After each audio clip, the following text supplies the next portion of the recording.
Opie and Anthony. Radio shock jock. Opie and Anthony. There's only like one picture of you and I in the WBAB studio. Yeah. There's only a few at the WAAF studios. And then there's tens of thousands in the WNEW studio. Yeah, that's when we really kind of decided. That's why it's kind of fun to find the older ones from like AAF, because those are like rare. Yeah. And you look exactly the same. Nah, a little gray. That's what it is. A little grayer, but The gray hit me. Because I look and I see a lot of pictures of me with a goatee, and it's just like jet black. yeah. I gotta get like Bobby Kelly and use the medicine. When he says, I use the medicine. Yeah, you had a. How can I explain this? Your color black was black. Yeah.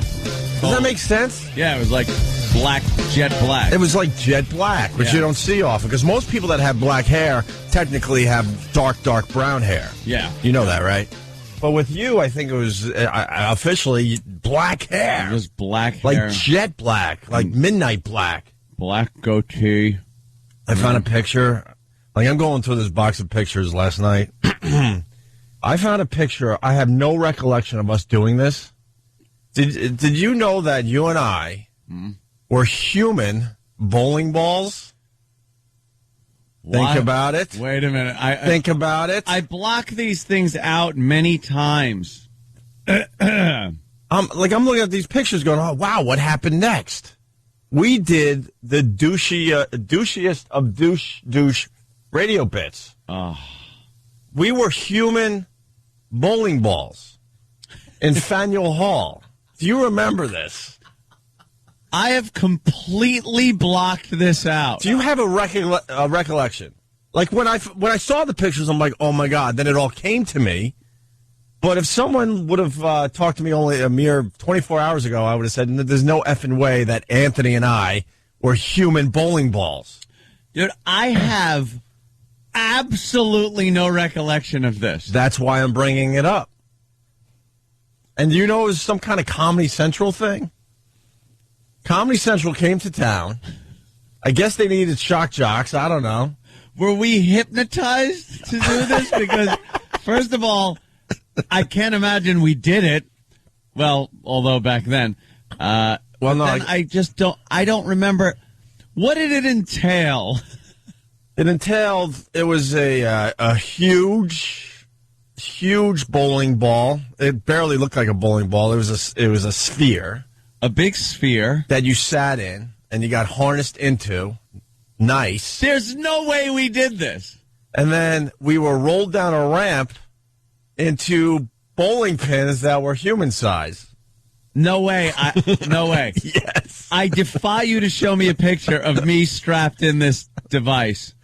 Well, my friend, you just blew up my Twitter, because later on today, because I didn't want to put it up last night. I was like, brain damaged? Dude, when I saw it, I couldn't believe it. I got the chills of the douche variety. I'm like, oh, maybe I should just rip these pictures up. No one will ever know. I would have remembered that. And it was a huge crowd. And the crowd wasn't there for us. There's no way, because we just started in Boston. The crowd couldn't have been there for us. Because I'm looking at the crowd, and they're obviously there for something else, and we just happen to be there. I mean, we'll be honest. You know, we've drawn huge crowds over the years, but this one wasn't ours. Wasn't ours. No way. Okay. We were just like, they might have had TV cameras there or something. I am trying so hard. That's why I'm bringing it up, because I know you're not going to remember this. Strapped. We were like individually strapped in a sphere, and then rolled down a ramp. Yeah. At Faneuil Hall into bowling pins. Yeah. And I got and we were broadcasting. Was it near the front, like where we usually stop a cab at Faneuil Hall to get out? Was it like right there? It was right in the middle. It was in the middle. Okay, see, so right in the middle where they don't have cars or any of that. Look, I swear to you, this is not ringing a bell whatsoever. I think it was one of our first months up there. So we were just happy to be there. So whatever this radio station said, we would do, because we had no leverage. Oh, yeah. No, I know that. That's what happens in radio. You know, every radio guy has to do crazy stuff. until you get a little leverage, and then you tell them to go F themselves. And let me tell you something. I genuinely was happy to be there, and like when they'd come up with those gags, I'd be like, all right. Yeah, this sounds great. Because, I didn't have to get up and do construction. So I was happy to do those things. But I swear to you, I would have remembered something like that because I'd have been like, I got to, you were definitely I might throw up or something. The picture of you, it's not as obvious that it's you in there, but I could tell. Yeah? We've been around a long time. Well, because I have other pictures where it's the same, shirt you have on. Yeah. I can't really see your face in the picture I got, unfortunately. Oh, the one of me, though. Oh, boy. It's you. Oh, yeah. With a microphone. I'm just ready to broadcast as I roll down this ramp. I can't. I can't. I'm trying so hard. Was it warm out or cold? Was it winter, summer? I think it was spring. I think we were only there a month, maybe in 2 there months. A month. It was after we got back from L.A. Yeah. And then we oh yeah, because we got short sleeves on and stuff. Bowling ball. Boy, I cannot wait to see these pictures because they're not the greatest, but I'll put them up. I need a blurry Bigfoot picture, just something to jog my memory. What I should have done was just brought in the whole box today for you. Yeah. To check out. I found some stuff yesterday. I'm like, what? Wow. Yeah. All right. I figured I'd bring that up today for you. Human bowling ball. You and I did human bowling ball. That's the exact type of radio bit we would beat the crap out of anybody for doing. You know what? You got to bring the whole box of pictures in, and we'll get some some scrub. That's what I call the interns, scrubs. Yeah. To scan them into my computer. I'll bring my little scanner in. Yeah. And just so I have those online. Yeah. Because I guess I need to run through it and just go, as all the memories come back. And I curl in the fetal position with a nosebleed because brand new memories are coming into my head. And the looks on our faces, it looks like we were really, really into it, too. All right, come on, guys. We were good at faking that. No, I don't think we were faking. Because we had no leverage. I know. We had no leverage. We had to do what we had to do. You got to do a little sacrificing. Loved doing it, didn't we? I remember the golf ball thing. I can't find those pictures. That's the ones I want to find. Yeah, where we stood in the middle of a driving range with hockey gear on and frying pans in front of our groin area, duct tape there, and we let people just tee off at us. That wasn't a hack bit.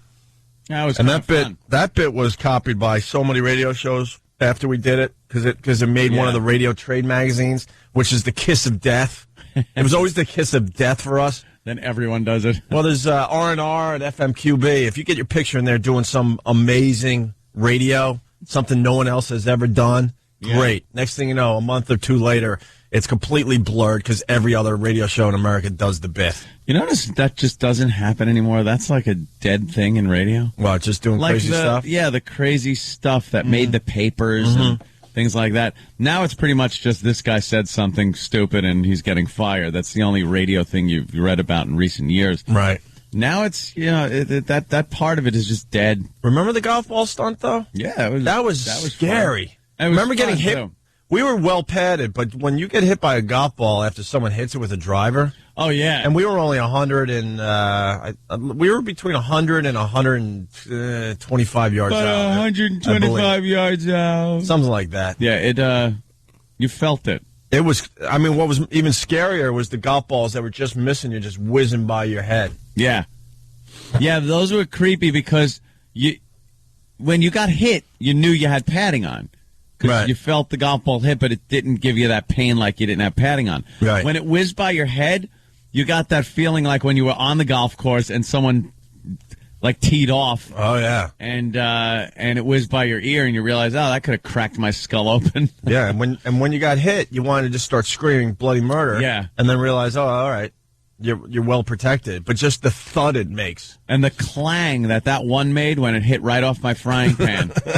Because I was thinking, I could wear a cup, but I'm thinking a cup isn't strong enough, and if you get hit in the side of the thigh and the cup moves over, it's going to hurt anyway.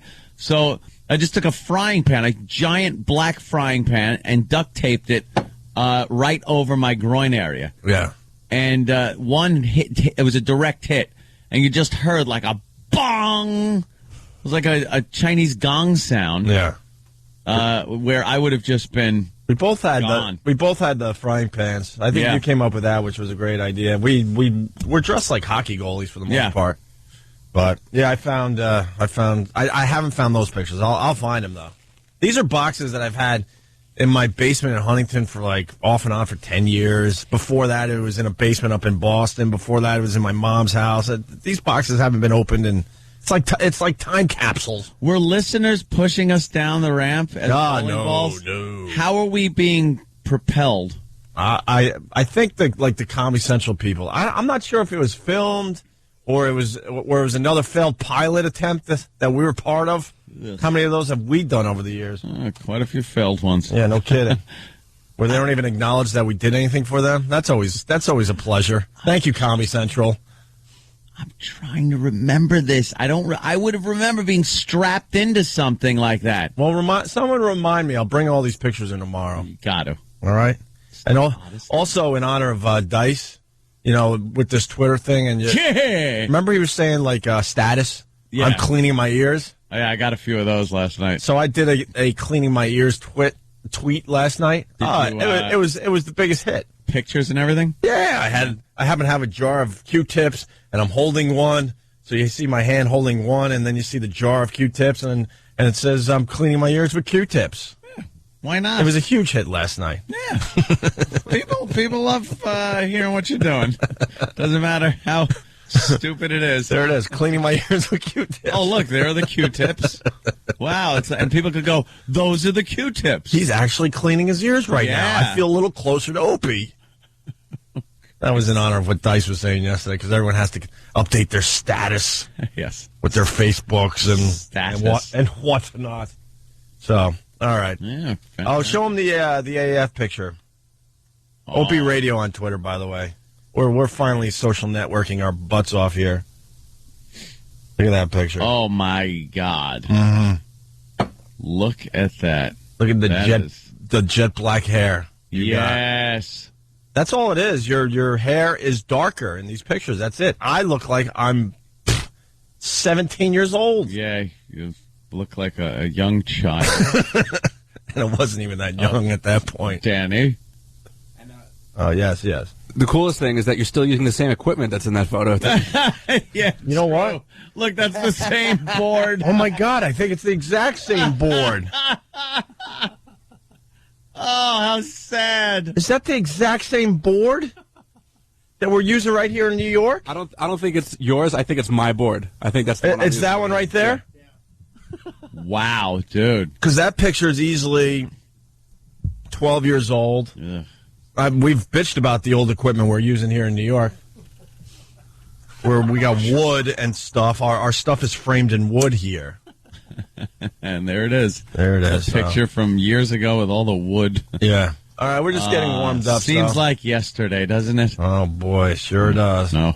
Not much has gone on since then, huh? Look at the innocence of us in that picture. Such naive new recruits ready to be sent over to the NOM. And now look at us. We can barely look at each other or talk to each other. Oh. What the hell happened? Oh, my God. You laugh because you know it's true. 877-212-08. You got to talk about the show. Oh, my God. I watched this TV show last night when I was going to bed. That is just so wrong. Right. So wrong. Lost? No, Lost I watched was pretty good. Yeah. A lot of time travel and stuff. Yeah. But no, it was after Lost. Yeah. So I DVR'd Lost and watched that. And then I turned on this program, and I guess they were playing 3 episodes in a row. Yeah. And I was watching just going, oh, my God, this is the wrongest show I've ever seen. Yeah. I thought the police were going to barge in on me. Really? Yeah. All right, you'll explain next. Oh, of course I will. It's a tease. Opie and Anthony. Opie and Anthony, 877-212-08. Hey, I'm your Hey. Hey, that's pretty good. Yeah. Sounds just like James. Oh, James Hetfield. I love all my towels. Metallica. We haven't had those guys on in a while. Play it, Lars. Come on, Lars. Bam, bam, bam. This makes you drive fast, this song. No kidding. I don't understand the hardcore Metallica fans. Oh, they sold out when the Black Album came out. Yeah, Hell effing no. That was their huge album, that's why. Well, I know it had a lot of hits on it, but listen to this stuff. Said but true, wherever I may roam. Yeah. Even Enter Sandman, I know it was a poppy hit, but that thing rocks. Unforgiven, phenomenal. Unforgiven, sure. What's the Wolf song? What? Wolf? Yeah. Holy crap, look what you found. Send that immediately. Who found that? Oh, my God. Oh, the King, Danny. That was Travis. No, Travis. Travis found that? Give me that picture. We were just talking about the stunt we did where we were dressed as goalies with frying pans on our crotches. Look at it. You can see Anthony's frying pan. And, of course, he has to... That's you guys? Yeah. And, of course, Anthony has to... has to put on another song. Yeah! Is today the day I kick this? Every day we got to talk about the same crap? Come on. It's just become part of the show now, I think. I think people accept it as part of the show. Anyway. Wow, look at that. Yeah, we're dressed as goalies, goalie pads, goalie mask, everything, and then frying pans on our crotches. I forgot. Could we put enough bumper stickers on ourselves so we can, they know what station we're from when we made the trade magazines? We knew we were going to be in the trades. So, make sure you sell the radio station. Why is your frying pan much bigger than my frying pan? Look, I've hinted over the years that I do quite well in that area, but this picture certainly doesn't show that. I had to fit my eggs and sausage in that frying pan. Oh, my God. What do I got? A little freaking, saucer? Ant's got this massive frying pan. I know I had some kind of frying pan down there. You got a cupcake tin. And that's the bit where we were getting hit by golf balls at a golf range. Know what the bit was? Do you remember what that was? Yes. Take a shot at O&A. Because we take shots at everyone else. I found, here's another picture from the same event. Yeah. That somebody just linked on Pal Talk. And for real? Yeah, it's us with, I guess, the recipient of the charity money, because this was for charity. Yeah. So there's some guy and his mom. Some guy. That was a tragic story. And some other guy. Yeah, well, I don't remember the tragic story either. Yeah. But we're covered. Dude, we taped huge AAF banners around us. We could not sell the station enough. And these bastards just hung us out to dry. We were good soldiers. Yeah. We were like Maximus in Gladiator. Just good soldiers, a fine general, and then we just got thrown into slavery. Oh, yeah. Wow, that's cool. Such good guys for the station. That's the picture I've been trying to find. Send that over to me. I'm gonna tweet the crap out of that. Wow. Once again, Opie Radio on Twitter. We're all about social networking now, finally. So what do you think? That guy's dead now? Oh. Whoever we did the charity for? No, I think it was for... what was he? What was he, retarded? No. I'm Rain Man. I think that was the family of the father. Oh, the father. Who had a horrendous demise. And I don't remember what the demise was. Oh, so he was... You're kidding. Yeah. Oh, my God, you found a picture of the Afro Wall? What website is this? Wow. Danny? This is really old school stuff. Yeah, I don't know. I never saw this site before. It's opieant.com, which I'm sure they've just dumped out of. And where's the part where they trash us? Because I'm sure there's some trashing going on there, but wow, that is amazing. Yeah, there was wow. Yeah, because Anthony had a huge afro. We decided to make an afro wall. Every picture we could find of someone with an afro, we put up on this wall. All right, amazing. That's so weird. There you go, though. There's there are the pictures of us dressed up to get hit by golf balls. That was Bruce Mittman's idea. Boys, you take a lot of shots at everybody, and You could humanize yourself by allowing the listeners to take shots at you. Yes, boys. Why don't you do that? It's always a good way of making sure that you stay with the people. Yeah, you turn it around a little bit, boys. Famous Afro wall. Look at the Afro wall. I make the Afro wall a couple of times. Mm-hmm. And actually, strangely enough, that picture, it's in the upper right-hand corner of the Afro wall. Yeah. Of me. Mm-hmm. Is from my Suffolk County pistol license. Oh, really? That I had to forfeit when I came up to Boston because it was no longer, legit to have. But yeah, that one, complete looking like a terrorist. That one's good. I have a big afro. And then we have, Frank Zappa, Michael Jackson in the old days, Oscar Gamble. A lot of afros. OJ. Mm-hmm. Michael Jackson, Jerry Garcia, just Bob Ross. I see up there. And do you remember how the Afro wall met its demise? Well, I think we threw a fire extinguisher through it. It was a giant tombstone. Oh, the tombstone. Oh, yeah. Somebody decided to bring this big granite tombstone for some reason. And one day, I don't know why, we just started throwing things through the wall. This wasn't, hey, the station's moving, let's just trash the place. We decided to just throw heavy things through the wall. Bowling balls. We would heave them across the room into the walls because when they stuck in the wall, we would laugh. How did we not get fired for that one? Because they were all scared of us, We wrecked the joint. We put giant holes in the wall with granite and bowling balls. I would assume that Dave pissed us off, so we said, F you. Now we... Screw it. Just like they did in, Compton and all that during the L.A. riots. You got to ruin your own stuff. So we were mad, so we had to ruin our own stuff. Amazing. Yeah. I forgot about the tombstone. Oh, yeah, there was a huge hole right through the Afro wall. Yeah, I was laughing so hard I couldn't breathe because it was so funny to be trashing the studio for no reason and know that, someone's going to see this. How many people get the chance to, destroy their workplace? Knowing. Without permission. But knowing that you're going to be there the next day. Without a doubt in your mind, in your head. Without a doubt. You knew you were going to be there the next day. Yeah. Most people don't get that opportunity. Danny, send those pics. I got to send that out to everybody on Twitter. That's a good one, man. I'm having fun with the Twitter and finding this old stuff. So, all right, let's say hi to Jeremy in Cleveland. Jeremy, how are you, buddy? Hello, boys. What's up? I got an update on a chimp attack victim because she's here in Cleveland Clinic. Oh, right. She's at that clinic where they do face transplants, right? Yes. Yeah. I have the report right here if you guys want to hear the extent of her injuries. Sure, go ahead. Ms. Nash suffered extensive soft tissue injuries to her face. In the attack, she lost her nose, upper and lower lips, eyelids, and the bony structures in her mid-face. She also lost both of her hands.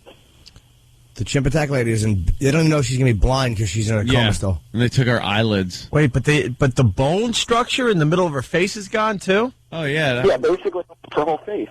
Just mashed her face. I thought it was more of a removal of the skin. No. I didn't realize the bones were removed in the front of her face, too. He was probably beating and gnawing on her face. He probably just bit into her face and pulled bone out. Oh. Wow. Thanks, boys. Punching out. All right, Jeremy, thank you. New details are being revealed about the condition of the Connecticut woman. This guy again. We got to get rid of this guy. New details. This guy sucks. Blah, blah, blah, blah, blah. He bores everything down. Who was attacked by a friend's chimp.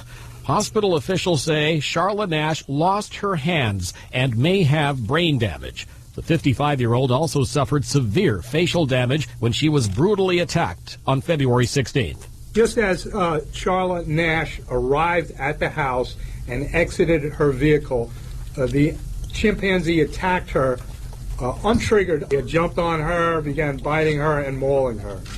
Weeks after the attack, Nash remains sedated at the Cleveland Clinic. The hospital performed the nation's first face transplant last year, but officials say it's too early to know if she'll be a candidate for a face transplant. Stamford police shot and killed the 200-pound chimp.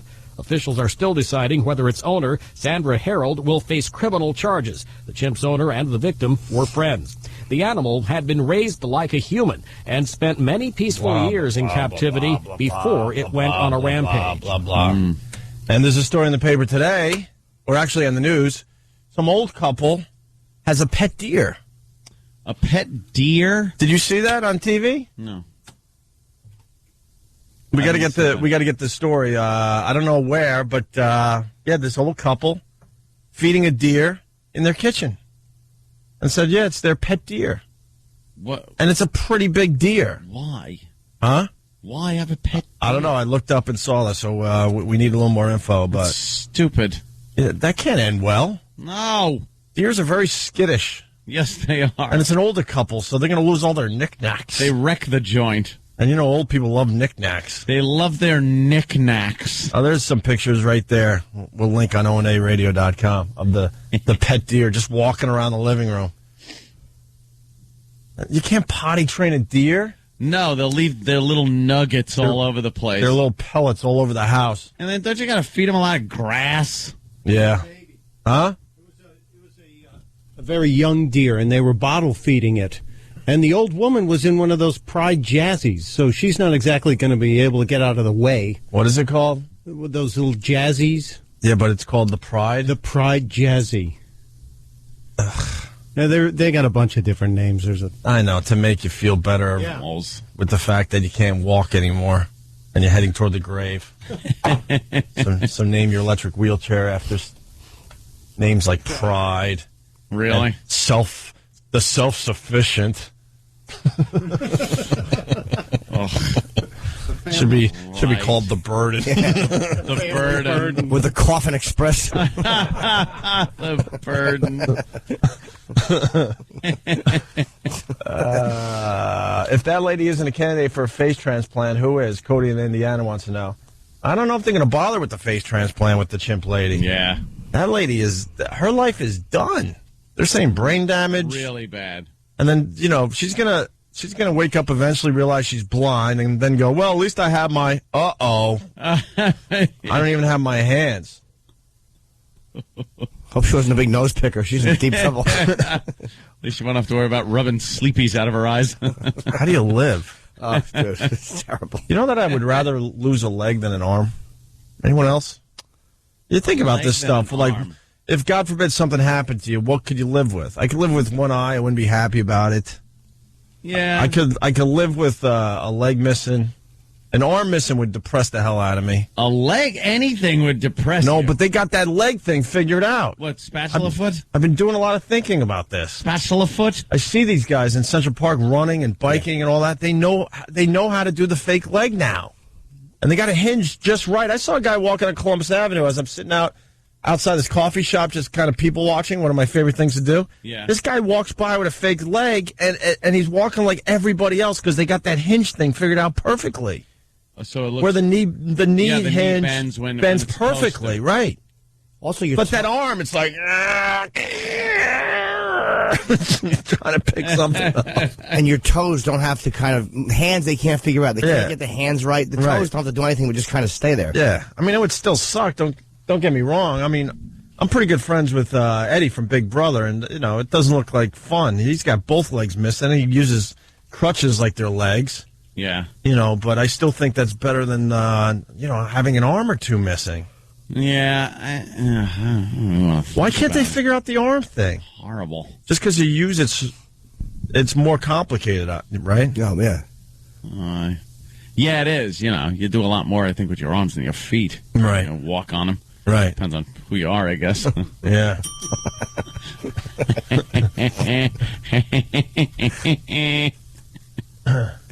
Did I say deers instead of deer? Whatever, dude.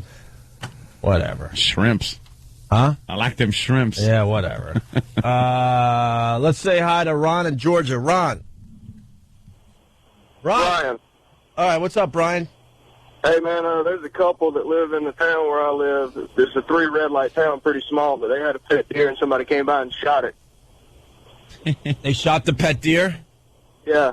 Well, yeah. And a couple years back, our little city jail, they had a fence around back with some pet deer in there, and somebody shot it a few years back, probably about 10 years ago. Deer are food. Deer are made just for food. for other animals, for us. That's why it's so easy to get so many of them so quickly. And I don't want to hear from the hunters. I lived in Western New York long enough to know that deer meat sucks. Some people enjoy it. I don't. It just tastes gamey. I don't care how fresh it is. I don't care how you prepare it. You don't prepare it right. I've tried the deer, whatever, they made beef jerky out of deer. I've tried deer chili. I've tried like a slab of deer meat. I've tried it all. Yeah. And it goes down. The first couple bites aren't bad, or the first couple chews, and then the gaminess pops in every single time. Venison. It's that aftertaste of, this was a wild animal. Absolutely. You're like, But people will insist, and they'll start calling now that it's terrific, and you just haven't had it. The way I make it, the way my mother made it, God bless her, God bless her. She make venison cacciatore melt in your mouth. And she'd shave down the antlers and make a potion. Good for your piscadillos. Piscadillo. Quiet. I hate that. Oh, the way she made it with the sauce. Oh, all day. Actually, she started the sauce on a Wednesday, and then a month later, on a Friday, it would be ready. Boiling down the whole time, boiling down. Let's say hi to Sean in Jersey. Sean. Hey, what's up, guys? Hey. My brother is an active-duty Navy SEAL with a prosthetic leg. And he's in active duty. Active duty. He goes abroad, goes all over, kicking ass, taking names with a from-the-knee-down prosthetic. God bless him, man. Yeah, especially the knee down. I learned a little bit about losing your legs and stuff. As long as you don't lose it too high up, man. If you lose it below the knee, you're rocked. It responds to like slight impulses from his like kneecap, right? And it twists and turns, and he can drop down to a knee, hop up, kick somebody in the face, no problem. That's amazing. God bless him, bro. Bionic. All right, boys, punch it out. All right. Yeah, but if you lose the leg too high up, then there's problems. Yeah, I think you're just kind of doing that old, JT in South. Wacky walk, like Lieutenant Dan when he came up with his magic legs. Yeah. Okay, Lieutenant Dan can't even sit down for the wedding. His feet would stick straight out. It just looks silly. That was so depressing in that movie. Lieutenant Dan, magic legs. He lifts his pant leg up, and it's just got those poles, and he hits him with his cane. Ting, ting, ting. Ting, ting. Fat-faced awful wife. Oh, his big, fat, round-faced wife. and then the wind's blowing his pant leg, and you can tell he's just got little sticks for legs. It's terrible. He wasn't happy. Poor Lieutenant Dan. He made peace with himself at the end. He sure did. He had his big, round, fat wife. Yeah, big moon face. Oh, God. Just got hit by the frying pan that Anthony was covering his crotch with. Yeah, right in the face. JT, South Jamaica. What's up, boys? How you doing? Hey, man. Me and my partner were riding around at work, and we're just having a discussion. What would you rather have, both your eyes or your junk? I got to be honest. I need my eyes more than I need my junk. Wow. Because you use your eyes all the time. Yes, to see things that stimulate your junk. Right. You got to have junk. That is true. The most important thing about your eyes is seeing what your junk is going to be doing. Wait, for real? You would lose your eyes over that? No way. No way. I said I would keep my eyes. He said he would keep his junk. Can you do a mix and match? One eyeball and a nut? You know what? That's a tough one, but I would have to go eyes. I would have to. That would not agree with you there. I mean, I would be bummed out that I didn't have nothing going on down there. But showing Governor Patterson. Yeah. Pick up line 5. Stevie Wonder screaming. I don't know. It's a tough call, man. It's because without your eyes, you can't do anything. Like, you can't watch anything. There's great stuff to see and do, man. But it's like, what do you like? And then just never sex again. Hey, it would suck. I mean, that's the choice you just gave us. What are you going to do? You could turn gay. What are you going to do? Just be a bottom. You'd have to be. Just turn into a whore. See, everyone's saying I'm nuts with the deer thing. You're absolutely nuts, Hope. The region determines the taste. The upper part of Michigan is very gamey. In my backyard, it's great. BJ is saying that. Enough with and then there's a guy, perfect deer meat recipe he wants to give everybody. Yuck. He lives on Long Island. Where's he shooting deer? Down in Robert Moses? Larry, what are you doing? Where are you getting your deer? Larry, you shoot him out east. Hey. Upstate. Every hunter goes here. There's no hunters on Long Island anymore. Yeah, you could go out east in like the Pine Barrens or something. No, well, yeah. I'm you sorry, travel Larry. upstate. Take a 4-hour drive upstate. It's not going to kill you. You're right. It Somebody might. drive. You're right. But the thing is, you got to get a wok. You cook the thing in a wok. What you got to do is you got to let it sit in the refrigerator in a bowl of milk for about 2 days. Get it nice and soft, take some gaminess out of it, put it in a wok, fry it up with some butter, and then pour a whole 12-ounce bottle of Guinness Stout in it. And the Guinness Stout soaks right into the meat. Do you hear yourself? Oh, it's one. He's totally serious. But he sounds exactly like we just sounded. Right. But do you hear yourself? You have to do all this to make it taste good. Yeah, but it's worth it because it's really soft and tender. What do you have to do with a steak? A little pepper, throw it in the broiler, you're good to go in, 10 minutes? He goes through 20 things, and then he goes through, and then at the end, you take it. What you do is you take it out of the milk, and you throw it in the garbage, and then you buy a roast. and you put that in the oven, and it tastes magnificent. Larry, why? No, it's why a milk? wok, not the oven. You got to have a wok. Larry, why milk though? Because it takes the game out. It takes that tough gaminess out of it. Larry, you really like your deer, huh? Your venison? Oh, yeah. All right. Yeah, once a year, that's all. It's not something I would eat every week or so. I know deer season is over, right? They're not shooting deer right now. So the next time they start shooting the little bastards, maybe we have everyone come in and, hey, that's try cool. to convince us that it's all right. I got no problem with that. We did it with rats once. We could easily do it with venison. Oh, oof. Who figured out? All right, Larry. Where's my hat? Yeah. Make it out of deer meat. My hat.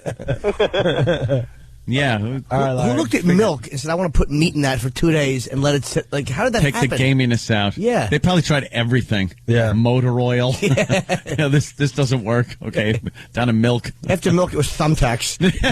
Thank God the milk worked. I don't know. Things like that just, venison always creep me out when it's venison stew. It's wonderful. And then it would look like stew. It would look very appetizing. And then you eat it, and then that little aftertaste to be like, oh, yeah, this isn't beef. Kind of tastes like it came out of the woods. Absolutely.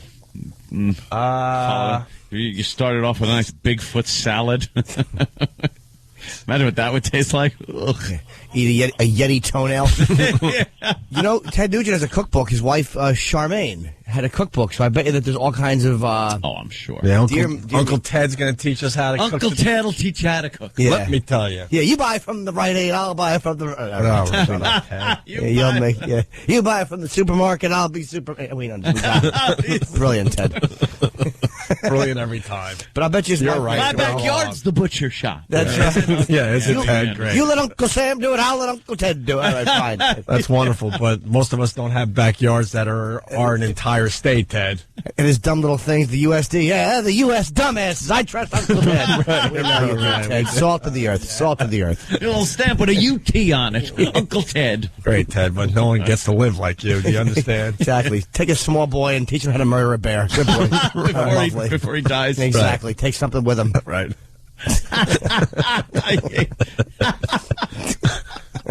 And we kind of like Ted Nugent. I love Ted Nugent. I like him a lot, actually. We just hate his delivery on everything.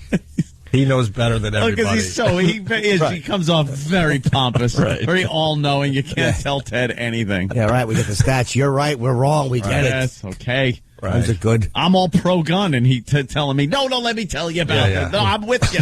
No, you couldn't be with me because I'm Uncle Ted. That's right. Oh, Al not so Sharpton. Right. We understand his name is Sharpton. So but he's not so Sharpton. We got it. Did he say that? Well, yeah, that's what he calls him. Al not so Sharpton. Al not so Sharpton. Oh, I get it. I'm obsessed with Ted Nugent now. I need to hear. Can someone find some of Ted's Tedisms? Find some Tedisms. We need some Tedisms today. Uncle Ted will tell you. Yeah, you're as pure as they come, Ted. Boy, you really are. Wink. He eats everything he shoots. Okay. Oh, it's awful. Right, Ted. I one time shot a bumblebee. We're sure you did, all right. Ted. You hung the wings. You used all of it. You're using the little stinger as a record player needle. We got it. Got you, Ted. Stupid Ted. Nothing goes to waste at the Nugent house. Yes. He scrapes roadkill off the road. All right. Makes omelets out of it. Great, Ted. Look at this. It's a possum hat. I got off the road. Right. That's wonderful for you, Ted. 1 in a million times I'll miss and hit a tree. Then we have tree for the night. Right. Right. Got to eat everything he shoots. Right. I will say that him and his wife probably make it the way you're supposed to make it. When you're killing things out in the woods and just hanging them in your own meat locker. You got to figure it out. Yeah, he probably knows how to make it perfectly. Ted Nugent venison jerky. Yeah, everything. This is gonna piss off Ted, but I love my rock and roll, and Ted Nugent is in one of those categories where I don't understand why he's famous for his music. Once you get past, and I can't even listen to Scratch Fever, but once you get past that, there's nothing left. It drops off very quickly. He's barely better than a one-hit wonder. Oh, and Call Me a Faggot. Why? I'm done. Oh. I actually liked that crap that he did with Damn Yankees? Damn Yankees better than his own stuff. Yeah, but he wasn't really doing much there, was he? He was playing guitar. A couple licks. He threw a couple licks in there. You ever hear High Enough? Yeah, but that's like a power ballad. You don't really have to jam on the guitar for that. You have to kind of do a few. Yeah.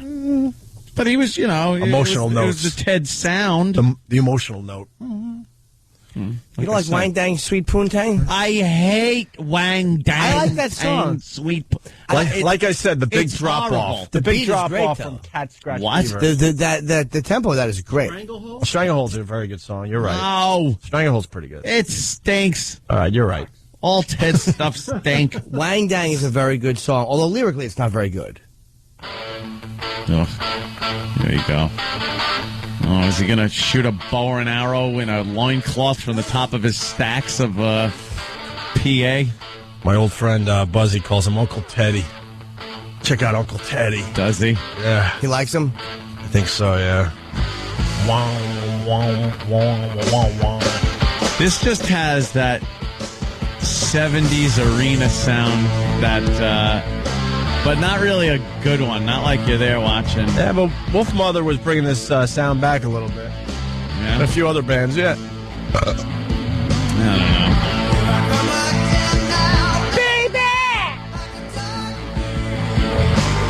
All right. I'm going to sit here and listen to a 9-minute song. That ain't that bad. It's all right. Yeah. You don't like Wang Dang?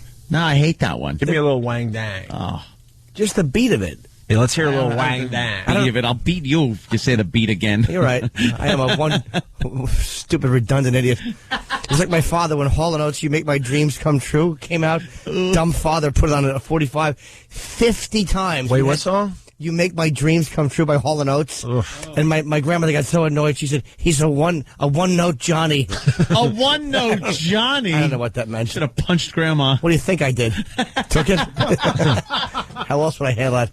Flying kick to the chest. I told this before, though, and I think it might have been because you had said that once before, but my father had California Dreamin' on and played it 8,000 times and then packed his crap and moved to California. Oh, really? Yeah, that was it. He was giving everyone a hint. He was like, here, how about I you like get the this hit? song, by the way. I'm really digging this. I got a plane ticket. I like that dumb California Dreamin'. Mamas and the Papas. Sure. With their harmonies. All right, we should take a break.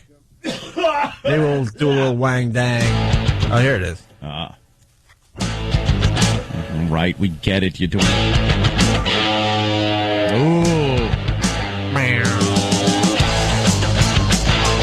Yeah, man. Passing joints back and forth. The wine satchel. It is a toe tapper, though. It's just annoying. I do not listen to this. This is horrible. I hate this song. You don't like the beat? No. You know what? I'll actually say you're right. I like the live version. The one when he came in at NEW, there's a live CD he was promoting. The version from that I really like, but I don't like this version. I like the studio version as much. All right, I'll accept that. We're gonna do another one. Is that okay? Yeah, it's okay. What do you Is think? that okay? Why do you think we're sitting here? Love song called Wang Dang Sweet Poontang. I don't know this version. I hate when the artist talks to you. Shut up. Most times it sucks. Shut up and play the music. Right. Let me hear you. Shut up. It's the same crap, Jimmy. No, it's not this version. But whatever, I still like the live version. Well, not the one I had. I like one night he did. We gotta take a break. Night. We got Ted talking about gun control and yeah, we're gonna do a little Ted going in the break. Find me other Ted-isms, please. We'll sprinkle some Ted-isms, and I'm talking Ted Nugent today into the show. And Anthony's got to talk about that show he saw last night that horrified him. Yes, and ooh, excited me. No, it was just an awful program. Yeah, the people involved were all awful. All right, we'll get into that finally next. Opie and Anthony. You're checking out the Opie and Anthony show. I forgot you were coming in until you walked through that door, and then I got very excited. Well, that's nice that you forgot. Jim Jeffries in studio, one of my favorites. Oh, thank you. I saw you at the Dennis Leary thing. We did a little rapping. I said, you got to start doing this radio show of ours. And you fast forward a little bit, and you're doing an HBO special this weekend, my friend. That's got to be a year and a half ago now. Yeah, I guess so. Maybe, yeah. About that, yeah. But now the time has come for you to be a star. I have to go do the special. I want to before we start, I want to thank Jim Norton for that, really, because without him, I wouldn't have gotten the special. Oh, for the Down and Dirty? Without doing Down and Dirty, I never would have gotten it, so I got to thank you personally for that. Please, man, I'm glad you did it. The DVD for that goes on sale. You were great. And you're filming this weekend. There are tickets still available? There's tickets still available for the late show on Saturday, and there are probably still a few available for the early show, but Jim Jeffries at BroadwayVideo.com. You got an email, and they said they'll get back right away to you because a lot of people were waiting a little while last time. Yeah, and you're one of these comedians. You travel the world. Yeah. Well, I mean, most of the guys that we know and love that are very, very big in the comedy world, they only do the States. Yeah, but that's because you have a country where you can actually perform in and earn a living. You tried traveling the world in Australia and doing comedy, you end out just on Ayers Rock or something like that. Yeah. Or some crappy little place in Queensland. Yeah. With a whole lot of rednecks. You got to travel the world just to be able to talk properly and not meet inbred people. Like, you think of trailer park trash, right? Yeah. That's all of Australia. The whole country. Oh, really? Yeah, we're all like that. We're all scumbags. I'm all right with it. But, you know, they take it quite personally if you actually tell them the truth. It's kind of known, though, throughout the world. Oh, yeah. Yeah, right. Our hobbies... Not that it's a bad thing either. Like Australia is a place that people really love and kind of want to go and visit because it seems fun. Well, and I always say that. I go, America's so into being number one that it's like, oh, we're number one. We're number one. You don't want to be number one. That means the rest of the world hates you. All the weapons in the world are pointed at number one's head. Yeah. You know who they don't hate? Number 27, Australia. No one cares about number 27. You're off the radar. No one ever says anything bad about us. We have the most questionable human rights histories in the world with how we genocided the Aborigines off the planet. But look at that koala bear. How cute is he? It's adorable. Yeah, it's adorable. And we all know that Qantas hasn't crashed, and we all know, we all know all these things about Australia that would just are good things. But isn't it true, like koala bears are like rats to you guys? They're sick of them. They're becoming extinct. Yeah, right. They got. Oh, what is it? They got bum it's not problems. enough eucalyptus for them. No, they only eat the leaves of the eucalyptus. They got ass problems. Is it something going on? Really? Yeah, they got some the dry bum rot disease. Dry bum rot disease. I don't think that's the exact title, but it sounds pretty close. God, Dr. Jeffries, how does this work? They're lazier than the sloth. They're the laziest animal in the world. 22 hours a day sleep. 22 hours a day. That's a lot of sleep. Like Iraq? Does Iraq have the bum rot? The dry bum rot. And they can only live off eucalyptus, and eucalyptus makes them stoned like pot makes us stoned. Yeah. And so I don't know that maybe they're not passing through their bodies. So they chose the wrong thing to eat. Yeah, so they only eat one thing, but they're allergic to it, you know. Wow. There's a lot of oil in that. It's like acid or something. Yeah. They fall from trees. They can hit you in the head. Oh, really? Yeah, they fall asleep and just fall out. I've seen one do it. Like, they just like, poof, like it's a real death fall, bang, on the ground. They get up to sort of shake their head, go back up the tree. Stupid animals. Yeah, stupid animals. They're cute. If we didn't have Oriental people to hold them from time to time, they'd never make us any money. It's true. You watch Asian people in a koala park. They go mental for us. Asians love the koalas. Oh, they love them. They love them. Can't There's get enough about of them. koalas and panda bears and things like that. Oh, yeah, well, panda bears. There's enough panda bears in the world. Are there? They won't have sex, panda bears. Just like 8. I think they're coming back to panda a little bit. What? Because you only need like 100. Are they? There's 1,000 pandas in the world. Yeah, 1,000. that's plenty. But like, you look at it this way. When was there ever like 500,000 of them? Do you remember a time when we were like, when I was young, you couldn't see the trees for the bloody pandas. There was just too many pandas. I think there was always none of them. Always none. They've been talking about how rare the panda is since we were little kids. Yeah, when yeah. Nixon was the president. Yeah. We're losing the pandas. We're losing the pandas. Fast forward 30 years. We're Kissinger, get on the panda problem, you Jew. We never. It's just because they're cute. If they were violent animals, we wouldn't care, would we? Yeah, that's We'd eat them. That's Yeah, true. although we do have a soft spot for the Siberian tiger. They always tell us there's one left. I heard that Siegfried and Roy are back. Is that true? Well, there's a controversy there Why? that perhaps who's the guy that got hit? Roy Horn. Roy isn't the real Roy. Isn't he? That they've replaced Roy with an imposter Roy. Oh, this is because just Roy is now coughing up blood every 2 seconds. They did a little switcheroo with Roy. This is the Paul McCartney's theory, isn't it? That Yeah. No, know come what? on. That's what they're saying. They're saying that there is no that Roy has kind of franchised himself out to this new imposter Roy. Is it like his brother or something? Or I don't know. They just know found what? some guy. It's brilliant. It's a bloody double. Prestige. Great movie. Sigfield hung in there long enough and said, "All right, enough. It's Yeah. time to get a new Roy, and I'll give you a little money. Well, so they You sit home, we get a new Roy, you get a little money. Yeah. That's a brilliant deal. It was only one show though, and the name is what was the problem because it was Siegfried and a new fruit. how'd they advertise for the new bloke? We want a really plasticky looking queer. There's one around.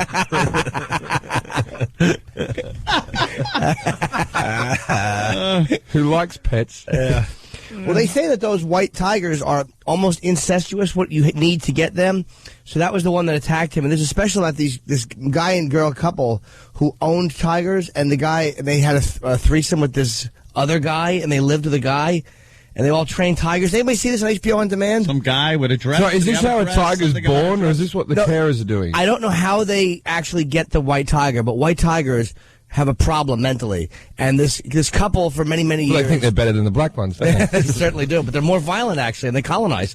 And it was the married couple, and they got a third guy. They had this like weird sexual relationship, and the white tiger killed the new guy, and it killed the wife. The same tiger killed two of the three of them. Yeah, they were very well known tiger trainers. They were like Siegfried and Roy level, but lower. Yeah. If that makes any sense. Lower? Yeah.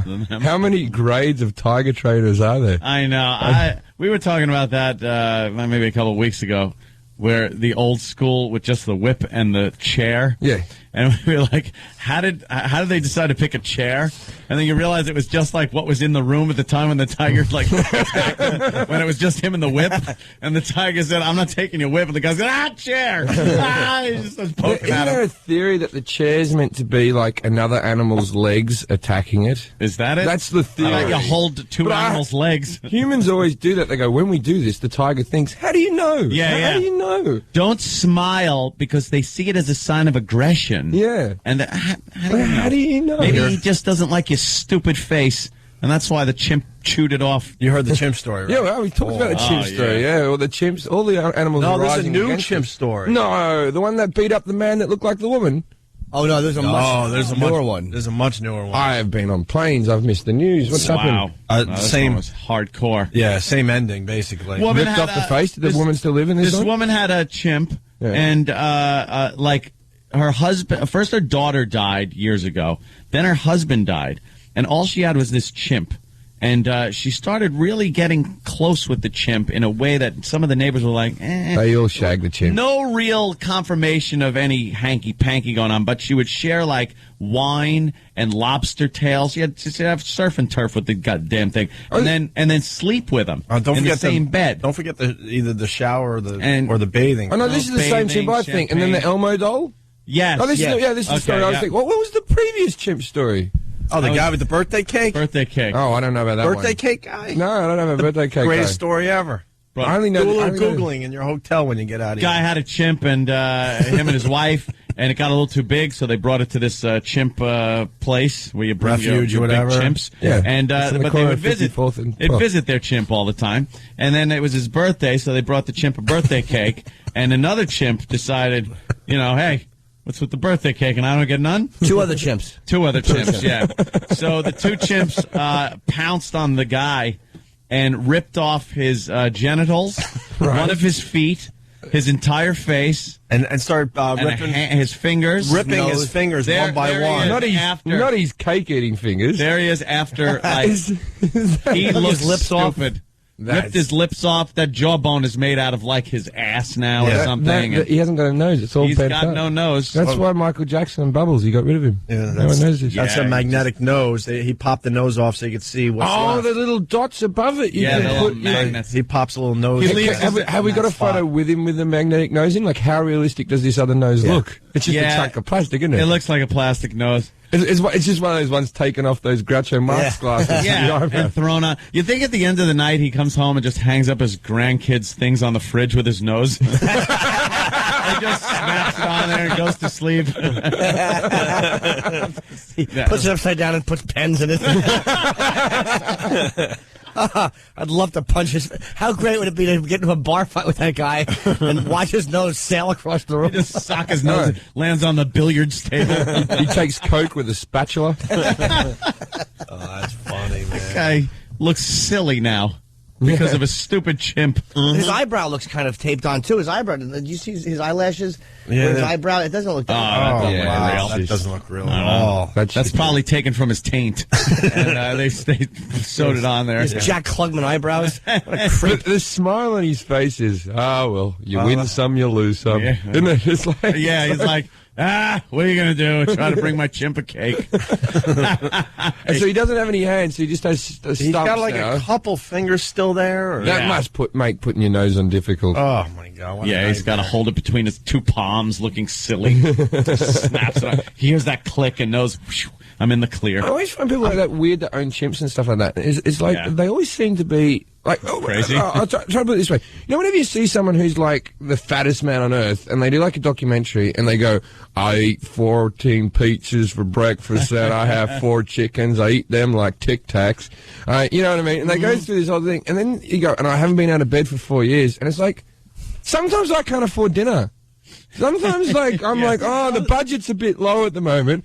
Where do these people get the budgets for? Yeah, they're not working if they're in bed for 4 years. They're in bed for 4 years, and they're eating $200 worth of food every day. They usually have enablers. So with the economy going to crap, it looks like a lot of people are going to be losing a lot of weight, right? Well, it's the same thing. It's always freaks that I can't afford to have a dog right now because I couldn't take it. But chimp owners, that's got to be a hefty price to buy the chimp, take care of the chimp, buy the new nose. Buy fingers. I'm a huge fan when animals, fight back and attack. Yeah. Huge fan when they get to do a little damage. That is fun. I like it. Because the story, and it's in Jimmy does some fine material on it. What was it, the San Francisco Zoo? Yeah. Oh, God, that's one of my favorites. Was that the tiger attack? Yeah, the tiger. Where it turns out the wall wasn't big enough, and they were taunting the tiger, and the tiger went, "Oh, yeah, watch what I can do.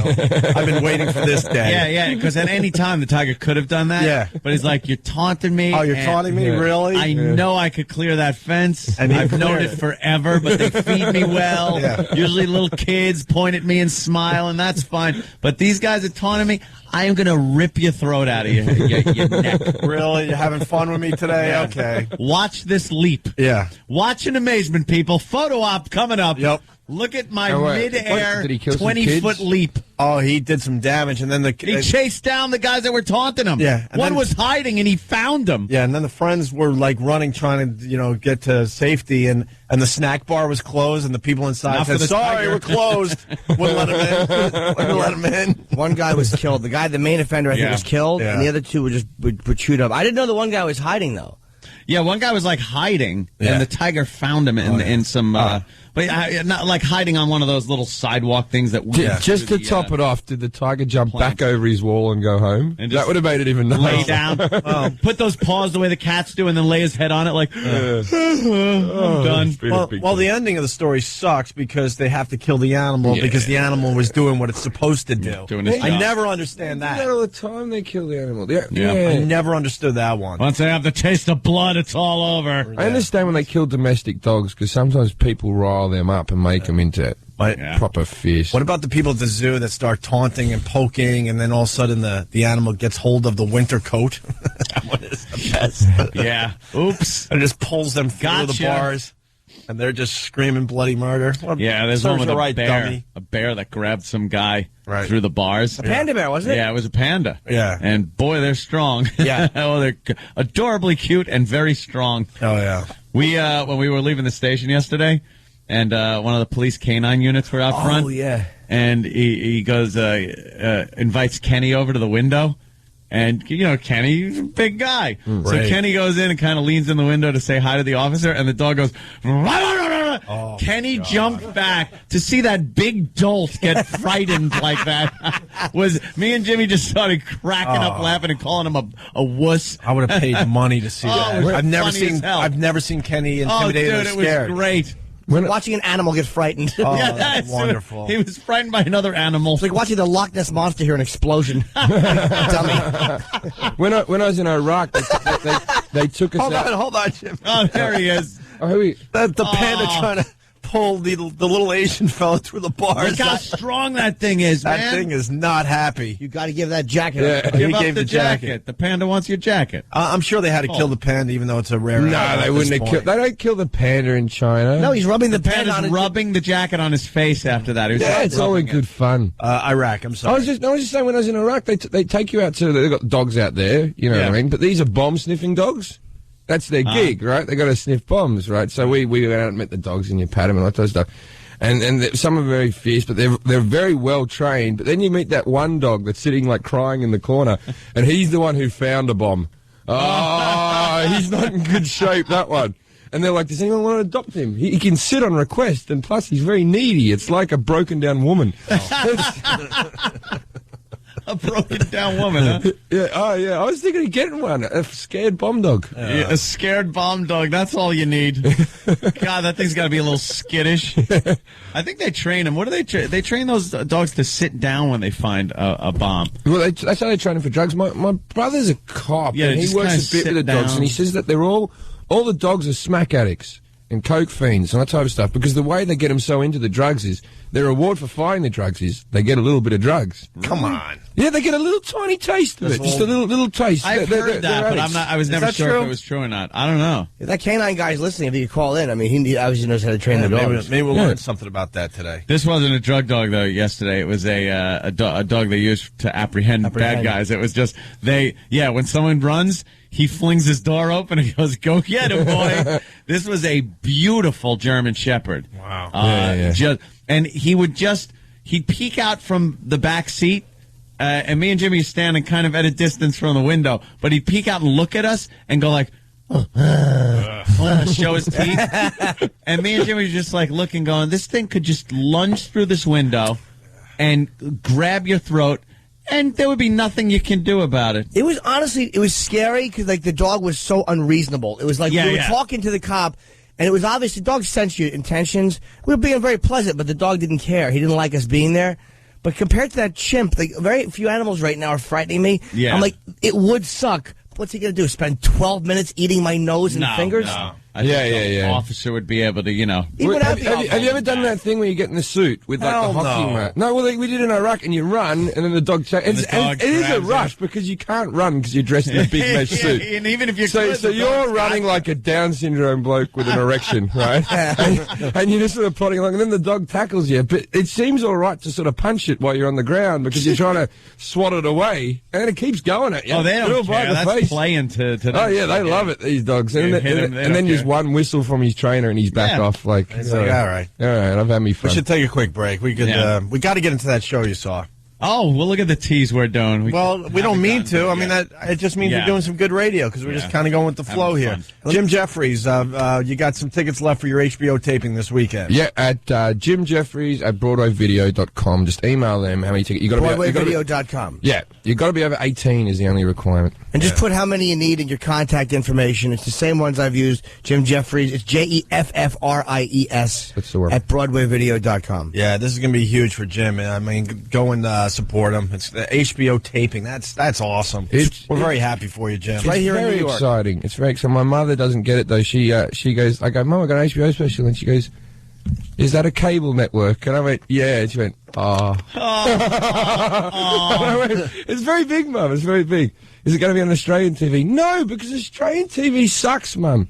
And there's nothing and she just can't get her brain around it. She can't fathom it. She thinks I'm a failure. Oh, my God. Yeah, it's quite upsetting. That's one of the biggest things a comedian could do. No, I said, I did this. I go, George Carlin just won the Grammy for it. And she went, who's George Carlin? Oh, God, I could send a chimp on the woman. I just picture Australian TV as like, oh, here's Gallipoli is on. And then Gallipoli is on. The Road Warriors on. Late night, we put Mad Max on. Yeah. It's just. And then our favorite reality TV program, Casual Racism. Casual racism. Opie and Anthony. Opie and Anthony, we got a cool crew in studio today. It's a nice flow. Of course, you got Jim Norton, who's going out to San Francisco this weekend. We're going to lose him in another hour or so. What? Yeah, he's leaving early. But we got Jim Jeffries in studio. We love this guy. We would love you to do our show regularly, but he tours the world with his comedy. I'm moving to America now. But you're going to probably move to L.A. and become one of those L.A. assholes. Yeah, L.A. guy. Probably. Yeah. You're going to be. Don't turn into an L.A. comic, please. You should move to New York. I don't think I can. They only do 5 minutes, and it's all like a show reel. Your comedy is perfect for New York. You should be hanging in New York. Yeah, but being miserable like the rest of the New York comics. I got my tours of Britain and all that to be miserable. Those L.A. guys, for the most part, suck. Don't become one of those guys. Yeah. But Jim Jeffries is in town because he's filming his HBO special this Saturday. A lot of us are going. There's tickets still available for the second show? For the second show. And you can try to get tickets for the first show if you want, because, some people mightn't show up. You never know, right? Tickets. Yeah. What was that noise? Don't even ask. It's just something. Is that the new format kicking in? Yeah, probably. We're not supposed to talk about the rumors. They told us that we're the ones keeping the rumors going. Really, the whole world's talking about the fact that this station might. I'm dumping out. I'm freaking out.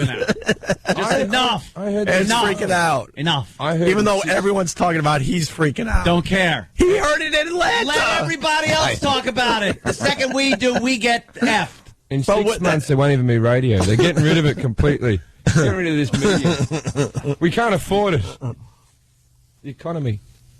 Anthony being the responsible one. For once. He's once. He's a panicky Pete. Panicky Pete. They yell at us for talking about it, but the whole world is talking about it. I'm shell-shocked.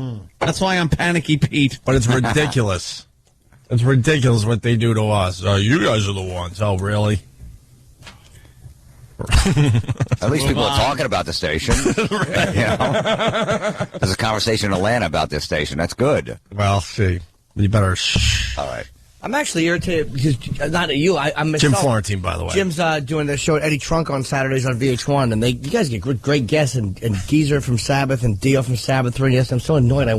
I didn't go. I wanted to just go and just look at them again. Yeah, that'd be cool, right? That was the first time I was around those guys, and Jim wasn't lurking in the background with his camera. Yeah, and an 8x10 that it got blown up. Yeah, I know. That's pretty creepy. Up with a poster. Eddie Trunk kept saying, he goes, wait, I know Norton's going to be texting me any minute. I got a picture. I got to get it signed. Yeah. I have nothing else for those guys to sign. You'll find something else. Nothing. My bag, maybe. Geezer, could You'll sign start this? drawing the guys and go, can you sign this? I drew Geezer. Once you start getting into art. Because you know he's going to get to that point where he's so messed up in the head that a therapist is going to go, just do some art. You'll get away from everything. You'll clear your mind. Then he's going to start drawing. He's going, Geezer, look at this picture I drew. Can you sign it? It'll be awful. It'll be terrible. He'll throw himself into painting and artwork and trying to do the. Yeah, could you sign this? And they just be like, ew. But you bring up a good point. Norton's very confusing because he's very famous, but he acts like a stalker around his heroes. I know, and we've all seen it. Yeah, that's been going on since day one. When I first got on stage, I mean, he wanted to be a comic, so he used to come to all my shows and stalk me. So it's been since day one with that creepy look, and you really think he's gay when he's just staring at you because he gazes at you. He's looking at your package, and he's looking at your eyes. Back to your package. Is that where the term gazers came from? The word gay? Who hasn't been with Norton after 3 hours after the show ended? Still waiting for the picture to be taken. Well, remember that time we were at some function? We were hanging out, me, you, and Jim, and he was getting pictures with everybody. He didn't know any of the celebrities. You got him good. And there was just some black guy talking to these two hot chicks, and he looked like Wesley Snipes, but he wasn't. And Norton's like, "Who's that guy?" I go, "We're like, he's on CSI." He's like, "Really? Is he famous?" I go, "Yeah." When Opie's like, "Yeah, he's the main guy." He's like, "He is." You see this new action star? Yeah. But we're acting like, yeah, he's the main guy in that show. I don't know his name, and Florentine's working it with me, and we got Norton to tap the guy on the shoulder, interrupt his conversation with two hot chicks to get a picture. And the guy's like, "A picture with me? Yeah, all right." Yeah, all right. I have a photo with him. He's like, "All right." And as the picture's being snapped, I see Opie and Florentine rolling. And then you know, I've been got. Oh, boy. Yeah. Dice got me like that once. We were in like Nashville on our way to a gig, and we were in the airport, and he was telling me that some guy was Charlie Daniels. So I asked some guy for a picture because I thought he was Charlie Daniels, but it wasn't him. It was just some fat guy in a hat. But do you really have these pictures? I do. You got and Shirley MacLaine he got me with too. I want to see a fake Shirley MacLaine. Yeah. Oh. I have that. I want to see the pictures, just knowing that they're nobody. I want to see your happy face being you, and they're slightly confused and befuddled. Why is he asking me face? Yeah. The Shirley MacLaine, was that just some old broad with red hair? I don't remember, but I remember I only know I have it because it's entered as not Shirley MacLaine. I'm like, not Charlie Daniels. Can you bring that in? I will. I gotta see that stuff. And if you still got the black guy, I'd love to see that. I do have that. He was wearing some like a corset almost. He had a weird outfit on, and you guys were like, "That's the guy. He's like some big action star. I can't remember his name." Our acting was good that day. It was That was right. I know, because he's tough to get. You know what I mean? Good. Yeah, I got. But he kept. Know what he did? Because we had to work it a little while, and Jimmy was looking at me and Florentine, trying to see if we were messing with him, and then he started this movement where he's looking at the guy, looking at us, looking at the guy, and he's like, and then he finally went for it. Yeah. Tap, tap, tap. Excuse me, sir. The guy's in the middle of talking at 2:10s, and this guy comes over. I got a picture. Hey, we made his. We made his night. I can't ask for photos. No, I'd get all weird about it. I can't not. It's really. I can't not do it. I don't know. Now I like it. Yeah, it's a hobby. But you're famous yourself. So you have people stalking you, and then you stalk others. You're like third generation. I love Norton, but I had to give up going to concerts with him. I had to. It was the Metallica show in Jersey. I remember that. Well, I think you were there too. In Long Island with you guys where you were stalking him in Godsmack. Well, the Metallica, man. The stage was pretty much done, and we were still there waiting for the Metallica picture. Got it though. Yeah, I know. Lawrence, me and Jim went around, got James. He's a tough one to Trust get. me, it was very easy to find our car because when we finally left the venue, guess what? It was the only car left in the parking lot. Metallica's bus and your car. I'm not even joking. We ended up walking out with the band. It was me, Norton, Brewer, and James Hetfield with his family walking out together. That was it. Because he can stay up all night, too. Right. He doesn't drink. He doesn't party. He's got 17 coffees in him, so he's good till 6 a.m. I lose steam at like midnight, 1 a.m. I want to go to bed. He's like, "Nah, come on. We got to get this. We got to." Like, do you understand? I'm feeling a hangover. I got to go. The checking of the camera. Yeah. Where he checks his camera every 2 minutes. Always. To make sure it's set and ready to go. We just went through that backstage. We just saw Metallica. I can't. A couple weeks ago, and Florentine had a couple he had to get. Jimmy's crazy with his he cleans it like like Private Pile clean Charlene, making sure everything works. Focus, slides nice. He does dry runs. Let's go to the venue the day before. We'll hang by this door. Yeah. But yeah, he's standing there with his picture because now he gets the 8x10s. He gets them blown up, and then he has to bring them to. So he's already got the pictures with the guys. Now he gets the pictures, and has to lurk and just with his 8x10s standing there next to like 8-year-old kids that want an autograph. See, to me, if I got the picture, that's good enough. I don't need it now signed. It's wow, I got a picture. Yeah, you're in the picture. Yeah, but Jimmy goes... People are going to believe that you met him. No, I just like to have it because it was like the guys were coming in 2 and 3 times. I'm like, why not get it signed? But does it end with the signing or now do you have to now get a picture with the guy with you holding the picture that is signed? And then you need him to jizz on it. Can I have your DNA now, please? Because look, he started with the number 1 on him, then it went to number 2, and I don't know, God knows where it's at now. Yeah. So that's going to happen with the pictures. No, we had 50 Cent in recently, and that was pretty cool. I got him to sign the picture I got with him a few years ago, but I was the only one that didn't get a shot with him. I got it signed. That's all I need. I don't need anything else. There you go. I asked him if they could spit in my face while I was being filmed. Could you degrade me racially? Where are we? So we got Florentine, we got Jeffries. We printed out the top TV shows in Australia. Where's my copy? Remember we're talking about Australian TV. This looks like a load of crap. You remember you're talking to someone who hasn't lived in the country for about 7 years. But do you recognize any of these shows? I recognize a few of them, but these were the top shows last week in Australia. The number 1, Underbelly, is a really good show. So what is it? It's like The Shield, or it's like The Wire, or the Soprano-y type of a drama. But it's about the Australian mafia. If you've ever seen the movie Chopper, it's very similar to the actual movie. Eric Bana, right? Eric Bana's big breaking film, Chopper, yeah. That was a great movie. It's a true story. They used a good line in that movie where they said the truth, the whole truth, and nothing like the truth. Which was a good take. But that's what it was. It was his recollection of what happened, but I imagine some of it. The best thing on that movie is if you ever get the extra features where he's just patting a chicken, like a really sadistic bro. And he goes, oh, yeah, I used to go in there, cut their fingers off. They didn't like it. Oh, you see them cry? You cut someone's finger off, they start to cry. Didn't he cut his own ears off? He cut his own ears off so he could move from one bit of the jail to another bit because he had a bounty on his head for slashing a mob boss's throat. So he cut his own ears off. But that's that great bit in the movie where the who's the person who runs the prison? The warden. The warden goes, "You're not moving cells, Mark. You're not moving cells." He goes, "I'll be out by the afternoon." And then he cuts the ears off and he's there going, "Who said I wouldn't be out? You almost bloody walked me out." And he's just got blood pouring out the sides of his head, and he's like an Australian legend to us. We're like happy to have him. And he writes books now, the real Chopper. He writes crime novels that are very successful. So that's Underbelly done. Then we've got a whole lot of just crap. What's Packed to the Rafters? That sounds like a horrible show. That would be a sitcom about an immigrant family that are living in too small an apartment, I assume, is what I could... Oh, wow. Australia's got a lot of that stuff going on. What's Find My Family? I know what that one is. That's the orphan kids. Yeah.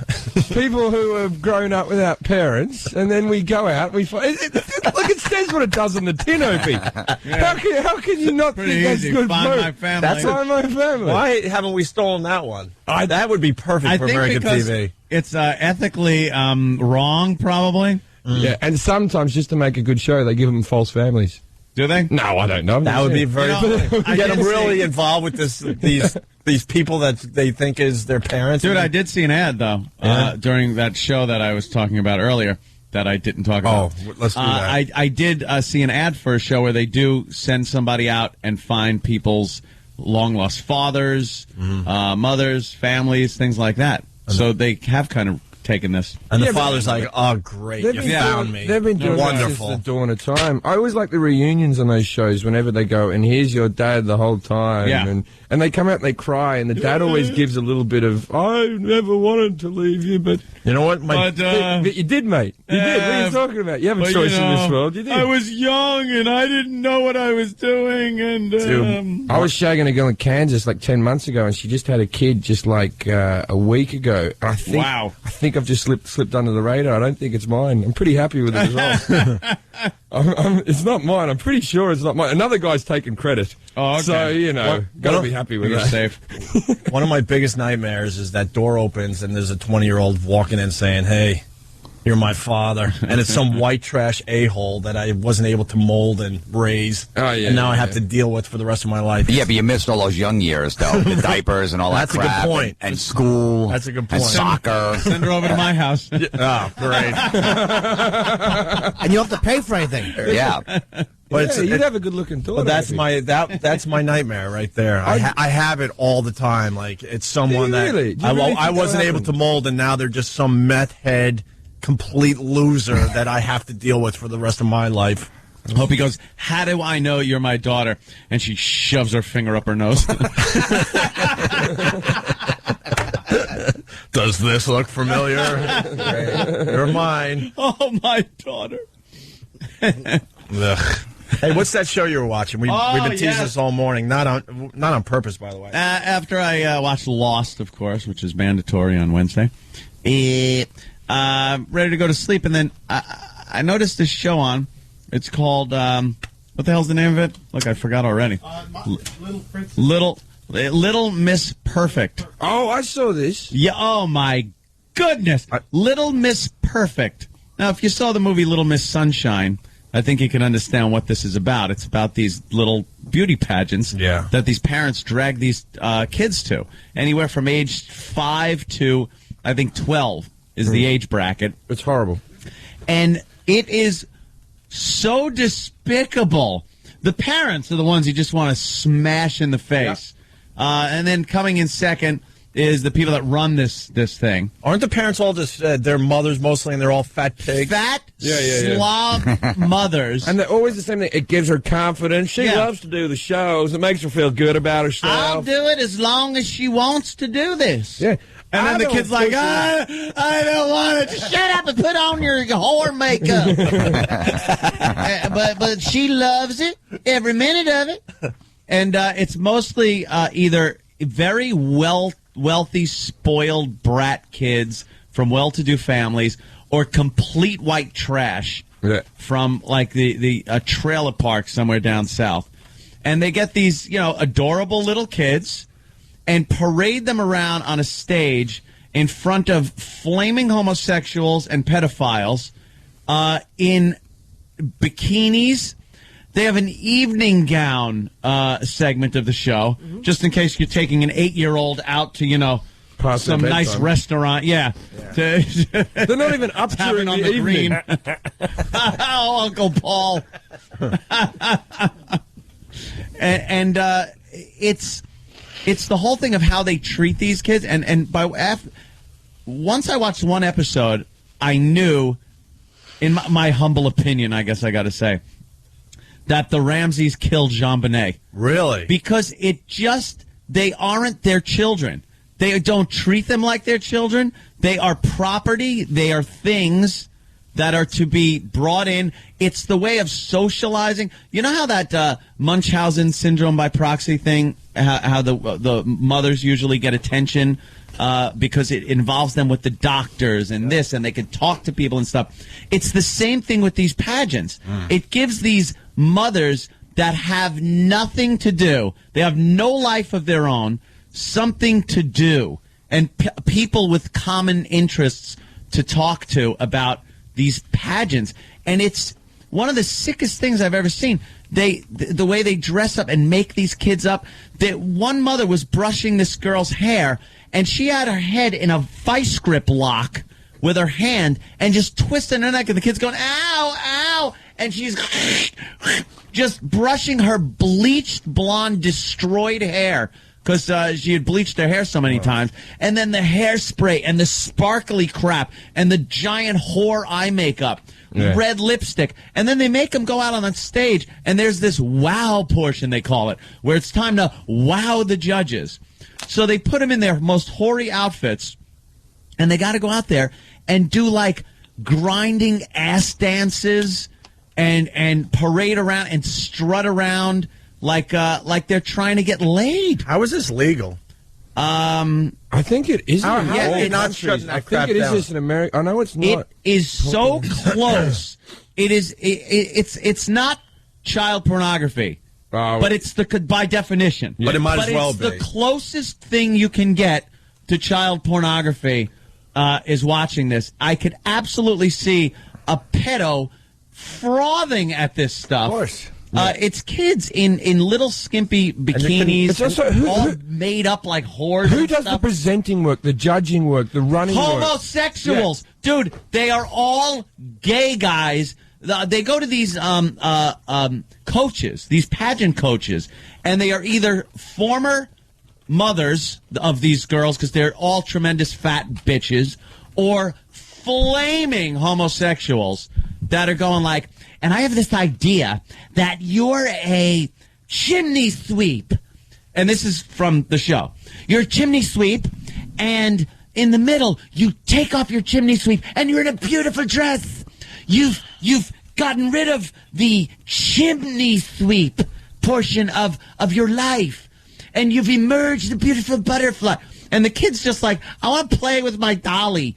And the mother's like, shut up, yes, he's right. Shut the chimney sweep thing, you stupid little bitch. And I'm horrified. This is the footage of it here, yeah? Yeah, there's some footage right there. They're always saluting. They love that salute. Like, yeah. Look, there was an almost nude 10-year-old being carried out on like a litter. Surfboard. On one of those lifeguards. Yeah, by 2 lifeguards. Here's some audio. We're going to have to get audio next week or tomorrow. Look at that. Look at that's horrible. If that isn't something that would get a pedo frothing at the mouth. And it confuses the hell out of the kid. Does it? Yes, the kid all of a sudden thinks she's an adult before her time. It teaches a child that being sexy is very important. You get what you want. You're a winner if you're sexy. If you win, that is true, though. And but they should learn that. But they should learn that at 8 or 9 when they've grown up, not when they're 6. We got audio. We're going to get more tomorrow because Ann hit us with this at last minute. Oh, yeah. Jim's looking at the one. I bet she has a MySpace page. I'm going to look her up. That's a good one. They're keeping the minors, Jim. Blue chipper.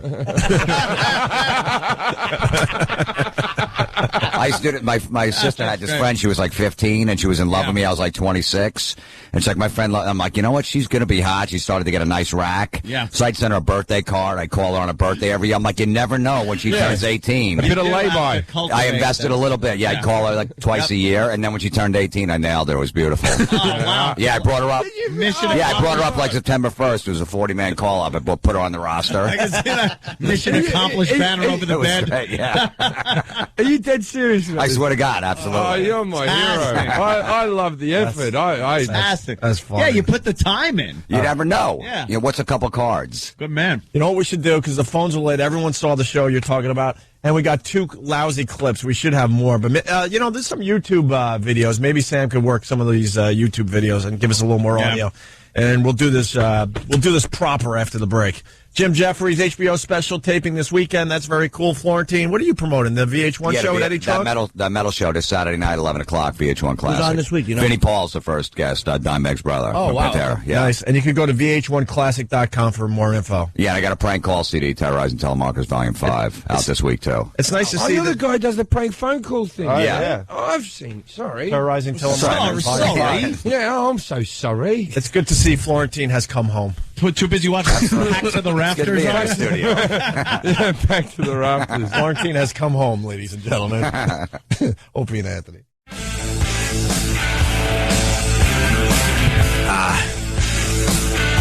Oh, my God. It's an easy one today. Everyone just during the break. A lot of yapping. I love it. Yeah. I think there were 5 different conversations going on during the break. Opie, Anthony, Jim Norton, Jim Jeffries, Jim Florentine. A lot of Jims in today. All comics named Jim. Yeah. Should be a theme. We should have like Jim Thursdays. Yeah. Call it the gym workout.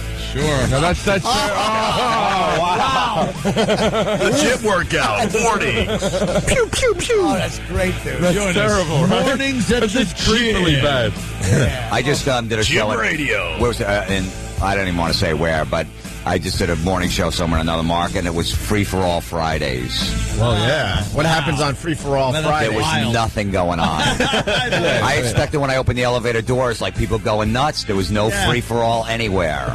I went in, we just talked. Ancient Rome. It was not free-for-all. Drinking, vomiting, having sex, hacking people's limbs off.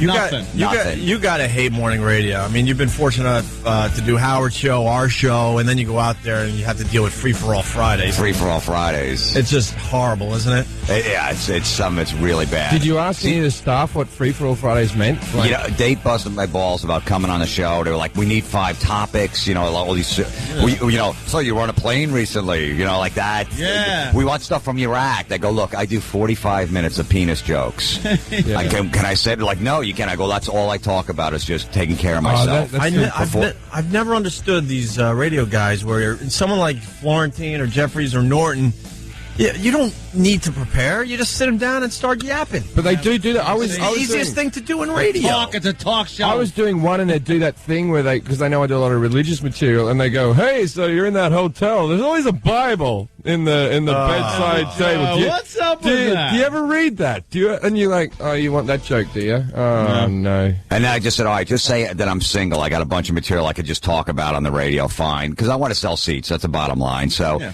and then the producer comes out. He's like, well, how is he going to get into this? That you're single? I go, I have no idea. It's his job. How the hell do I know? How is he I don't know. Get into this? How is he going to get into this? He's like, he likes this, that you're single, but how is he going to get into that? Are you kidding? I swear to God. I almost thought I was getting messed with. I'm like, all right, somebody's punking me right now. Yeah. Do you have change of a 5? Yeah, I got a few singles. By the way. So what does your wife think about that? You don't have one? What? Oh. They're the worst. Ham-handed way of... Oh, they're terrible. Unbelievable. That's why we love the comedians that come in and do our show, but there was a time we hated having comedians on our show. We were able to turn this thing around because they would come in and you would ask them something like, how's it going, Florentine, or whatever, and next thing you know, they're doing their act like, how did that happen? Yeah, we just want to do the hang, Yeah, how's it going? Well, not as good as it's going for George Bush. Yeah, right. Coincidentally enough, you said we like doing the hang. There was one comic that would do his act when he came in, and I believe he hung himself. Oh, yeah. Well, doing the hang. Did he really? Richard Jenny. Was it Jenny? Did he hang? Shot himself. No, he shot himself? Oh, that's all right then. In the shower. I was thinking the other guy from the Family Feud. Oh, Ray Combs? Yeah, Ray Combs. Yeah. Survey said... Survey said Brooks was here. Adios, funny man. Was he the host of Family Feud, was he? Oh, yeah. Yeah, for 10 minutes. You wanted to say something on the air about your parents? No. What were you talking about? Well, there was something else, no? Me and Anthony were talking about, at the moment, I've given up alcohol for a couple of weeks just to drop a few pounds and just so I can have a clear brain. That was the scream you heard from me. Yeah, just to have a clear brain for a couple of weeks before the special. And then I've been on the road for 2 weeks, and I've picked up 3 times. And have you ever had sex where you're sober and they're drunk? I've never done this in my whole life. It's like rape without the guilt. No, not the guilt. Without the justification of being drunk. Like it's rape with the guilt, because the whole time they're passing in and out of consciousness. You're just pulling their hair up, going. You sure you're into this? Yeah. You're positive. Oh, yeah, okay. Put your head back down. It's rape without the charges. Without the charm. There is something about that when if both of you are drunk and you're rolling around, there's this mutual, all right, we're hammered kind of a thing. But if you're not drunk and that girl is ripped, it is just like, all right, just get this over with. Shut up. Whatever. It's so awkward. What do sober people do? How do they meet each other? How do they get together? And how do they have sex? Yeah. Like, the first time, you got to be plastered, right? Yeah, I would think so. You got to have a few in you. Is it just me on this one? No. I feel like right with you. It does feel like I've slipped into material, but this is true. I'm right with you. I also, there was this girl in Cleveland who I went out with on the Friday night, and I really liked her, and then I go out with her on the Saturday night, and she wouldn't have sex with me then, after 2 days together, and then she's like, I still want to see you, and I'm like, well, why aren't we having sex? And she goes, I don't think we're ready, and I'm like, I'm here for 2 days. This is as ready as we get. This is the whole romance. Here it is. We got to confine, like on the Titanic sunk after 2 days. Look how big a romance was that? For a comedian, 2 days is like 2 days is everything. Regular guys in a relationship for a year. I had to kick her out of the hotel and go, if you're not going to see me, you have to leave because I'm an adult. And if you're not going to sex with me, then I have no interest in talking to you. I know it feels bad, but that's the reality of it. What's going to happen in the morning? I'm going to chat to her more. I'm going to see how crap she looks in the morning without makeup and not have sex with her. That's going to add to your appeal. At least I would have had happy memories before. What are you sleeping in my bed for? We'll just sleep together. No. Unless I can wank in the corner, I don't want you in the room. Well, that's the thing when they always say, look, nothing's going to happen. Like, no, I don't want anything to happen. Let's just crash. And that really annoys them. They're like, wait a minute, he doesn't want to bang me? Look at you, you turn it around. 7 out of 10 times. You're nailing them within 10 minutes. Always started out, no, I don't want to have sex. We just met. I mean, come on. We don't even know each other. Why would we do that? Let's just crash. And then next thing you know, they're all over your mule. Do you guys as comics do the same thing when you're in bed with a girl in a hotel where she goes, I bet you go from town to town and just have sex with girls in different... Do you deny it? No. I denied it for years. I'm tired of denying it. And now I go, yes. In every town I try to, and you're just one of many. And it makes them feel small, but I like that. No, or I just go, I bet you bang every comic every week. How do I know you don't do that? Like, no, I don't. I go, well, you're here with me and you just met me. Flirting is the turn it around guy. Always. Yeah. Wow. Any kind of argument with your chick, you just turn it around, make it their fault. Yeah. And then they're crying, go, how did this get turned on me? You just banged my friend and somehow it's my fault? Always. You brought her around. Exactly. You were looking you threw the garbage out, you were out for a couple minutes. You're a veteran, huh? A road veteran. Girls always say that thing. They do say that sentence where they go, I don't normally do this. Yeah. Well, I want some tramp who normally does. I don't want an inexperienced person. Can you tell me that you have? I feel like I have enough diseases to kill off yours. Well, Jim, you always got to walk them downstairs because, you never know if these girls are going to cry rape at the hotel after you're done with them. Go walk them out and go to the front desk. And make sure you go over there and say, hey, I need a wake-up call for 6 a.m. Sort of, the guy behind the desk sees you guys. The girl's not crying. Yeah. And then you crack a joke like, hey, I go, hey, do I look like Brad Pitt? And they're like, no. And I turn around. I go, how about from this angle? Just something stupid. And we're all, ha, ha, ha, ha, ha. Yeah, she thinks I'm Brad Pitt. And, and then she's laughing. And then she wants to press charges. Like, hey, she was at the front desk. Look at the video. Be funny if Brad Pitt who laughs? Rape? Who laughs after they just got raped? Yeah. So you got that, well, unless you've held a knife to their throat, going, you better laugh. She was very despondent at the time. She did not know what to do and how to react. Some people react differently to these situations, and she reacted to her horror with laughter.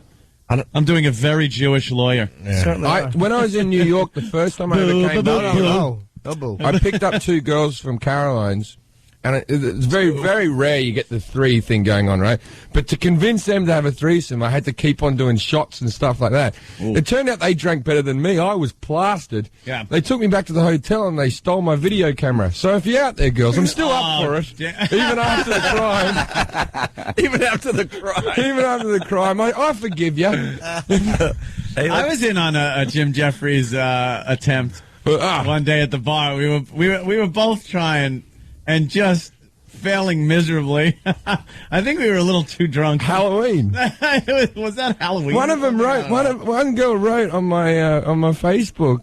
On my fan page. I made out with Jim Jeffries at Halloween, and then I went, I did make out with it. I was so plastered at that thing. I was going, all right, Anthony, if we work as a team. Yeah.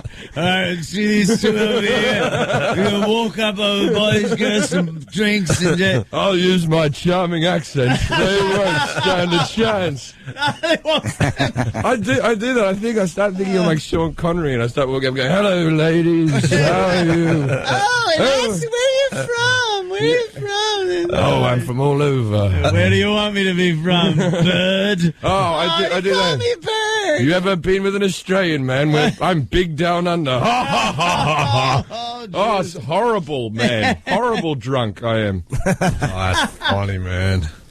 Yeah, it was a fun. We got clips of that show you saw. Oh, you do? The little girls doing the pageant thing. The little girls show. Yeah.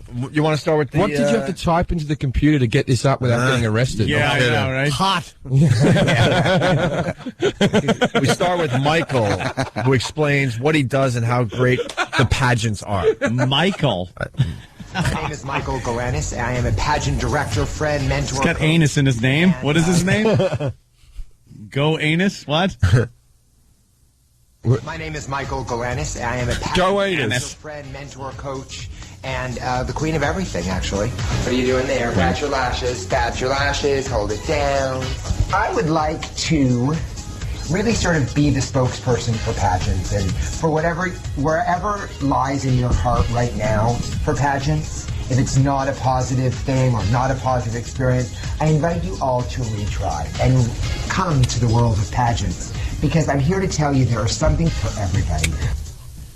Something for everybody. Something for everybody. Gay guys and pedophiles. Yeah. And overbearing fat mothers that want to treat their kids like little whores. The husbands in these stories are Yeah. always, they're very depressing men. Yeah. They're They're beaten men. Well, like, that's what she likes. And they've been told the lie as well. They believe the lie as much as the kids being told to believe the lie. And it's just, they're just overpowered by their wife. They're into the pageant, and because there was this one woman running around, this fat slob, running around, and she couldn't find the big can of hairspray.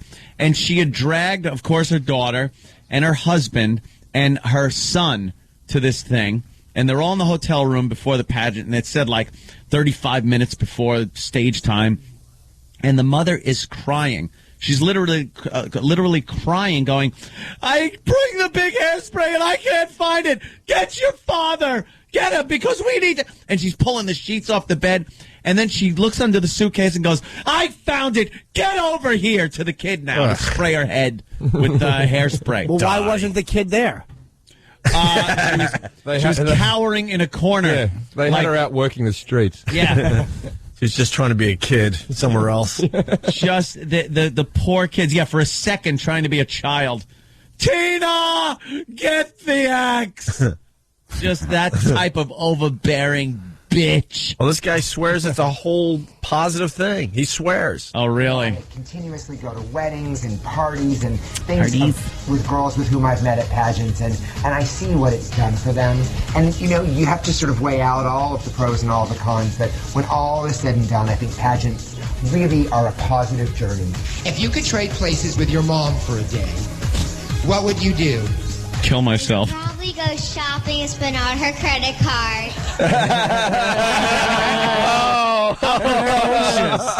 I'd eat all the chocolate hidden under the couch. I drink out of the special bottle she keeps over the fridge. I'd keep a secret. I'd abuse another child. I'd let me play. Just burst into tears. These poor little bitches. Oh, no kidding. What kind of problems are these? Are actually perfect, though. These are the disturbed kind of girls I've always liked and been attracted to. The ones that after a while. Yeah. I like girls with just like tons of baggage and just no dad. I like her. I don't think I've met a girl's father in years. You like him being a complete mess? I just want daddy issues. I want everything. And after a while, you get sick of it. But initially, it just works perfect. Yeah, in the beginning, it's really cool because they totally attach to you. And they're all effed up. And it's just fantastic. Yeah. They're a complete mess. They're messes. If I can't see self-harm, it's a deal breaker. It's fantastic. When they got to come to your door with a bellhop for all that bag, just bringing it all upstairs. Here you go. Here's my father. Just log that. Take this steamer trunk of my mother was a bitch and everything. Oh, here's an uncle trunk. There's another one out here and another one over here. The wildest in bed. Yeah, that's what it is. Yeah, you got to have the crazies. Man. And then, but the thing is, you could run into that landmine of bursting into tears at any moment. Oh yeah, exactly. So you got, and holidays are special too, because Christmas, it's a happy occasion. Oh wait, that's the day Dad left. All right, right off Christmas. Like you have 1 minute they're crying, next minute they're giving you treats at a movie theater. You know what I mean? You don't know why. You're like, all right, I'm going with it. She was just crying 10 minutes ago, it's but like you just fell into Girl Interrupted. It's like they're trying to suck Daddy's love out of the bottom of the thing.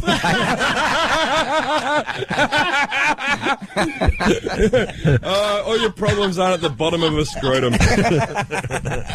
Oh my God! Oh, nice. That was a fantastic Daddy's love. Come on, I know it's in there.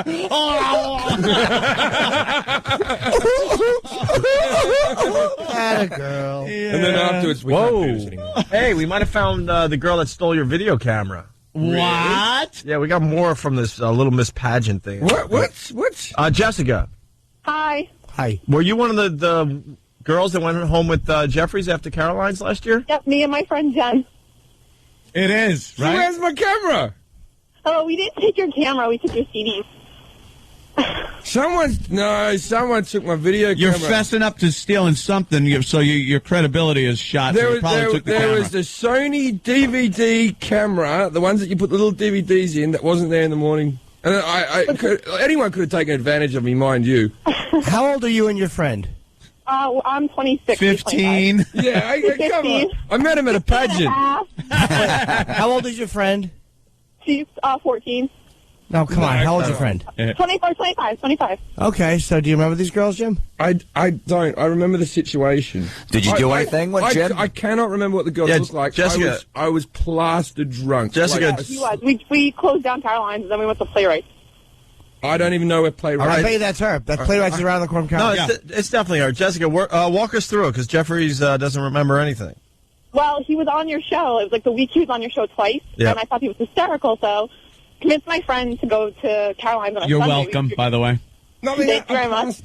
No, I'm saying you're welcome to Jim. Yeah, you're always You're welcome. We drank all day. We went there, drank. So embarrassing. Okay. We met him, and he was really friendly. Asked us to stay for a drink, so we did, and then we just kept drinking. Jim told us his life story, pretty much. Started singing show tunes in Caroline. and then finally the bartender was like, you guys got to leave. We have to go. So then we went to Playwrights.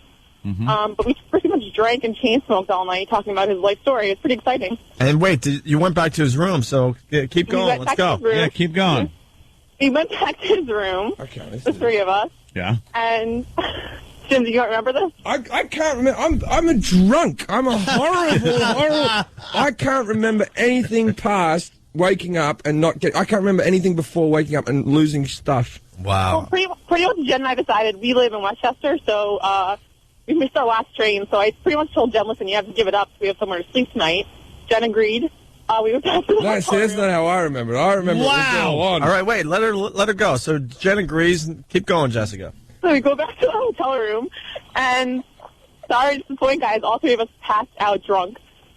Oh, so it wasn't just me. You guys were as drunk as I was. I threw up in your sink. You threw up in the sink. What a rock star. Holy crap, man. You rule. This is a great story. Were you all naked in bed, passed out? A little bit. I mean, as much as we could be before we passed out drunk. If you would have died, if Jim would have died that night, he'd have been a legend. Yeah. Well, look, I'm still going to be at the Skirball Center on Saturday. Give it a second try. I assume if you were good enough when I was drunk then, I'm getting drunk on Saturday. So, and he has a lot better things for you to steal. Yeah, he's got new CDs you could steal. He's got new clothes, I see, too. He's got a Blu-ray player you can lift. Hold on, there's a little more left here. So you guys pass out, you're a bit naked. You don't really do much with Jim Jeffries, right? No. So then, 5 o'clock rolls around. Jen becomes conscious again, decides to go down to the front desk, ask where the next train is. They were no help. So then she came back to the room at some point. I don't remember. She's, on the floor. I'm on the other side of the floor. We both Jen and I end up flooting on the floor to keep warm. The phone rings at 6 to wake us up, and I pop up to answer it, and Jim wakes up screaming and goes, bloody hell! Why are these two girls? He's like, why are they on my floor? And how'd you get this? You can't startle me. I'm not a good person.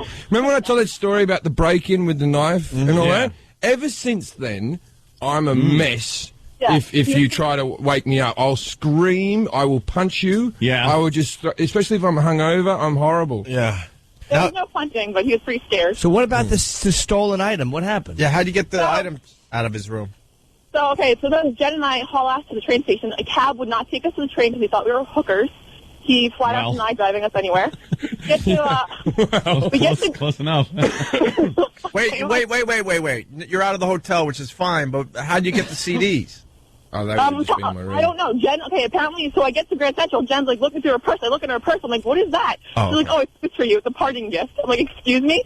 She's like, well, I was looking through his drawers trying to find a train schedule or something, and I found these CDs. I thought he would. I think your friend stole my video camera.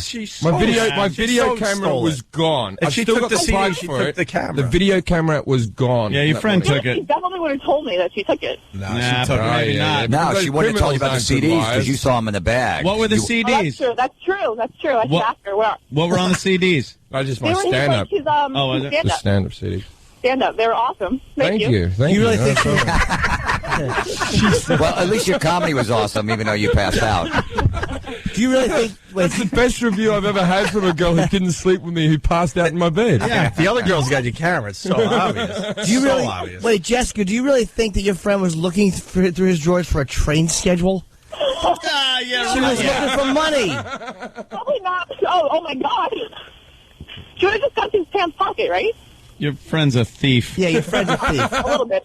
She's a fun girl, though, so. Oh, yeah, she was a fun girl. Yeah, she doesn't want to bang you and she steals your CDs. She's great. Yeah. Can't wait to hang with her. Hey, what could they steal this weekend, Jim? You haven't drank in a while, so it's only going to take a little bit for you to be... I'm getting smashed up on Saturday after the show. You got another great opportunity, Jessica. Where are you going to be Saturday? I'm going to be at the Skirball Center, and tickets are available at Jim Jeffries at BroadwayVideo.com. And the Skirball Center is in it's NYU. It's right off of it's right near LaGuardia and West 4th Street at Washington Square Park. It's in NYU. It's a brand new theater, like 3 years old. It's gorgeous. Hopefully, the next parting gift will be chlamydia. Yeah, but she won't bang you. She'll just throw it on you. Well, I won't bring Jen this time. She's moving to L.A. tomorrow, so you won't steal anything. But tell Jen that I live in L.A. now, so if she wants to steal anything... She has your phone number. A long-distance threesome. That's nice. Tell her to call. I'll tell her to call when she gets there. Why is she going to L.A.? So I can punch her in the head till I get my camera back? Better stuff to steal. Exactly. She was hoping that would happen. Why she wants to be a filmmaker with Jim's camera? She actually said, I think I'm picking up amateur filmmaking. Oh, great. She's a porn girl. You know that, right? She's doing She so stole your camera, dude. Yeah, and she's doing like $500 porn videos. At least we know that I was telling the truth. Yeah. That's pretty much what the show's about. Getting to the bottom of things. Did Jim get naked at all? No, he couldn't. What do you mean he couldn't? What do you mean? It's not like an erection. like no matter how he couldn't get his pants off. This never happens to me. He couldn't walk. He couldn't walk. We drank them under the table pretty much. Yeah, they did do that. Wow. That's a good story. What a great opportunity that was just like blown by alcohol. I know, exactly. But the thing is, it's that little dance you do with alcohol. If there was no alcohol involved, the opportunity wouldn't have come up. And then you can drink past the opportunity as well as a fine line. I always said it. There's a graph that goes up that things will get better. Your performance at certain things will get better as you drink, especially bar-related things. And picking up girls is a bar-related thing. Playing darts, things like that. You'll get better. And then instantly, wham, the graph drops off in 1 second. You play darts really well. Next thing you know, there's a family of 4 dead. Family of 3 would have been good. Why? Because you only shoot 3 darts at a time. I just meant a drunk driving accident. Yeah. Oh, I thought you meant hit him in the head with darts. I would thought hit him in the head with darts. I meant that you're playing darts really well, and it's a great night, and the drop-off is you're picking different color hair out of the grill. That's okay. Now I got the old patent leather shoe and the hair ribbon. I'm wondering how that happens. Well, there's a lollipop and a Timex watch. Uh-oh. Someone was holding hands. Is she still alone? Jessica, we're going to put you on hold for a minute here. We have to take a break. We got more audio from the Little Miss Perfect TV show that Ant was watching last night. We'll finish up with these guys next. Jim Norton, Jim Florentine, and Jim Jeffries all in the house today. Opie and Anthony. Opie and Anthony. I guess we're losing Florentine. Yep, he's got other press. You got other press to do, Jim? Yeah. Yeah. Like one of those satellite radio tour things. Oh, fun. Where you just call different stations around the country. You're in Des Moines, Iowa. Hello, Des Moines. You're on the Bob and Kelly Wacky Show. So tell us about your show. We're excited. Wacky horn. It's awful, right? Yeah. You don't think they're excited? No. Just say, what's this stupid show about? Just be honest. Jim's show is with Eddie Trunk and, of course, Don Jameson. And it's called That Metal Show. It's on VH1 Classic. And the new season starts March 7th, which is this Saturday. And this season they got guests are Black Sabbath, they got Anthrax, members of Guns N' Roses and Velvet Revolver. And you can also watch old ones at VH1Classics.com. Yeah, we got Lars from Metallica, Queensryche. Who do you got from Guns? Duff. Duff's great, cool. man. The guy knows his finances. I know. Did you guys talk about that? Yeah, we talked about that. His stock portfolio, excuse me, is pretty amazing. The guy's his pancreas almost exploded from drinking so much. So he had to figure out something else to do with his life. Yeah, and now all of a sudden he went back to school. Right. You got to go back to school after that. You party so much. He told the story on our show. He said, look, if I drink again, I will die. Yeah. It got to that point. Really? He got the closest to dying from alcohol. At least he got to keep his video camera. And didn't die. And, now he's a whole new person. But then his bandmate wasn't so lucky. You watched that Sober House? Yeah. Steven Adler? Who knew that it was that bad? He's still alive, though, isn't he? Well, I guess. Have you seen this? I read the Slash book. I know that Adler was a smack addict for heroin. He might still be, I don't know, but I mean... He got a seizure from doing what? Or a stroke or something from doing that stuff, yeah. Stroke, right. Well, he could still drum for Def Leppard. They could have the both of them there. Yeah. Like just one... You got one drummer. Assuming. That could do like a hell of a quad bass. I wonder if that conversation was like after Rick Allen had that car accident in Def Leppard. Rick's lost his arm, and they probably had that meeting without him. Like, all right, who's going to tell him? Should we just dump him or? No, he's been there since the beginning. Yeah, but we could get a guy with 2 arms. Yeah, play twice as fast. This is a bit off the track, but when I was in Iraq, they make you go visit the hospitals and all that type of stuff, and you go see the soldiers. And we go there with page 3 models who are like topless models in Britain, and we only had enough time to visit the hospitals very quickly, so there was 2 wards. And so I went into one ward and the topless model went into the other ward. You never seen a more depressed bunch of amputees. Oh, God, yeah. They were expecting to get the model. And then in walks me, and I'm like Peter Griffin trying to, hey, kids. Hey. Yeah. Like that. But anyway, there's this guy, and he was missing an arm, but it was not like a stump. It was like tethered bits of skin, like little jagged, like cortisone things, right? And what happened was he picked up a dirty bomb off this woman in the street. He just, here's a present. I had rat sack in it, this dirty bomb, right? Blew his hand off. And he could feel the poison going up his arm and killing him, going to his heart. So he got an axe and hacked his own arm off. Holy crap. Really? Hacked his own arm off, and he said it with an element of pride. Now, I'm weak, man. My arm's dying. I'm all dying. Everything's dying. It's like that scene in Mad Max where he goes, you have, you have... You have 10 minutes to cut your arm off or 20 minutes to cut the chain. You're about to die in 15 minutes. Yeah. And the guy goes for the chain, but, hacked his own arm off with an axe. Oh. Well, what was in it? Rat poison? Rat sack, rat poison. But and he just knew. He could feel the numbness going through. And he goes, all right. And he just went, I know they'll probably get trained for that type of thing. Wow. Picked up whatever implement he had, hacked his arm off, man. Oh. Boy, that's a man. That's a man. So those guys weren't happy to see you when you went in there? No. They all started hacking their own heads off. I did a tour of Walter Reed that was down there, and they wanted me to go to the hospital. Some woman, a fan of mine, hooked it up. And I go in there. It was so embarrassing because, 3 of the guys out of the 40 that I visited knew who I was. Oh. They're like, the soldiers are lonely. They'll want to see you. And I go in. I'm like, hey, how you doing? The guy's like, hi. And I'm like, what's going on? He's like, nothing. I'm like, so, you like the show that I'm on? He's like, I don't know what show you're on. I was so awful. They would have been happy if you cleaned their who are you? They thought you were there to change the bedpan. They thought some star was coming in, If they don't know you, you're just the guy who can do things they can't. I'm trying to explain the shows I'm on. They're like, sorry, I never saw that. I was overseas. I was fighting for our country. I'm like, it's a show. You check it out on YouTube. Yeah, but I don't have any arms. All right, well. Or a laptop. Jim, God, right? the most embarrassing moment happened we were just talking about Semi-Pro. We went to the screening of Semi-Pro. Right. And I walk in, and everyone has their hands up. Like, hey, this is my most embarrassing moment ever. Oh, yeah. That was They have their hands up. So I'm like, hey, like a rock star. Like, hey, what's up? Yeah, I'm here. Thanks, And I turn around and realize they all had their hands up because K-Rock, the station that was promoting it, was throwing out T-shirts.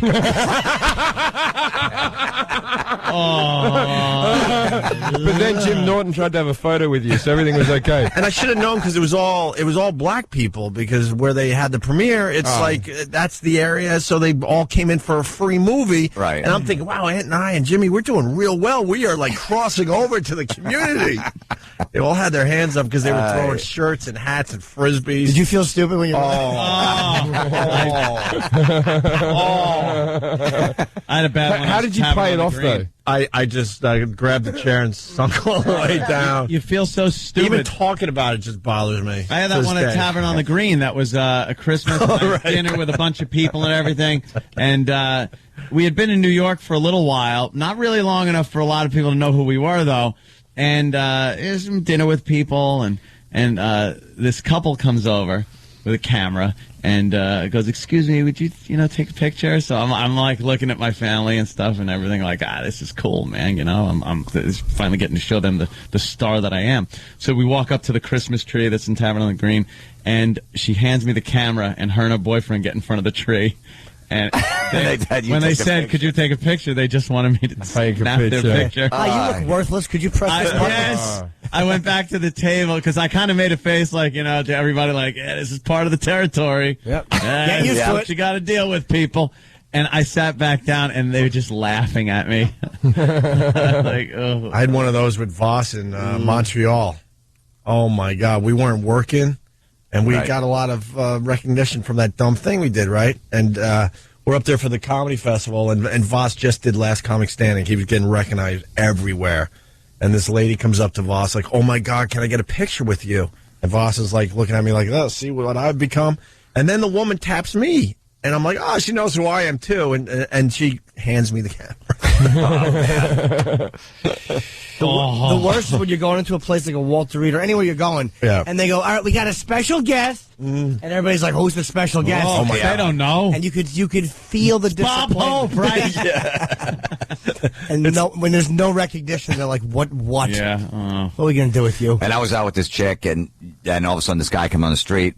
And he's like, "Dude, I watch the metal show all the time on VH1 Classic." I'm like, "All right, cool. It's going to impress this chick." Like, wow. You get recognized, especially a new one. Yeah. You know what I mean? It's always cool. And then he goes, "Can I be honest with you?" And I'm like, "Yeah." He goes, "The show really sucks." I got to be honest. It really sucks. And I'm like, "All right, well, hey, that's your opinion." He goes, "No, seriously, it's really bad. You guys don't even know anything about anything. You just talk about old 80s metal, and it's terrible." And I'm like, "All right, thanks, man, whatever." And it was just awful walking away. Yeah. But that's what the show's about. Why? What does he want? I don't know why. Most of the guys that watch that show live in their basement with their mom. They're 45. Yeah. You know what I mean? And they you talk about like older metal, not they want to talk about old metal. Because metal, you could say it's Def Leppard, you could say is metal, and then you could say Slipknot is. Yeah. So then there's a whole thing in between. So it's a big argument. They're not metal. You suck. Kiss isn't metal. They're like hard rock. They're not. Metallica's metal, and Metallica's not even metal anymore. No, so it's just a whole, and they just get so angry over it, over nothing. You don't carry the. I could care less. Eddie Trump does it a lot. He's like, "Don't say extremes metal." I go, "Who cares?" He goes, "I'm going to get hate emails." I go, "Then get them." Get them. Oh, is that really bothering someone that say this next metal band Extreme? Who cares? Jim told me that sometimes when they're coming back and the camera's getting running. How long before the camera comes on do you cut gassers and wave them at Eddie? 5, 4, 3. fart right there. And then he blows it every time. He's like, he did it. I go, I didn't do it. It's constant. One of the PAs last night, we had a rap party for the show, and she's like, you're just a disgusting human being. All you do is fart. He goes, did your mom teach you anything? I go, you tell me that's not funny. She goes, no, it's not funny. I go, it's funny every time. Funny. I always have one in the chamber. That's my thing. Always keep one. You never know. With one in the pipe. You never know. Safety off. You're dangerous. What's better than just waving at Eddie Trunk as the cameras go on and try to do a show? Nothing. Even when Jim wasn't famous, we were auditioning for this VH1 show. We were nothing. We were making no money. Oh yeah. And it was a big show. It was like already going in production. I think it was already picked up, or we're going for the pilot. We're sitting there. The director finally comes in from LA because we're doing like a second casting. They're interested in me and Jim and someone else as partners. And we're sitting there. The guy's like, okay, 5, 4, 3. And Jim just starts farting. And it was like some gay director. He's like, excuse me, well, did someone just fart? And Jim's like, yep. He put his hand up. Yep, I did. I was like, you remember that? It was in that couch potato thing. I remember couch potato. Yeah. He just farted. I'm like, dude, we're making $200 a week. Can't you just hold that in? I don't even remember that. I like the fact there's no denial whatsoever. He put his hand right. I did. Jimmy's very proud of yeah, it. he likes to brag about him. Funny. We have to. You have to sneak out. I gotta go. Yeah. You got to do the awkward out, and we just all look at you. Pretty much. Yeah, if that's what you want to call it. Oh man, don't be a stranger, Jim. Absolutely, Jim. Good luck with your special, man. Jim Florentine, everyone from the Metal Show on VH1 Classic. Yeah. March 7th are the new episodes at 11 p.m. Yep, Vinnie Paul's on the first week. Very, very cool. I met Vinny at Hard Rock. He was very cool. Vinny's a great guy. And they got a strip club in Dallas, which is phenomenal. Yeah. They hook you up. Anything goes. Really? Yeah. Anything. Yeah. Oh, nice. Pick one out. Yeah, that's good. All right. So just wear sweats if you go. Yeah, nice pair of silk underpants. Yeah. Silk shorts. Oh, what? You want it to run down to your ankles? Sometimes, no absorbency in that. Yeah, see, that's why I wear tighty whities, just in case. It keeps it in. Absorbency. Keeps it in. It's like almost like a diaper for sex addicts. I wear chaps backwards. Oh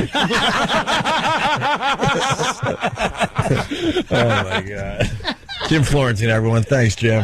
Thank you, Jim. It was good seeing you, man. Damn, man. Hey, that's funny. Just so we can wrap this up, you want a couple clips from Little Miss Perfect? All right, man. Please. All right, this is He's a good guy. Hadley, Hadlies. Hadley's mom talks about doing the pageants. Thank you. Stunt brain got it. Hadley. Pageants can be expensive, and I think people try to cut corners. Sometimes it's on their clothes, sometimes it's on taking pictures themselves, sometimes it's on doing their own hair and makeup for their child. Ow! If you start skipping these steps, you're not going to have a positive end result. Woo, you look sassy! Our next contestant, Hadley Sage Campbell. What? You did your face wrong. You went, she knows that she has to nail this routine. I'm going to nail this one. Or what? I'm going to nail it. What's with that foot? Sorry. Stop saying you're sorry. Sorry. For her to say, I'm sorry over again makes me feel like maybe she's doing this more for me than for her. Oh, my God. Yeah, maybe. Well, but don't let that thought sink in a little too much. That's the big sign. That was the signal. It's not the bedwetting and the not being around. Yeah. Being scared of gay men. That is... Sorry, I'm sorry about everything. Could you stop punishing me? She has to nail this routine. Right. Or what? What is going to happen if this child does not nail her bathing suit section of her... Yeah. Well, it's the stuff they're not filming. You can only imagine there, Jim. Yeah.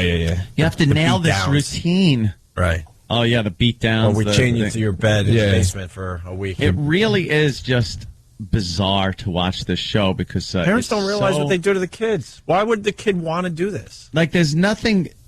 You watch it and just go, oh, that's creepy. Yeah, but pedos must just be like porn to them. They must just love it. Yeah, I like the mothers are all lunatics. They stand up when their daughters are on the stage, and they start acting out the routine themselves, and they want the kid to make eye contact with them so they could just copy what they're doing. So here's this Jabba the Hutt slob with a big perm. these fat under they're called bingo wings. Bingo wings. Bingo wings. Yeah. Oh my God, that's great. Because when you go bingo, and that fat and loose skin just flaps underneath their arms.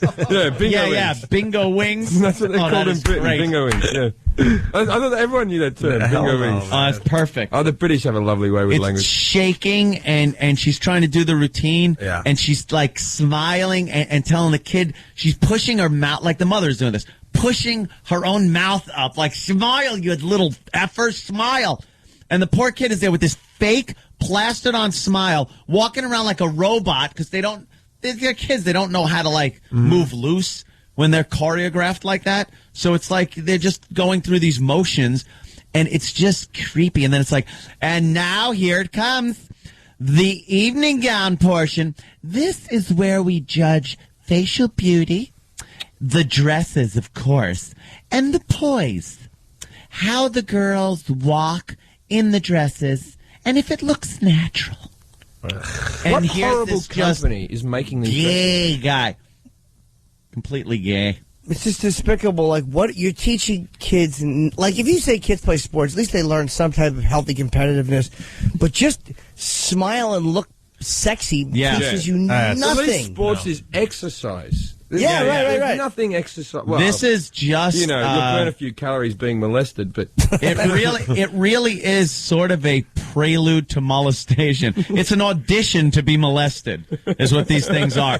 This one woman slapped these Rich Voss caps in this kid's mouth and made her go out there and smile, and she looked silly with these giant fake teeth in her head. I gotta watch this dumb show. Oh, it's fantastic. Let's meet Shelby's mom here. Shelby is just a natural talent.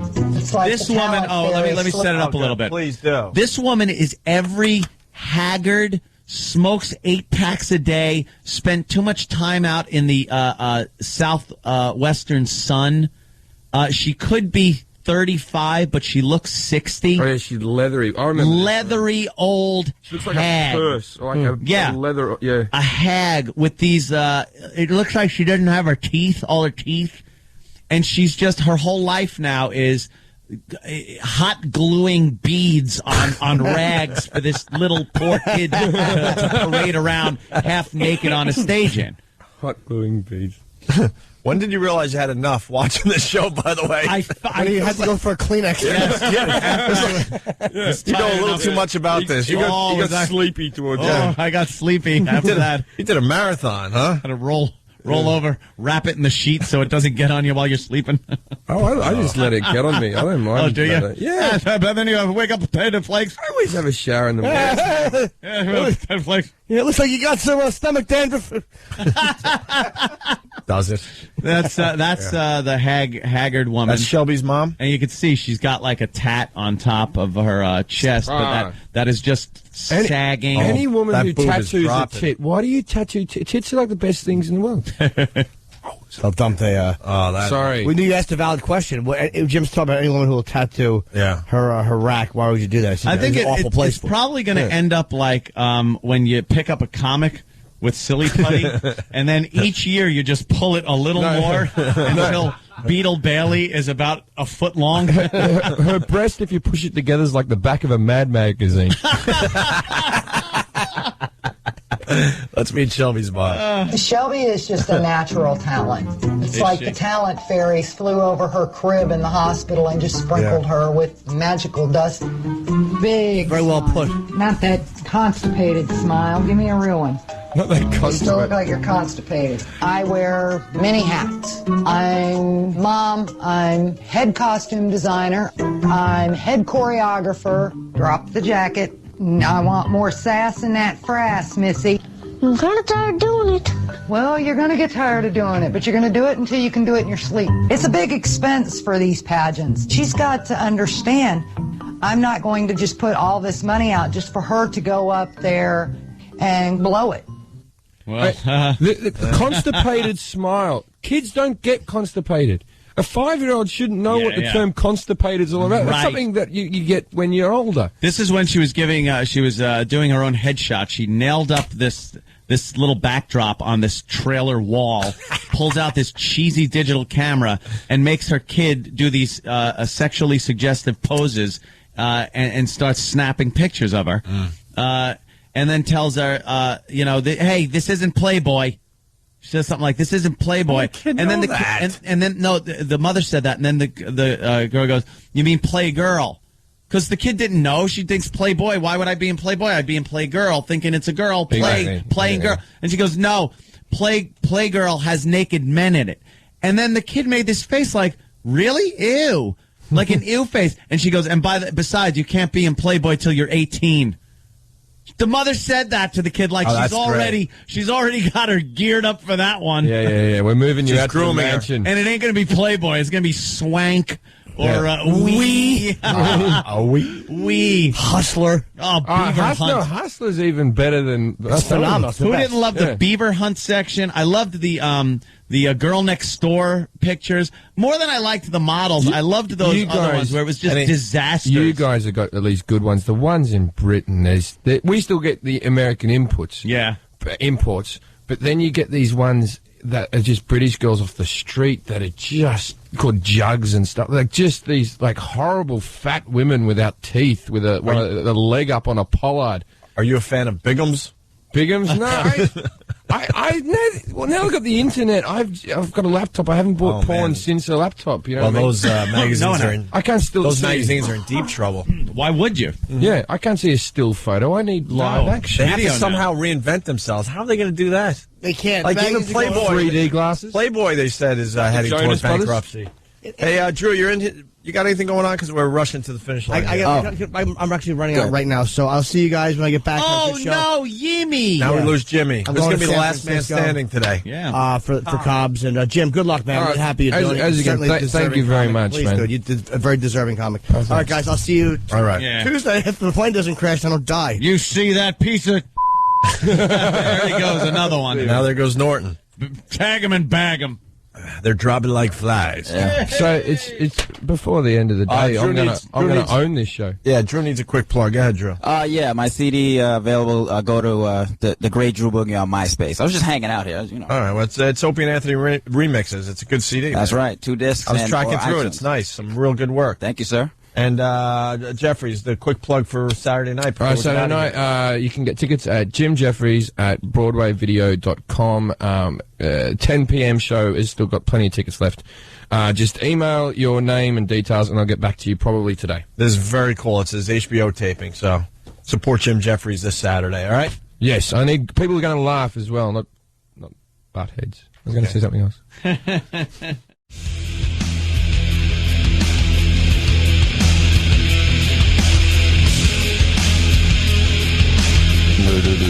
Continuing with the Opie and Anthony show. Jim Jeffries made the walkover. Yes. We got Dana White calling in a little bit. Oh, yeah? Of course, the dude that runs the UFC. He's always a fine guest on our show. Quite volatile. And also, yes, Jason Ellis will be on our show today through the ISDN lines because he lives in L.A. Jason Ellis is a relatively newer radio show host. Mm-hmm. Steve Blatter and Rob Cross turned me on to this guy, and I'm like, yeah, whatever. They're like, no, really, give this Jason Ellis a shot because we want to maybe have him play on your channel a little bit. I'm like, whatever. That guy, send me some shows. I was all annoyed. All right. And I can't get enough of this guy, to make a long story short. He does afternoons on Faction, I do believe. Faction. Yeah.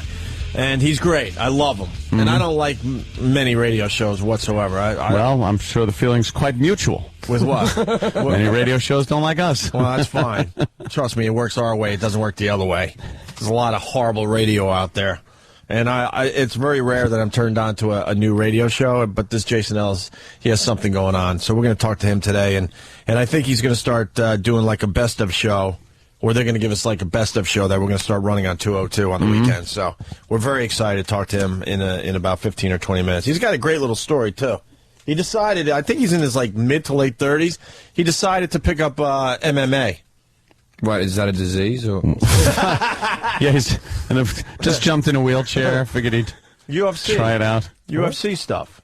I know UFC, the Ultimate Fighting people. Yeah, but they call it MMA. What's MMA? What does that stand for? Mixed martial arts. Yeah. Mixed martial arts. Yeah, because that's it used to be Ultimate Fighting. They would call it that and stuff, and then this.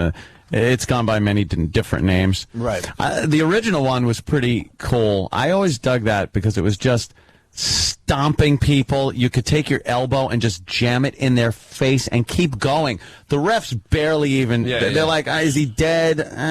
There were really no rules. He's on the brink. I'm hearing a death rattle. I guess we'll peel him off of him. You can't fish, hook, or eye gouge, right? That's the only 2 rules. Isn't it? I think they got a few more rules in finally. Yeah, they got rules in. Open it up to a bigger audience. You know what it was? It wasn't even so much a bigger audience. They couldn't fight anywhere. Right. They weren't allowed to fight anywhere because this was like savagery, like gladiator stuff. Hence opening it up to a bigger audience. Yeah. Because I mean, you could do that crap in your basement, but how are you going to get like a TV deal? Yeah, true.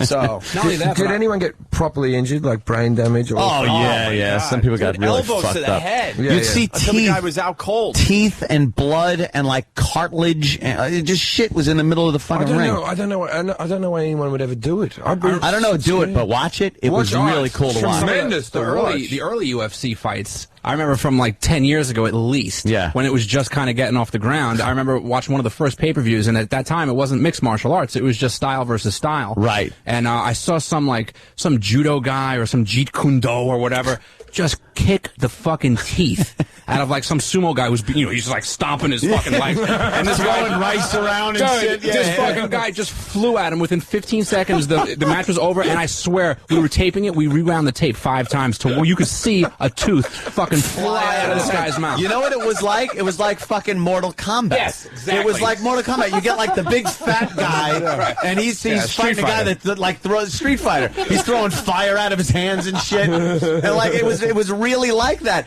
And then they changed it. But you're right, it was different styles. You'd have a wrestler and real wrestler going against a boxer. Now you got to kind of know everything. It was too one-sided, so now it's the whole mix. I liked it when it was hold on. We're into a great little rap here, but everyone is losing their minds over your fucking mic. Yeah, my mic sucks today because our processor is broken. Mars, what's going on? Can't you just move to People are mic? not happy. Ant's mic sounds like shit. Ant's mic sounds like shit. Please fix if I move to another mic. Ant's mic sounds funny. It sounds all right to me. like crazy. Yeah. Is it tinny? It sounds different. It sounds tinny. It sounds fine. That is a little better.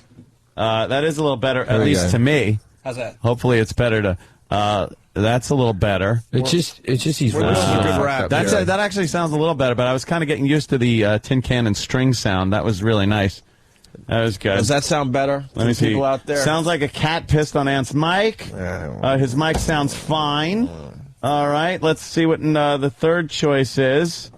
Anything? It's fine. All right, maybe check 1, 2. Someone wrote. He sounds good. Someone wrote check 1, 2. Yes, they want me to read check 1, 2.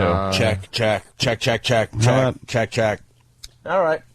Good to see the stock market rally today. Well, General Motors down has 125. Decided, the auditors for General Motors have come out today and said, hey, we have severe doubts that this company can continue being a company. So, that's great. Yeah, it's looking grim. As a matter of fact, I popped it up over here. If the market just opened, right? Oh, yeah. Wow. Yeah, that's down 14%. GM is?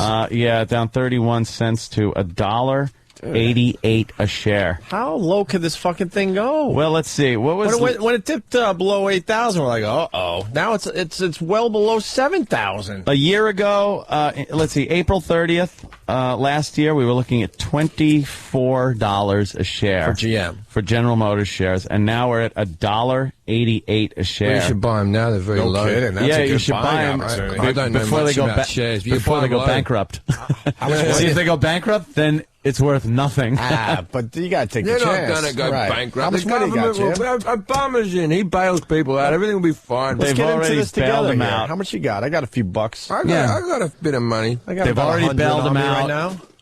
And the auditors are saying even with the bailout money, they can't sustain it. You know what it is? You can only bail out a company that has some kind of game plan to make money.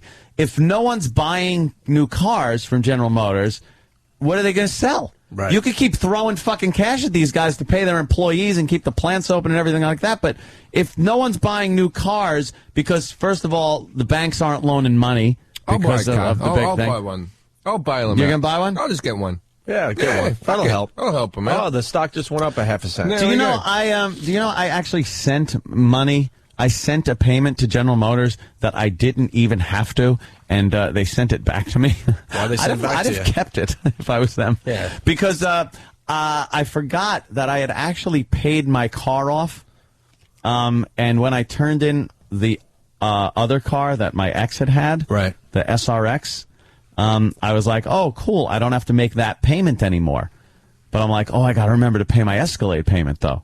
So I wrote a check and sent it out, not realizing the Escalade's paid for.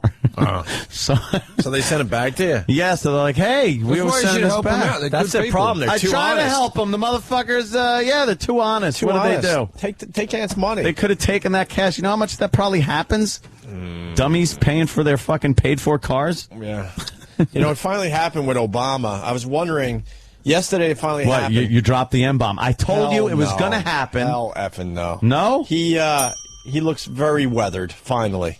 Yeah. This guy, because the whole time with the campaign and everything else, I'm like, when does this guy sleep? He looks like he sleeps 12 hours a night. Oh, and it finally hit yesterday where he looks tired and weathered already. 45 days in. When he was like, let's change America. Let's change America. Now he's just like, fuck, I'm fucked. He's got young kids as well, so that's got to fuck you up. Isn't he? He's got young kids, and he's got that. His wife's got that weird jaw on her that protrudes underneath. Am I the only person who notices this? I keep bringing this up, and people think I'm crazy. I mentioned it on stage, and people thought I was racist or something. Dude, she has I a jaw. hate her fucking face. What are these ones? She got this big jaw, and then she makes this pucker thing when she closes her lips over her teeth. Yeah. And then she'll smile with a big jaw, and then she makes this little pucker again. I hate it looks like our first lady, the way she looks. It takes a lot of effort for her to cover her teeth. I don't like the way she looks. She's not a pretty woman. She got big fat hips, and all the press can do is talk about her dresses. Yeah. I don't care about her dresses. She had a backless dress. The economy's going to shit. Fuck her dresses. She's got great traps, though. What? I'd still give her one. Yeah. Out of all the first ladies in my lifetime, she's the first lady I'd give it to, I think. I'm thinking. The last one wasn't bad. Nancy Reagan in her day. Maybe not, Nancy Reagan. But not the Nancy Reagan. You know her day. In her day. She never back in the Hollywood days. Back in the Hollywood. She was Ronnie Reagan had her day. Ronnie Reagan thought she was bangable when they were both doing movies. She never had her She day. was a movie star. What's wrong with you? She was like the Mary Pickford big-eyed fucking bitch. I'd rather do Barbara Bush than that Nancy Reagan. Bush. I would have rather done Barbara. Who's the last? I was just Bush trying to be shocking woman? there. What's her name? George W.'s George wife? W.'s missus. Yeah, Mrs. George W. Bush. Yeah, I would have liked to have done her just after she had the car accident where the guy died when she was all crying and weepy. Yeah. You can make her feel better. You just brush your hair through your hand through her hair, and then slowly push your head towards your. Yeah. Well, the hottest one ever was Jackie O. And you know. Was it though? How do you know? Maybe Taft had a fucking hottie. I don't think Jackie O. Very good point. Jackie O was too. Her eyes were a little too far. Yeah, she looked a little apart, wacky. First ladies, just by nature, aren't very pretty. You think it's you'd be the weirdest most powerful thing. man in the world. But you start out like, I want to be an assemblyman.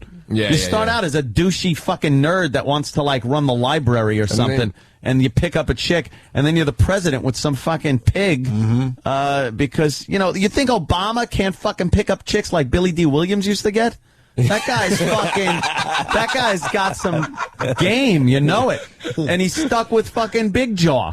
Yeah. He's stuck with fucking big jaw, fat hips. I think now he could get himself a real good sort. Oh, please. And also, in a few years, his daughter's friends are going to be. Oh, they'll be coming over the house. They'll be coming over. The older daughter is going to be kind of hot. I think she got a little more of the, well, when you mix white and black, it usually ends up being supermodel. It just does. You could have the ugliest white guy, white chick, big fat fucking blonde, a black guy that looks like a crackhead, and you have them fuck, and they just pump out supermodels. I was just discussing this yesterday. Look at Tiger Woods' kid, if you think that theory is true. Why, what happened? No, but he's got a bit of Oriental in there as well. You know why? Because they're both kind of good-looking people. Yeah. I think you need ugly. Tiger Woods' kid is not a looker. And he's not black. He's got fucking black in him, but he's got fucking, he's Filipino. He's fucking all over the place. Yeah. I'm talking, you get a black guy. There was a girl I was seeing who was half black, half white, and she was stunning. Yeah, stunning. Usually that's the case. You notice the swing set that Obama got for the daughters? I'm not going to fucking I don't want anyone commenting on this at all. They put a play set in at the White House, but one item in a playground was mysteriously missing. Silence! No, I don't know what's happening. Good. Please explain it to me. Best kept the secret. No. The angle I was going to take with this, the older daughter is too old for a swing set. Way to know your daughters. 10-year-olds don't really run around on... No. No. I used to like a swing set at 10. It's still a younger daughter. At the playground. It's got to be for the younger daughter. It's got to be for the younger daughter. You can't just go, I bought a car for my son, but my 2-year-old can't drive it. I don't know my What kids. do you do? You put in a swing set. You put in a seesaw. You put in one of those spinny roundy round things. I think everyone got it. No, I don't You get put it. in, what else is in a playground? Well, you put shut up! A slippery slide. A slippery slide. I don't know what we're missing. Slippery, is that what they call it? We call them slippery dips in Australia. Slippery dips? Slippery dips. You people are stupid. You really are. What do you call it? It's a slippery dip. A slippery dip. Yeah, what do you call them? Interesting. Just a slide. And they used to be called a slide-in pond. In Britain, they call them a slippery slide, and in Australia, slippery dip. Let's go on the slippery slide. You guys suck. A slippery dip. A slippery dip. Australia knows how to name things. Yeah, they certainly do. There was that episode of The Simpsons where he goes, "That's a funny looking animal," and then he goes, "Oh, it's a such and such," and then the Australian guy goes, "I would have called it a whizzle wobbler." You know what I mean? And that's how we do name things. That is funny, yeah. I think the Aboriginals set us up the path on a lot of names. I think there's a lot of bullshit going on. Is there? Oh. Yeah. The Aboriginals, we got a place called Wagga Wagga. Wagga Wagga. Because evidently the Aboriginals don't use numbers or something, so you got to say the thing twice. It's meant to be Wagga Wagga 2 or something. Oh, like Wagga 2. It's got to be Wagga 2, Wagga right? 3. Yeah. Instead of like Wagga Wagga Wagga. Yeah, they're going to go, what if you got like a packet of like hundreds and thousands or sprinkles or something? What do you call them? You know what I mean? Like, how do you... That's why you fucking, came over there and just defeated them and decimated them. They're like, how many people came over on the ship? And they're like, walla, walla, walla, walla, walla, walla, walla, walla. And by that time, you guys are all in position to just fuck them. Captain Cook, man. We had the same thing with the American Indians, though. Like a lot of wacky places, especially out on Long Island, have names that are like, Patchogue. And then you try to spell it and you have a brain hemorrhage. Which, like, Ayers Rock now, we changed the name back to the Aboriginal term, which is Uluru. Uluru.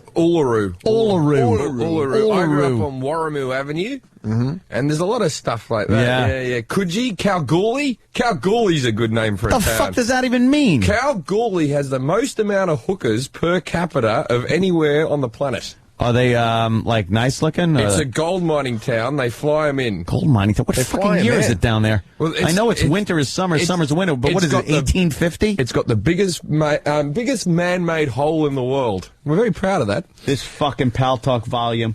This fucking Pal Talk volume thing, I'm gonna stab somebody about it. What happened? The audio, and I heard Ronnie bitching about this too, the audio constantly, for no fucking reason, just shuts off. Just shuts the fuck off.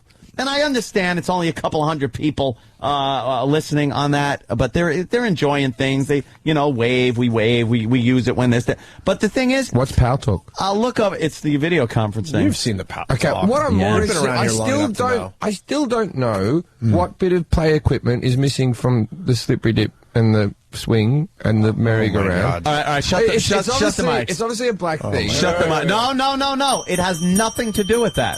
It honestly doesn't. It has nothing to do with that. All right, hold on. We got to get our on-hold music.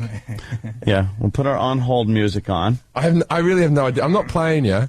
I know. I can't figure out what this joke is. Oh, I know. Just hit O. There we go. There it is. Hold on. All right, now let's get the mics off. We'll be right back with the Opie and Anthony Show.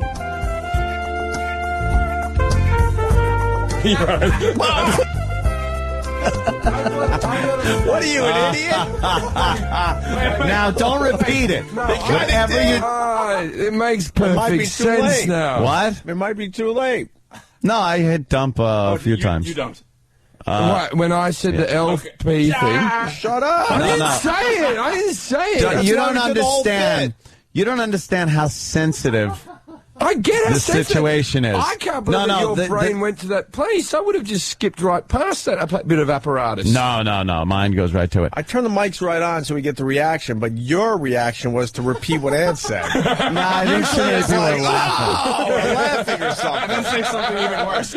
And it makes for a nice little bit. I said something from time to time. I thought it was a language barrier problem, but that's what I thought too. We have those back overseas. All right, and we shan't discuss them. We won't talk about them. Don't even discuss it because it's just nothing but trouble here in America. I know. Everyone's so uber sensitive. We can't mention them. Yeah. All right.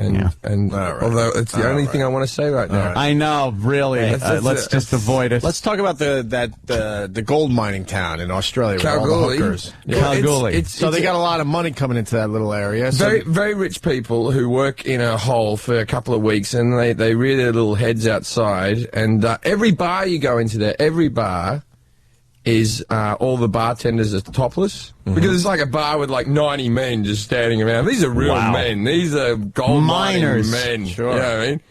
And I went there years and years ago and fucked a girl who was when I first started doing it, and fucked a girl who was like the only hot looking girl there. And it was like everyone in the town found out, like, fuck, you got Jennifer. Oh, shit. He sweeps in here. I've been bringing her chunks of gold all month. Chunks of gold, yeah. That's gold mining town. I have a funny story. We were driving to Kalgoorlie from Perth. Now, it's about a 12-hour drive or something. Everything's a 12-hour drive in Australia. It's a really long fucking drive. And so we're driving out there, and we hired a car, I think, because we were just young comics without cash or whatever. No, we had one of the guys that owned a car. And we're driving along, and I fucking smash into an emu, right? And Holy shit. And I fuck this animal up, right? He just, with a bird trying to fucking, this is the time you try to fly away, you useless prick, right? And just sitting there, but the car, he fucked the radiator up and all the water went out of the radiator, and I had to smash the bird's head in with a rock because it wouldn't shut up. That fucking caveman shit you gotta pull. We're in the middle of the desert. I'm trying to use that, this is humane type of thing, but I crushed a bird that was 5 foot tall in the head with a rock. Right, so we're all sitting there, but strangely enough, on these roads, they still give you a phone signal, even though you're in the desert. They put towers everywhere, so you can still ring people if you're in trouble. Yeah, because you probably get a lot of trouble there. Every comic knows a cunt who's like some guy who just really wants to hang out with the other comics, and he's not a very good comic, but he's always at the club and he's always trying to get in, you know. And there's this one bloke there who in Perth, who was this guy, right? So we go, well, we got to make the gig. If we get someone to drive now, they'll be 3 hours away. They get to us in time, we'll still make the gig, you know? So we phone this guy, because he's the only douchebag we know who will just get his car and just drive out in the desert for 12 hours for an open spot, right? So we're sitting on this car with a dead bird with a rock on its head, with water coming out of the front of the engine in the middle of the desert. We ring this guy up, and so we wait 4 hours for him to come. 3 hours for the driver and an hour for him to get ready or whatever he has to do, right? So we're sitting there, and then we can see his car 2 miles away. We can see it, like right, little speck in the desert, and it's coming closer and closer. And then I can see a fucking great big red kangaroo about half a mile away hopping, and I can watch it. I can see this accident 10 minutes before it happens. I'm just like, oh, here we go. And then a mile away from us, boom, the kangaroo's fucking dead.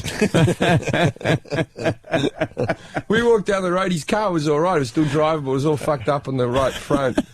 Kangaroo with a broken leg. You guys hate kangaroos, right? Well, I don't mind kangaroos. Those are the ones that are kind of like rats, right? Yeah, we look at them like, wow, a kangaroo. They're vermin. You can kill kangaroos. There's a plague of the things. We used to box them back in the 1940s. Yeah, I heard about that. There's footage of it. Fascinating. You can probably YouTube some footage of a kangaroo getting its head punched in. Yeah. They go to carnivals in the country and they go, who thinks they can beat the kangaroo? Come on, rally up, rally up.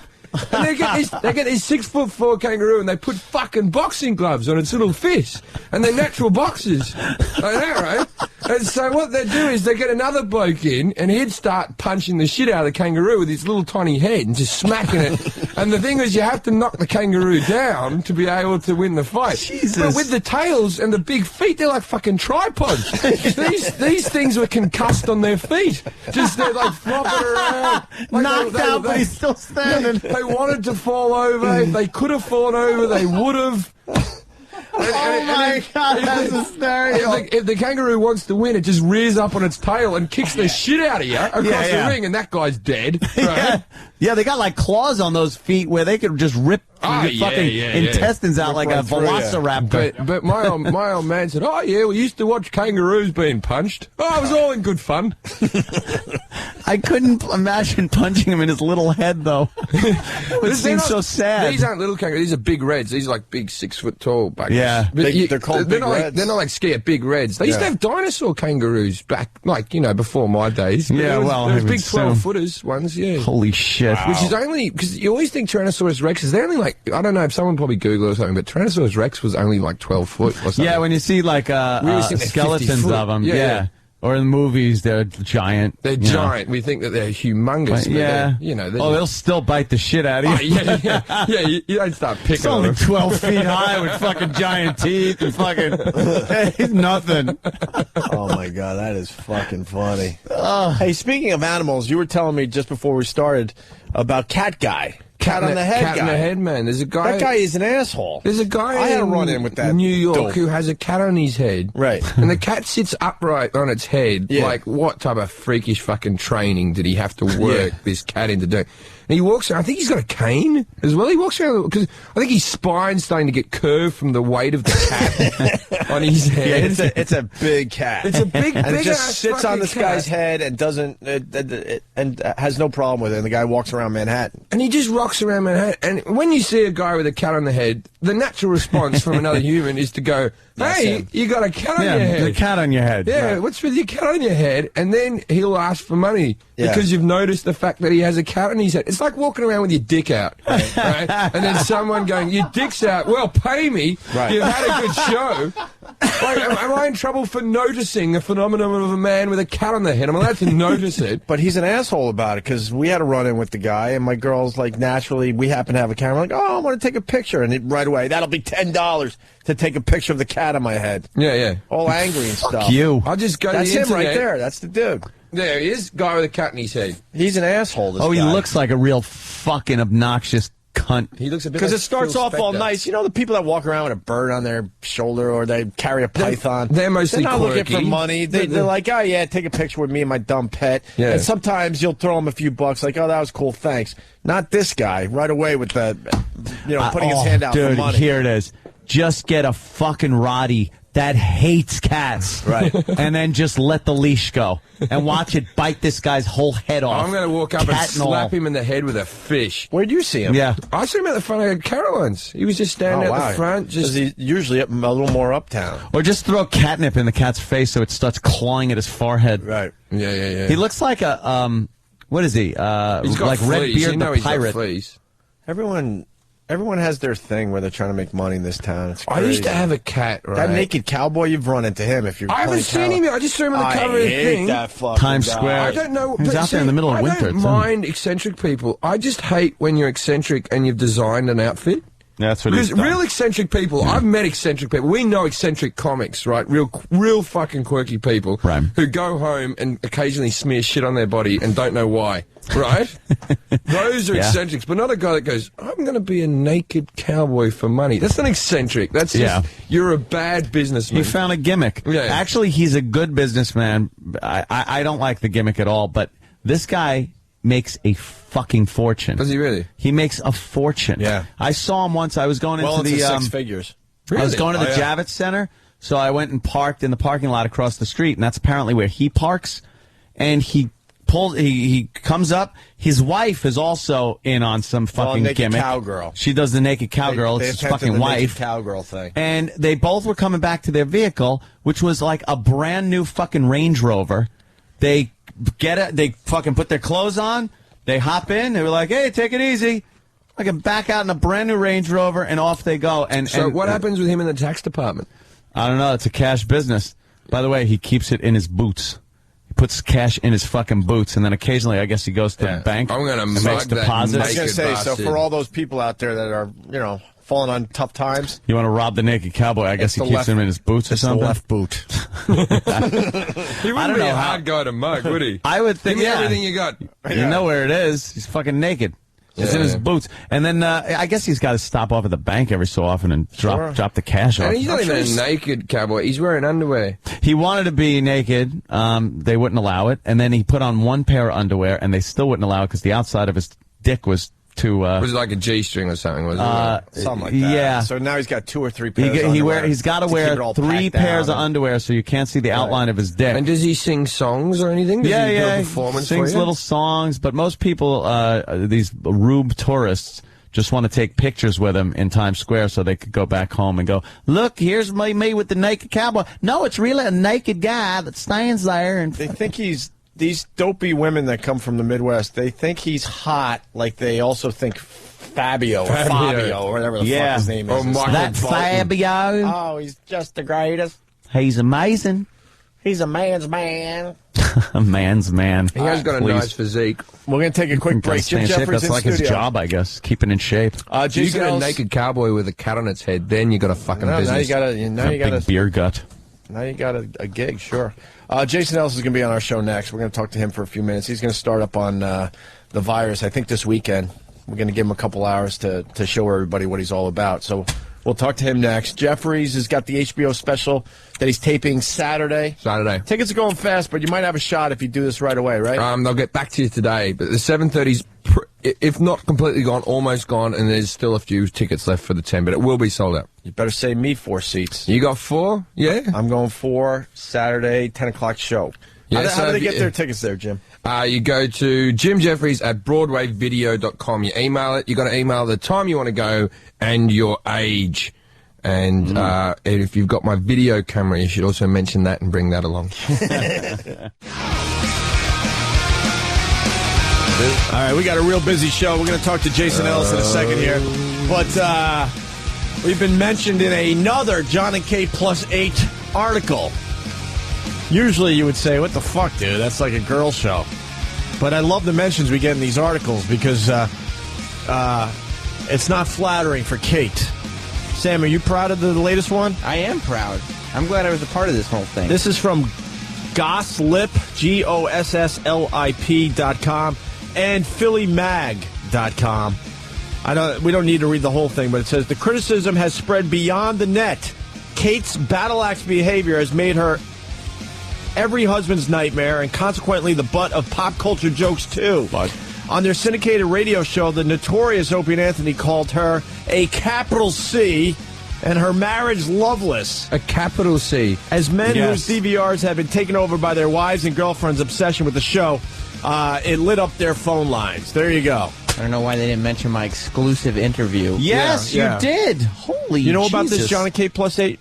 I don't. I just think the word capital C, you're just giving more emphasis to the word cunt by giving it a capital. It's true. It's a broad that had 2 kids. I believe they were twins or something, right? Twins and then sextuplets. Yeah, and then she decided she needed to have more kids, kind of like Octomom. Yeah, Octomom, yeah. You know, this Kate is going away fast because now it's all about having 8, not 6 kids at once. Yeah, And she turned around and had 6 more, and they have a reality show called John and Kate Plus 8. And she's the biggest cunt. I should call it The Cave. Huh? Yeah. She is the worst. Just yells at the guy. She's still the whole time. If you still want to do clips of that sometime, there's an episode that's worse than anything we've played where they go to Toys R Us. Oh, really? And she's just destroying John throughout the store. And John's a husband, yeah? Yeah. Why don't we do that for Jim Jeffries? Turn him on to some of this fine American TV that we get to watch. Okay. Or our ladies watch. 8 kids. And did she have the program, the tablets that make you, whatever that thing is, the birthing thing that makes you have the 6 kids, or is she a natural freak? Yeah, no, this wasn't natural. She had whatever. Yeah. Yes, I think she had like polycystic ovaries or something, and so she couldn't. Polycystic ovaries. Don't say that like everyone knows what you're talking about. Yeah, what the fuck are you talking about? Ovaries. She had something that made her have trouble having kids, so they gave her fertilization drugs. Right. That just made her super fertilized. You got to see her belly before she gave birth. It's horrific. Afterwards, though, the belly, there must be the skin. Have you ever shagged like a girl where you roll over and spoon them and they've got that skin that no matter how much of a workout, you just like an elephant's ear hanging off their stomach? It's called lasagna belly. Lasagna belly, yeah. Lasagna belly with a bit of bingo wings, and there's a nice looking girl. This is two cultures mixing together to make the ultimate woman. So we're proud that we made the latest Johnny K Plus 8 article. Couldn't be prouder. Where's Jason Ellis? He doesn't talk about Johnny K Plus 8 on his radio show, does he? Nope. Hey, Jason. I've never heard of the bitch. Yeah. Hey, what's up, buddy? Never heard of How's it going? Welcome to the Opie and Anthony show. We got in studio Jim Jeffries, who's from Australia. Hello, mate. How are you? Oh, God, I feel like I'm talking to my mum right now. What the fuck's going on here? You moved out of Australia when you were 14 years old. You have a thicker accent than me, you bastard.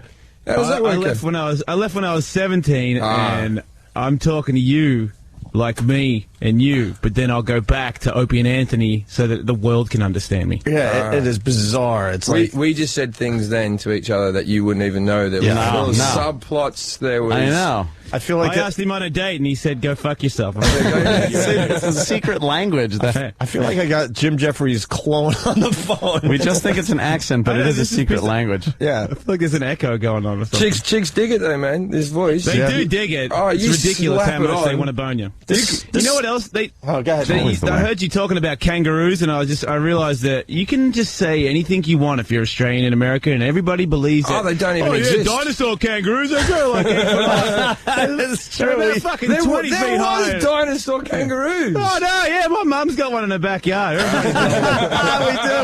We just eat that shit up. Really? He said it with that accent. It's got to be true. I am partial to lying. Did you know that AC/DC's lyrics came from a dinosaur kangaroo? It was red. Sure, giant. they have one. They still have one. 12 feet tall. Yeah. Yeah, we just believe it because it sounds Australian. Yeah. I told a story about drop bears where they were like feral koala bears and they would drop out of trees on your face and maul people. My dad used to say the drop bears. That was a myth. If you weren't strong enough, they could actually kill you. Like if you couldn't get them off your face in time, they might slash your jugular or something. And that story came back to me drunk at a bar like 10 years later. Do you know about drop bears? No, my dad told us about drop bears. You idiot! That's a standard thing. Drop bears. Really? My father would tell us about drop bears, so we'd look up at trees and They shit. sound like huge fuzzy head crabs from Half-Life. No, you know they're actually really terrifying. Are they? Yeah. Well. In the wild, they're real. I smoke pot with a bunch of dudes. That sounds gay, but I didn't bang any pot, of them. But I was in the bushes. Smoking I was in the bushes. Sucking dick with a bunch of dudes. That sounds gay. Smoking pot. Nah, we'll give it to you. Well, let's just slide.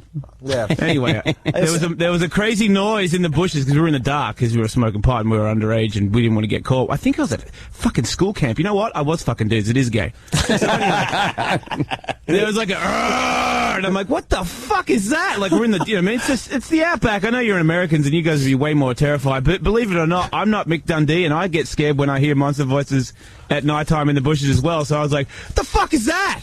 And everyone's like, I don't know. And I'm like, I'm out of here. And then in the next day, I heard the same noise with the sun out, and there's a fucking koala, little fucking bushy thing, making that kind of noise. Where if you grabbed one off a tree, he would maul you.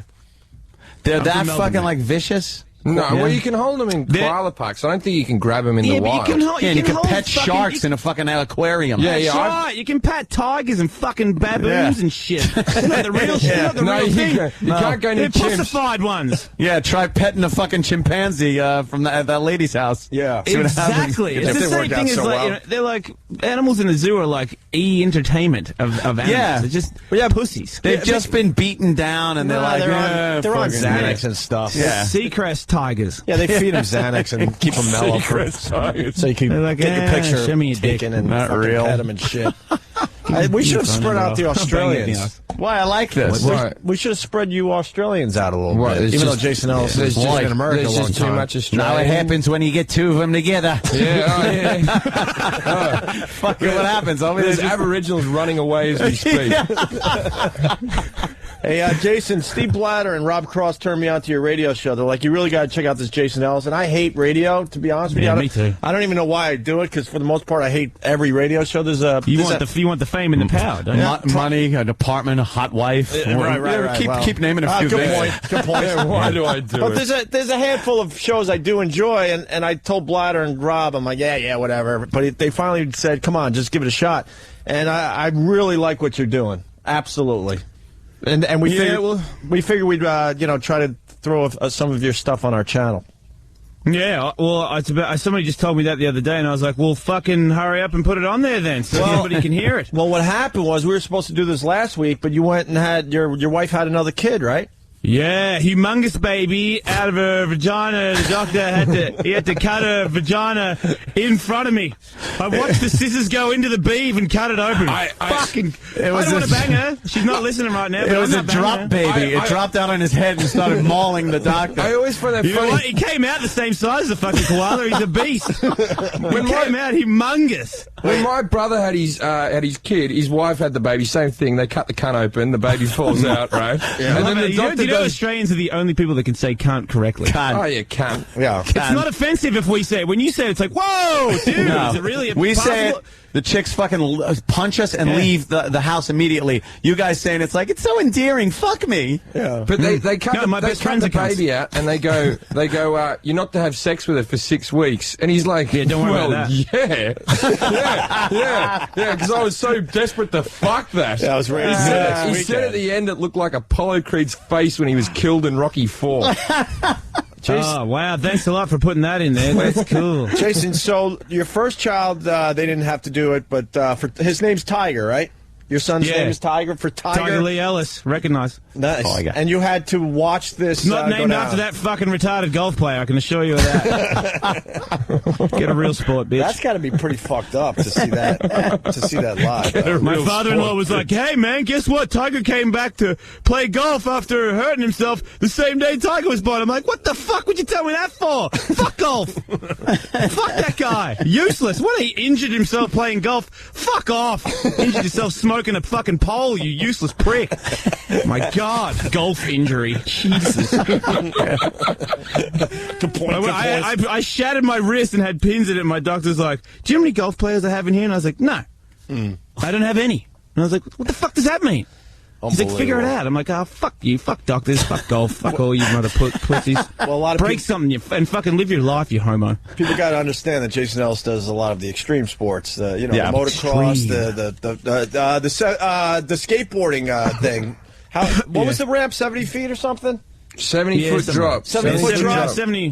70-foot gap into a 30-foot high quarter pipe. Jesus Christ! Yeah, I jumped from you know what he's saying, huh? You just acting. You know what 70 feet is? It's about the same size as a fucking kangaroo, you turkey. Yeah. I don't have to be a skateboarder to understand that. That's pretty impressive, Jeffries. Jim Jeffries used to skateboard a little bit when he was younger, and he was just telling He was just telling a story before he got back on the air that a couple years ago he decided, I'm going to get back on a skateboard, because I used to do this as a kid. I was at a party and I thought I'd impress some girls, and I went, I'll get on a skate. Couldn't fucking stand on the thing. No. I couldn't. Were you drinking? Well, yeah, that was it as well, but I used to drink. Yeah, that's always a good idea. But when you were 14, you used to be able to do it, and now as an adult, it's called an equilibrium. But it's everything. When you have that. When you're a kid, you go back to your family home that you grew up in, there was things that you would just jump off and shit like that. And you look at it now, it's retarded. Kangaroos. 20-foot kangaroos. I used to box them with my dad in a ring, fooling Americans. It's called getting older. Yeah, and that is a bitch. I'm running from that as fast as I can. Yeah, you really are fucking running, skateboarding away, fighting your way out of it. Well, I just figured that it's all gonna come to an end soon. You know, I've been a pro skateboarder. It's like another life. I feel like I've already lived a full life because when I turned pro at skateboarding, I was like, there is no other life. Nothing is ever gonna happen after this. This is all I'm ever gonna be. And then I'm going to die. Because I used to drink and take a lot of drugs. And, I did crack with hookers and stuff. I used to party. Nice. But I was like, there's no way I'm going to make it any further than this. So I'm just going to wreck shop, fucking break some bones, bang whores. You know what I mean? Hope I don't get herpes before I get a real hot chick and get the fuck out of here. And then all of a sudden I got older, and then I banged this chick who was really hot, and I dropped a load in her uterus, and then Bob's your uncle, I got a fucking baby on my hands. And it looks like I'm not going to die. And I was like, oh, fuck. Now what the fuck am I going to do? Yeah, now you fucked it all up. Yeah, I did. I fucked the whole game plan. Got fucking shot out my wife's fucking uterus. Is really what happened. But as soon as the first baby came out, I was like, fuck, I got a game plan. I got to get a game plan. I'm like, skateboard. I'm old. New guys coming. I'm not really as passionate about. I love skateboarding, but to compete, it's just annoying. They're all a bunch of fucking bitches. I'm just, he did this. He got these points. Fuck off with your points. I just want to go skate. So I'm over the whole thing. And then thanks to Tony Hawk, I got a chance on the radio, and then I started talking on the radio, and I was like, wow, I'm way better at this than fucking any skateboard shit I've ever done. And you never get hurt. Oh, watch, I'm going to try something new. Fuck everybody. See? Nobody got hurt. I can do it every day, all day. Yeah, you're well on your way, Jason. And then you decide, you're in your, mid-30s? Because I think you talk about 37. 37. You decide to pick up some MMA crap recently, right? Yeah. You had your first fight? Yeah, my first pro fight, was it a month ago? Yep. Yeah, just under a month. And I won. I'm undefeated. Yeah, you knocked the dude out in the first round, right? No, that was I had an amateur boxing fight about 3 months ago, and I knocked that dude out in 90 seconds, and then this is an MMA fight, which is mixed martial arts. I heard you guys talking about it. It's always been called mixed martial arts. UFC just made it look like Ultimate Fighter because they're the big organization of America. Yeah, it just kind of... I'm sure Dana White will correct you when you get him on the show. We talk to him all the time. I'm sure it did change, though, over the years, where it used to just be, bury your fucking sharpest bone in your body into some guy's face until he's near death. No, it's still the same. It's just because we're all fucking pussies, and now everyone's learned how to defend themselves because nobody wants to get fucking hurt, do they? All they're worried about is, I don't want to fucking break anything. Everyone's learned how to do wrestling and jiu-jitsu and kickboxing and boxing. Everyone needs to have every kind of discipline under their belt so that they don't get too hurt. Back in the day, I'm a fucking karate guy, which, just so you know, karate is complete bullshit. If you're a karate guy and you're listening, go fuck yourself. You suck. and you try your spin kicks with your fucking stupid little slippers on, and then somebody gets you on the ground and starts elbowing you in the face, and then everything changes, doesn't it? You look like a fucking idiot. Flapping around, wax on, wax off, you fucking pile of shit. You all suck. But yeah, the only reason everyone got good is because they're all terrified of getting hurt. But back in the day when there was like the Tank Abbott was good. Do you know who that is? I remember the name. He's a big fat racist dude. He's probably not racist, but he just looks like he is. You know, one of those dudes that looks like he hates black people. Like, why are you growing your beard out like that? Where's your fucking Harley Davidson? You're freaking me out. You just got to assume that he has to be racist with the look he's got. You think I'm like, dude, if I was black, there's no way I'm going, to 7-Eleven with this guy. I just don't trust him. I'm over it. So yeah, that guy was fat. And he would go in there, and his game plan was, I'm going to punch you in the face. Feel free to do the same.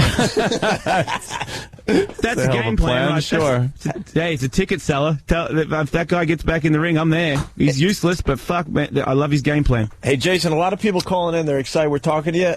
Someone, I don't know if this is true, Shane in Georgia, he writes, why did Chuck Liddell hit you, Jason Ellis?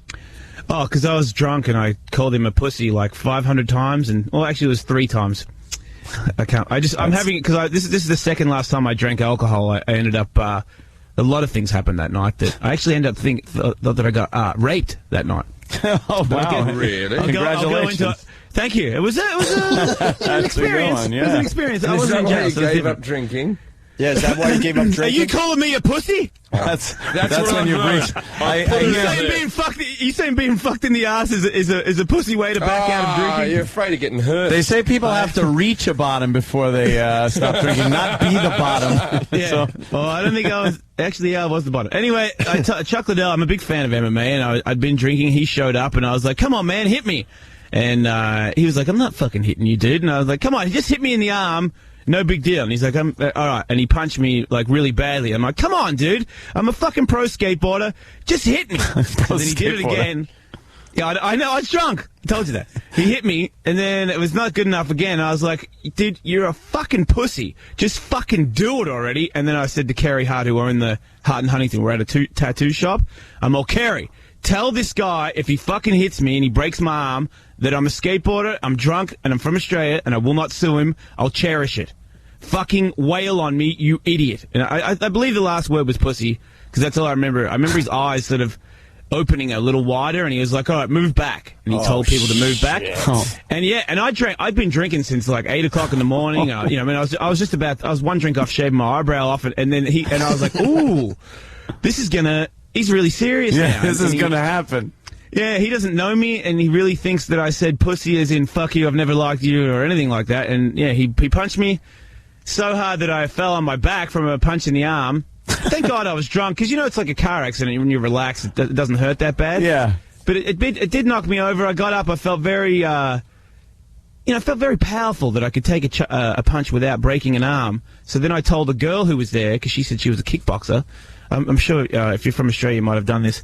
Can you kick me in the nuts and make me spill my drink? That's what I did. Fuck that. So I had... that didn't happen where I was from. No, different part of Australia? Yeah, my dinosaurs sound unbelievable. Anyway, I held my drink while she kicked me between the legs. I think it was 7 times. Carrie Hart told me, because I don't really remember it. But I was trying to use the pants. I was trying to stretch the crotch region to block the testicles. You know what I mean? There's a technique there that I've used before. It's actually a pickup line. I've got laid from this one. But she wasn't getting the balls. Her toe, because she had like pointy bitch shoes on. Yeah. Her toe was going in the hole in my ass. It wasn't poking around the side. She was fucking me. She was toe fucking me. And I was so drunk, and all I was doing was concentrating on the beverage. Because I was like, I'm not spilling it. I was like, nope, didn't spill it. Nope, didn't spill it. You fucking suck. Keep kicking me. Didn't spill it. So then that happened. She couldn't spill it. I'm too awesome. And then I dropped a couple of drinks. I started abusing Tony Hawk's fiance, and that was when everyone said, "Okay, maybe it's time for you to go to sleep, Jason." Yeah, so time to I went leave. to I was sent to my room, and then I woke up at 3 o'clock in the morning because I went to sleep at 8. I woke up in the morning. I was like, "Where the fuck am I?" I'm like, "What?" Oh yeah, that was the other thing. I kept calling Kerry Hart a bitch. And he said, you keep saying that I'm going to tattoo it on your arm. So they tattooed backflip bitch in my armpit.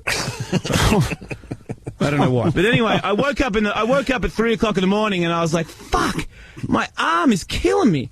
Obviously from Chuck Liddell punching me. So I'm rolling my arm up, and then I see in the mirror that I have bitch tattooed under my armpit or whatever. And I'm like, what the fuck why is there bitch tattooed in my fucking armpit? And then I'm like, oh my God, my asshole hurts.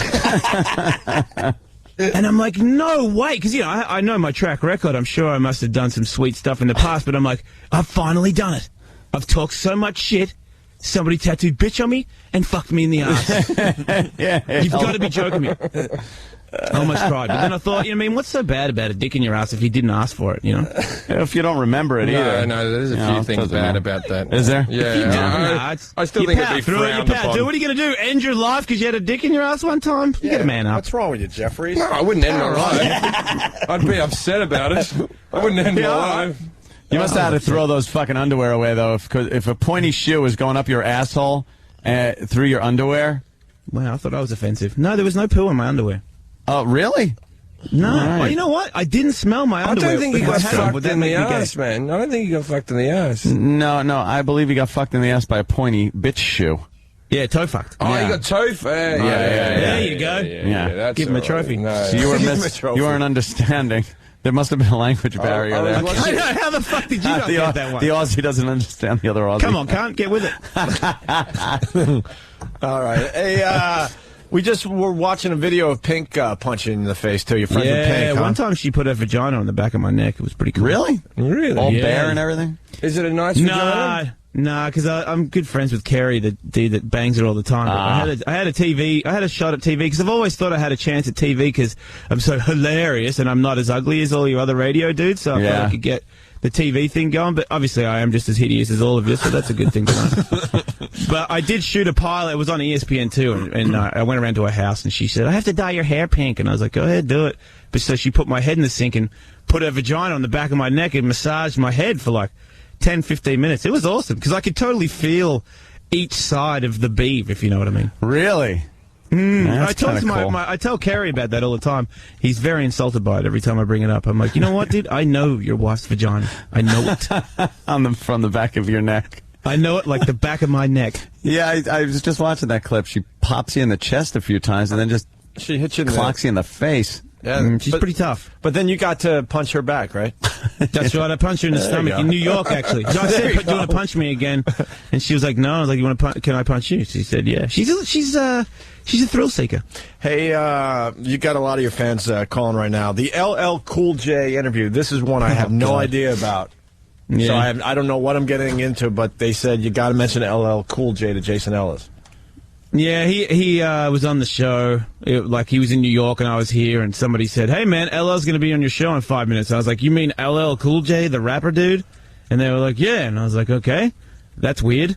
And then my boss said to me right before I went in the studio, "I'm sure you guys have dealt with this." That's the thing I wanted to talk to you about, but we'll get into that later. Yeah. My boss says, "Just so you know, LL Cool J is good friends with the big boss at Sirius, and when he's done with your show, he's going to walk into that office and talk to that guy." And I'm like, "What does that mean?" "I'm not saying it means anything.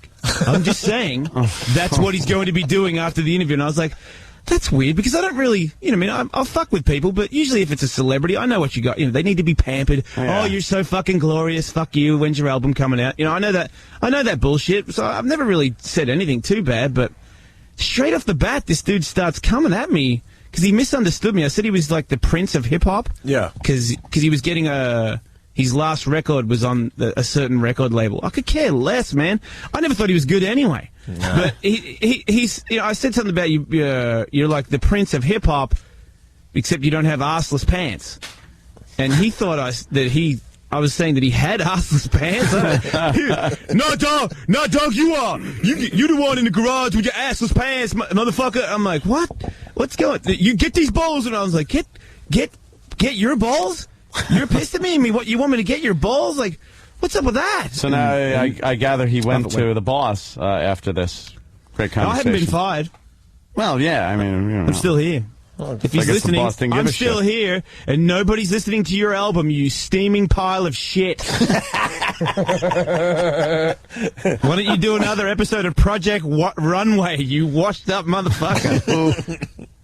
Nice. I'll probably get fired now, because now people are listening, because you guys are like proper radio. I'm just off in wacky action sports world. Hey, it's faction. Whoa, Tony Hawk's here, dude. No way, 900. Woo! Fucking. Yeah, you're on Faction every afternoon, right? Doing the show live, and then we're going to try to do like a couple hours of your stuff on our channel starting Saturday night from 7 to 9 p.m. People could check you out. You want to explain? I can't wait till people. You want to explain your show a little better for the newbies out there? What is the Jason Ellis show all about? I don't know. It's about everything except. It's easy to say what I don't talk about. I'm not a big politics guy. I think that Tiger Box dude is really old, and his wife is totally bangable, and Obama's a black dude. That's about as far as I go with politics. Yeah. It's more like life. Everything else, I talk about everything else. Vaginas. I try to help people out a little bit, too. Believe it or not, I care. Opie and Anthony. I care. Yeah, do you? Yeah, I do. I want people to, I think that old dudes that are married should be shooting loads on their wives' faces, because I think that if you're married and you have to spend the rest of your life with one uterus, the least they can do is catch a load on their face. And I believe that helps the world go around. I know a lot of people have called in and said, thanks to your show, I catch loads on the face, and dudes call and say, hey man, I just dropped a load on my bitch's face. Thank you. So I feel like that really, means I love the women that call your show and admit, yes, because of you, Jason Ellis, I took a load on my face, last night or whatnot. They come out of the woodwork to brag. A nice thing to do. To brag about it for you. Thank you. It's good form of contraception. I've got people off heroin. And we do a similar bit. We do a bit called... I know that had nothing to do. We do a similar bit as you guys, Gay or Funny, we call it on our show. When did you start that? Yeah, well, I don't want to fight this guy. He's an animal. How many years ago? Let's go with, to be on the safe side, 10 years ago. You guys are pretty good, huh? What's that like, being really good at radio? Do you get, because I'm nobody right now. I'm just happy that the faction employs me, and I was making fun of. There's a buzz out there for you, Jason. There's a buzz. You're on your way. Now, what's it like? What's it like? It sucks. What do you mean?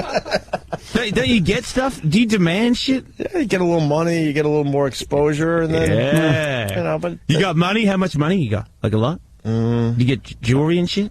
Nah, we don't do the jewelry thing. That's What about chicks? Are you married? Yeah, I just got married 3 months ago. Opie, yes. Yeah. Oh, power move. Good on you. Aren't you like a millionaire? Yeah.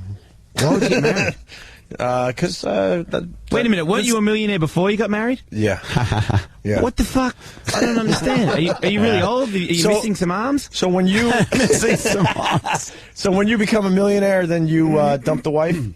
No, I already fucked up. I told you I dropped power loads in my wife's carnival. I sealed the deal. It's over. But if my wife left me like, fuck you, I don't think you're funny anymore. Right. Guess what I'm doing? Yeah. Everybody. Yep. Well, Anthony went the other way. Ant was married for 10 years, and I got married when I was making $28,000 a year in construction. Yeah.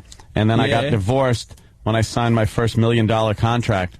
Yeah. And and now it's pretty much girls that probably were born when I got married.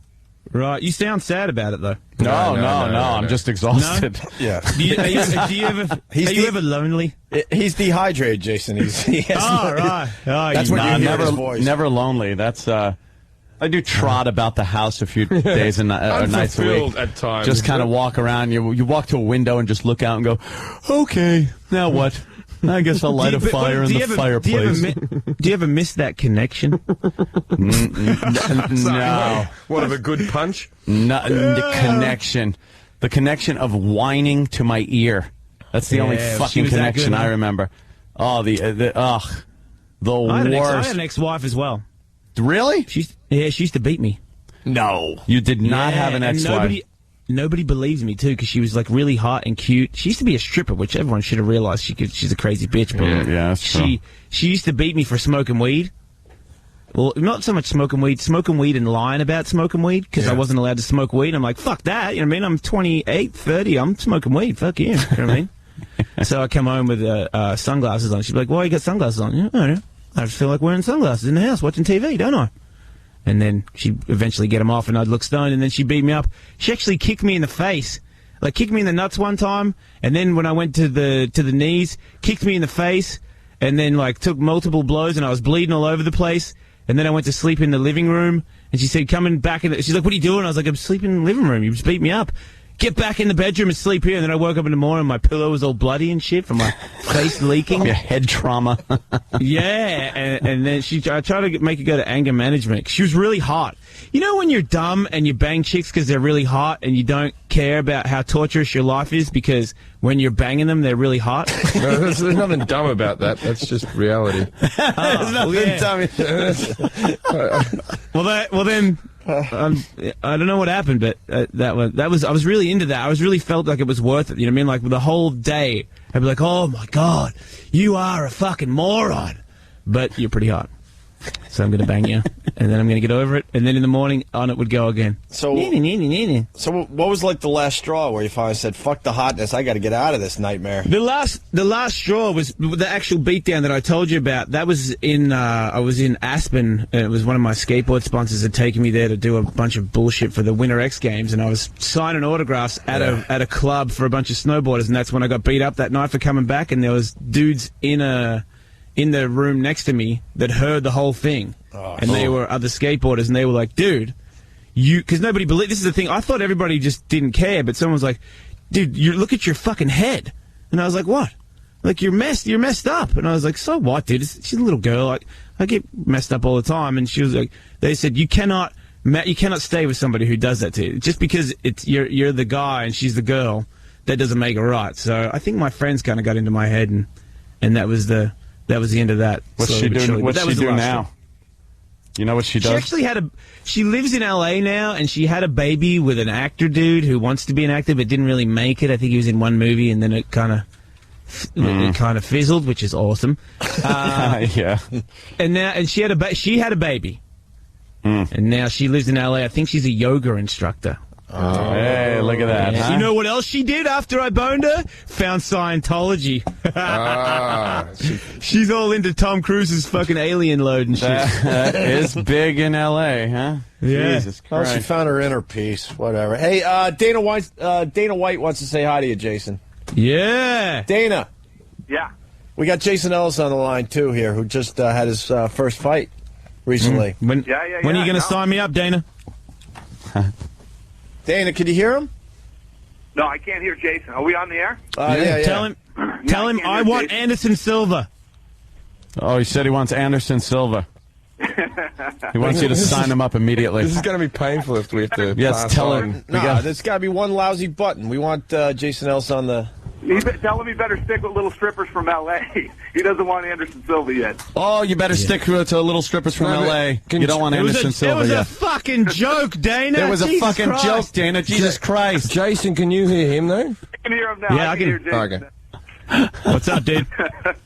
Hey, man, I was just kidding. I want no part of your organization whatsoever. Everybody in there is way tougher than me. I'm just a skateboarder dude who likes to punch people who suck. I can't hear anybody now. All right. That's wonderful. Fantastic interview we're doing today. All right, thank you, Dana White. All right. Dana White's back on hold. He's back on Your hold. show's just as fucked up as my show. That's awesome. Oh, it's the equipment. You know how it is. Yeah, when you become a huge radio star, trust me, nothing will change. The equipment will always be fucked.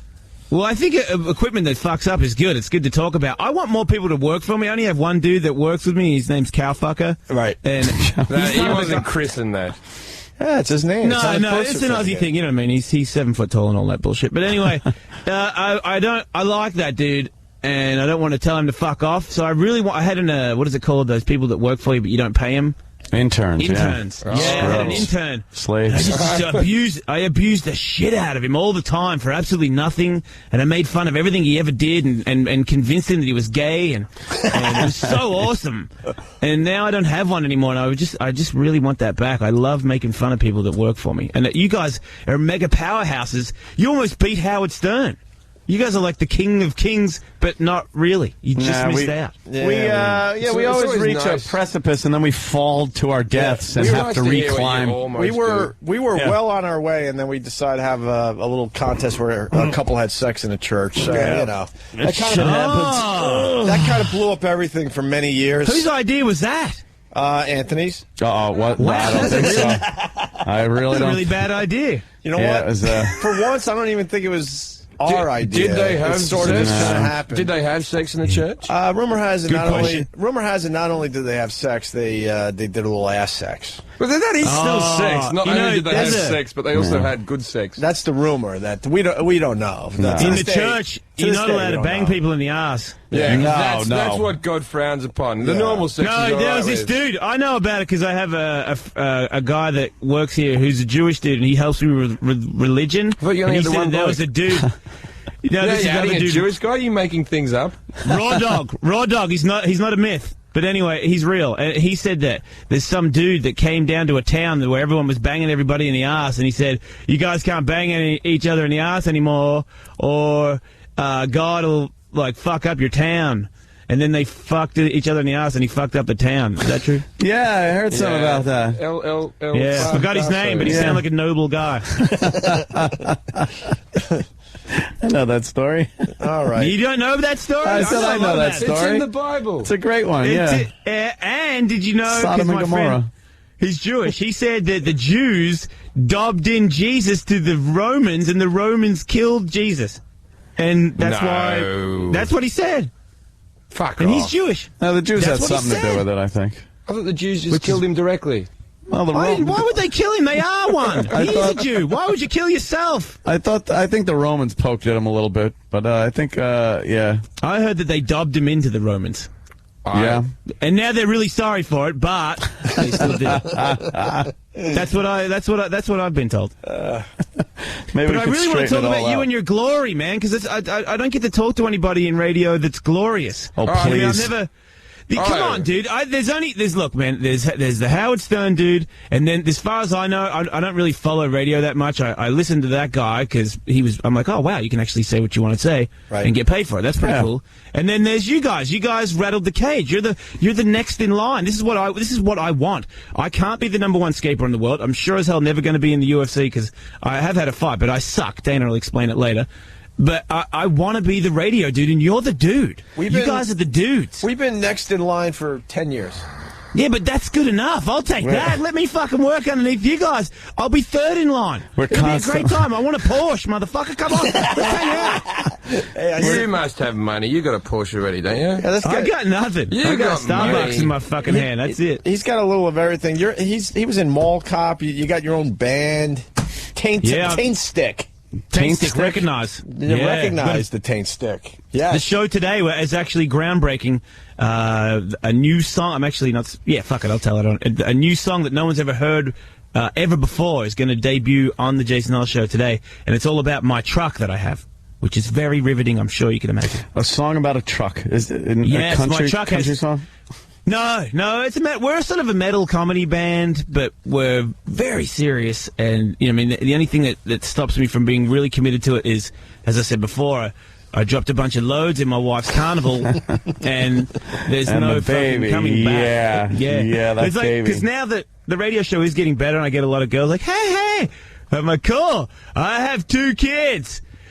You probably want to blow me? Awesome. That works out fucking sweet now, doesn't it? Motherfucker! I got nothing!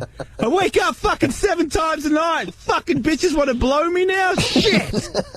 I hate it, man. Everyone, MySpace, hey. I won't even click on it anymore. I have direct ones where they say, hey. I'm like, wow, that's actually that's what you're saying. So I can fuck you. I can do you. I can do all of you and your friends. Hey, I heard you talking about threesomes. I've got a friend who'll fuck you. Great. Cool. I'm just going to go burp a baby. And then I'll be right back. Fuck, I'm going to go watch a human come out and rip my wife's uterus in half and know that that's the only uterus that I'll be touching ever again. And you and your friends all want to blow me? Sweet. Can't wait to fucking go home. You got the worst timing. You should have started this radio thing in your early 20s. You have the I know, but I didn't know I was that funny.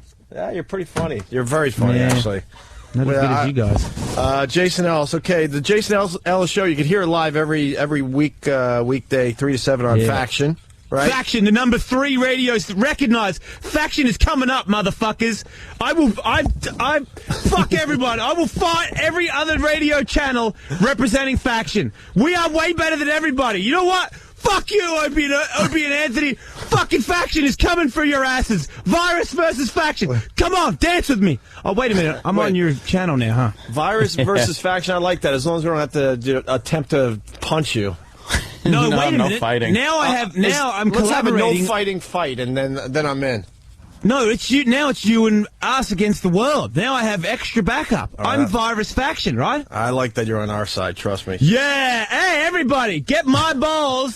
I am Virus and Faction.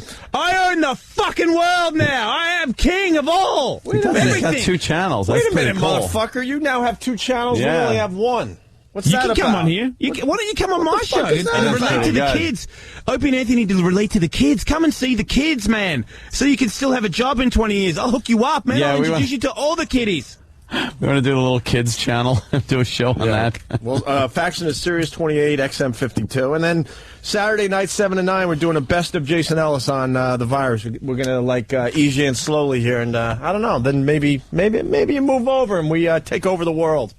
Yeah, let's all get matching cars with our faces painted on the front. I've always wanted that. We could start with matching tattoos or something. Yeah, that's gay, dude. You're on your own. That is pretty gay. Yeah, I'm not doing that. Dicks on our asses. That's what I want our tats to be. I'll do that. I'll do that. Yeah, it's not gay. That's a good one. No, if you had we're all, let's all have matching, I'm going to kick ass tattoos, that's gay. But if you have dicks on your ass, it's completely acceptable. And limp, not hard-ons, that's gay. No, not a boner. No, just a limp dick right near your asshole. As soon as it's a boner tattoo, then it's gay. So gay. Right. I want balls on my neck. You know what you should ask? Balls on your neck.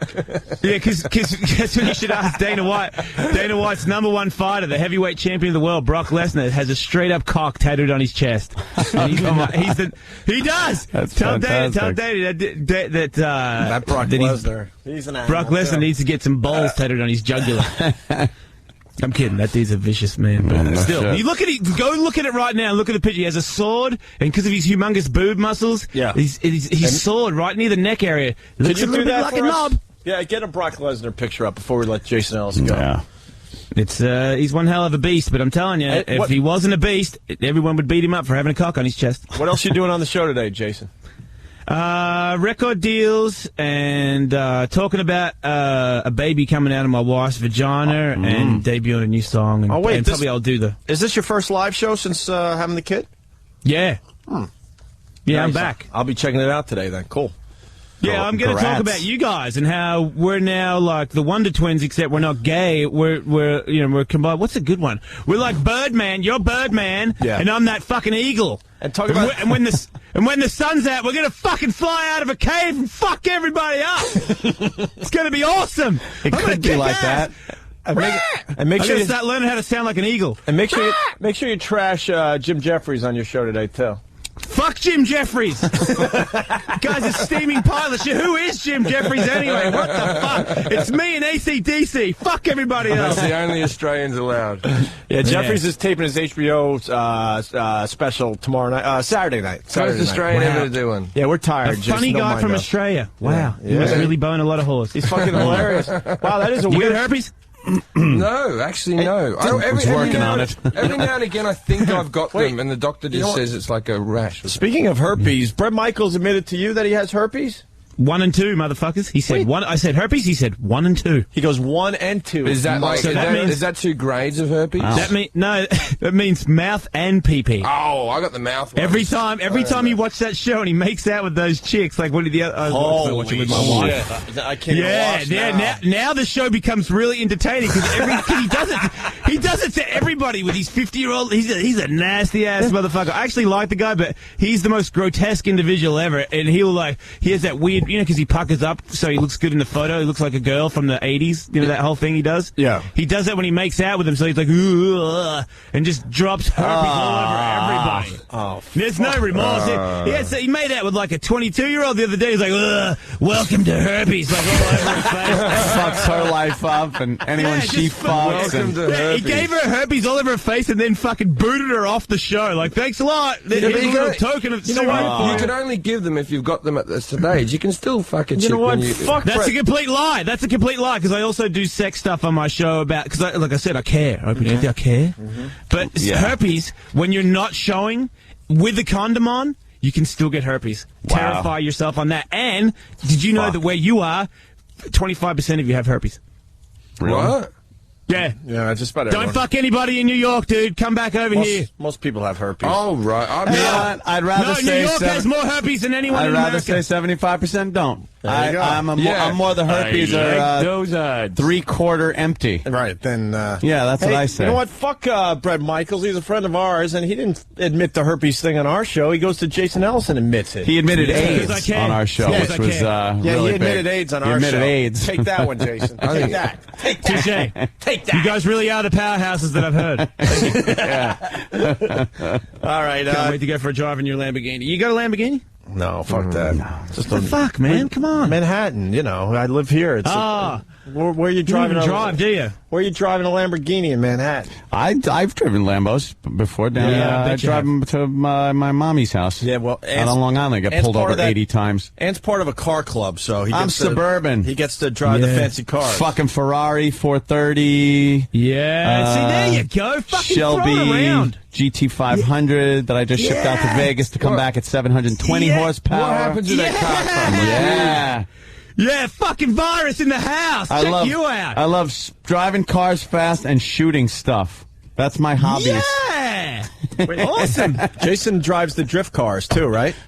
Yeah, a little bit. I tried it. I was going to get into it, but then I had this fight coming up, and I realized the amount of training it takes to have an MMA fight that I had to drop a couple of things. So I haven't ridden my dirt bike for a while. I haven't skateboarded for 6 months, and I just really trained my ass off to be a fighter. I'm not really a fighter. I heard you guys talking about it before, and I know Dana's going to be on. Yeah.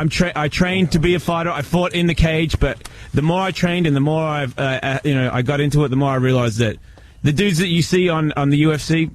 It's another game entirely, dude. These guys are, I don't even know. They're subhuman. Shit, man. Yeah, they really are, dude, because what I did was, it fucked me. It was the toughest thing I've ever had to do. Not to mention, when you fight somebody in a pub, you don't know it. It's a different thing when it's like, I will see you at this time, at this day, and with a dude in the middle who will tell you both to go at the exact same time.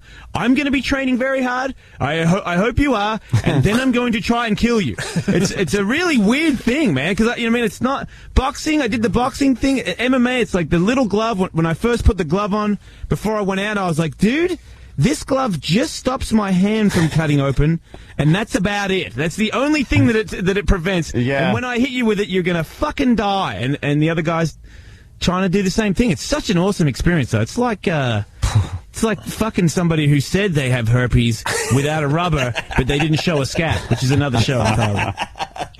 All right. Hey, we got to let you go, man. Jason, it was a pleasure. Hey, thanks for letting me on there, man. Cool, Jason. Remember, non-boner dick tattoos on our asses. Right. When I come to New York, let's do it. Let's do it in a church. No shit. It's a joke. That was a joke. Just Team Virus. Team Virus. Team Virus. Yeah, way to hurt us. Thanks. Way to remind us of that nightmare. All right. You'll be all right. Hey, we'll talk to you soon, all right, Jason? All right, man. All right, later, boss. Peace. Jason Ellis, everyone. He's the real deal. I really enjoy his show.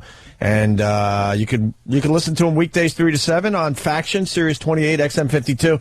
And we're going to give a bunch of people a taste at Jason Ellis on Saturday nights from 7 to 9 right here on 202. All right? Right. On XM. And Sirius 197. Mm-hmm. Okay. Right. That was exhausting, though. Now I need a nap. I know. Guy could talk. That's how we used to be at AAF. What? All hyper? Just hey! Before we got better. See what you got to look forward to, Jason? Bitterness. Bitterness. He was asking. He's getting kicked around. Right. It's all fun. Everything's new to him. Oh, it's fantastic. Wait till the bosses beat you down for a decade. They fucking physically browbeaten. Right. Ass raped. Wait till your first contract negotiation. Right. You got so many firsts in your career. Wait till they take every great bit you came up with and tell you why you can't that do it away. anymore. They just pick. You know what it is? Sit there and let them pick your soul away, your very soul, until there's nothing left of what was you. Oh yeah, and then you've made it. There's going to be no more Pink punching you in the face. Yeah, because that's not cool. Especially you punching her, that ain't happening in another year. LL Cool J trashing him, never going to happen. That won't happen. Because he's going to be involved with something that matters. That you can't talk about because it's that and this. It's refreshing to hear somebody with that much energy in the business and that much faith and just thinking, that naive thinking that it's all going to go great and stuff. Believe me, he sounds very good. I bet he'll be very successful, but by the time you get everything you want, you're an empty shell of a man. And that's why he sounds like we used to. Yes. Is he still here? He's done, man. Oh, thank fuck for that. Bloody hell. I never heard it. I was homesick about 50 minutes ago. I was homesick, and now I don't want to visit the country ever again. What's wrong, Jim? Fuck you, we're going to punch someone in the fucking head, and the thing in my wife's fucking snatch has just been coming, and the baby fell out in the fucking thing. That's what he does. Oh my God! And you're a fan opening. He is shit. That guy is fucking shit. He didn't say one fucking funny thing. He didn't let anyone fucking get in. He just mouthed off about everything. And you're a fan. You Aussies cannot get along. That's why you're not a superpower. That's why you're not a superpower. I just went into the office and said, "I'm not going to say. I got to walk away." You should have said it to his face. I couldn't get a word in. Try to say it to his face. He would have told me that he punched some guy and that karate isn't a fucking known form of martial arts. We were just talking about, though, this is how you are at the beginning of your radio career. If you listen to early tapes of us, I think you've been in those shows, we're full of piss and vinegar. It's we're in radio, man. This is the... And then as time goes by and your bosses and the business suck the fucking life the life force out of you, then you end up like this, where you're just like, just fuck everything. To all the listeners fuck out everyone. There, I'm halfway through a crossword. Right? That's how fucking much.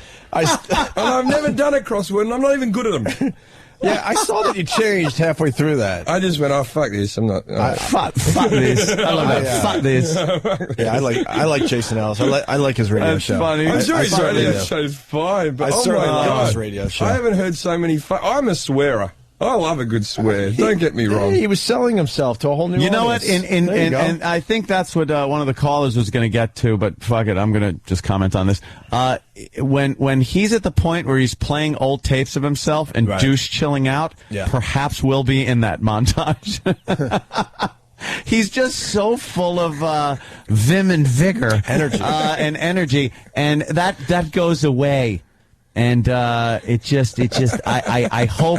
can only hope the bosses shit on you enough that you can have a career just like we've had. Success, sure. That part of it's fun. It's exciting.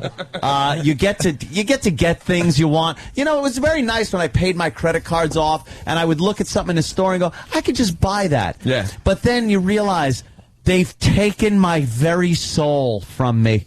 The bosses have taken my soul. Oh, I enjoy my life. I enjoy my car. I enjoy everything. But there's part of me that I listened to in my early tapes that's dead.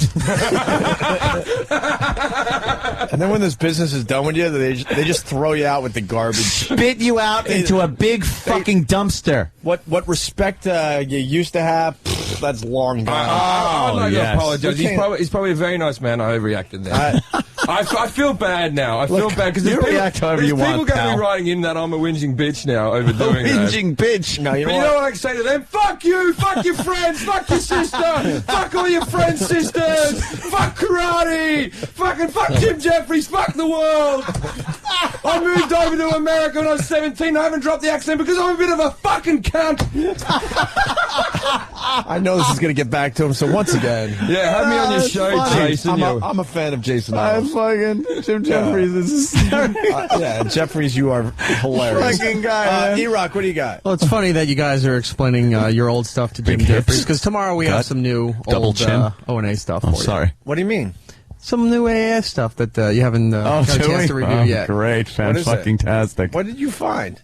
Dude, there's 4 hours of scoped material that I'm still going through. God, what did you find? No. What is this? Is this the douchebag files? This is our old material. This is the shit I don't. Really uncomfortable. I feel the same way about my old stand-up. I went to my old stand-up, and I was a hack, man. Can't fucking watch it. I was a hack. 18 jokes and shit. Oh my god. Oof.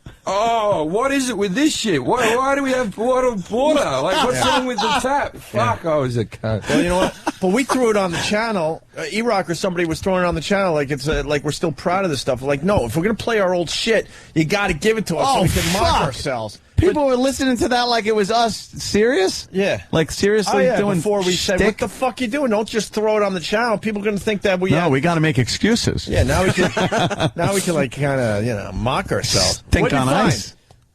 There's some interesting giveaways that you guys were doing. Like what? Just no. I think you continued on with a Soundgarden weekend. Yeah. We've only touched the surface of that.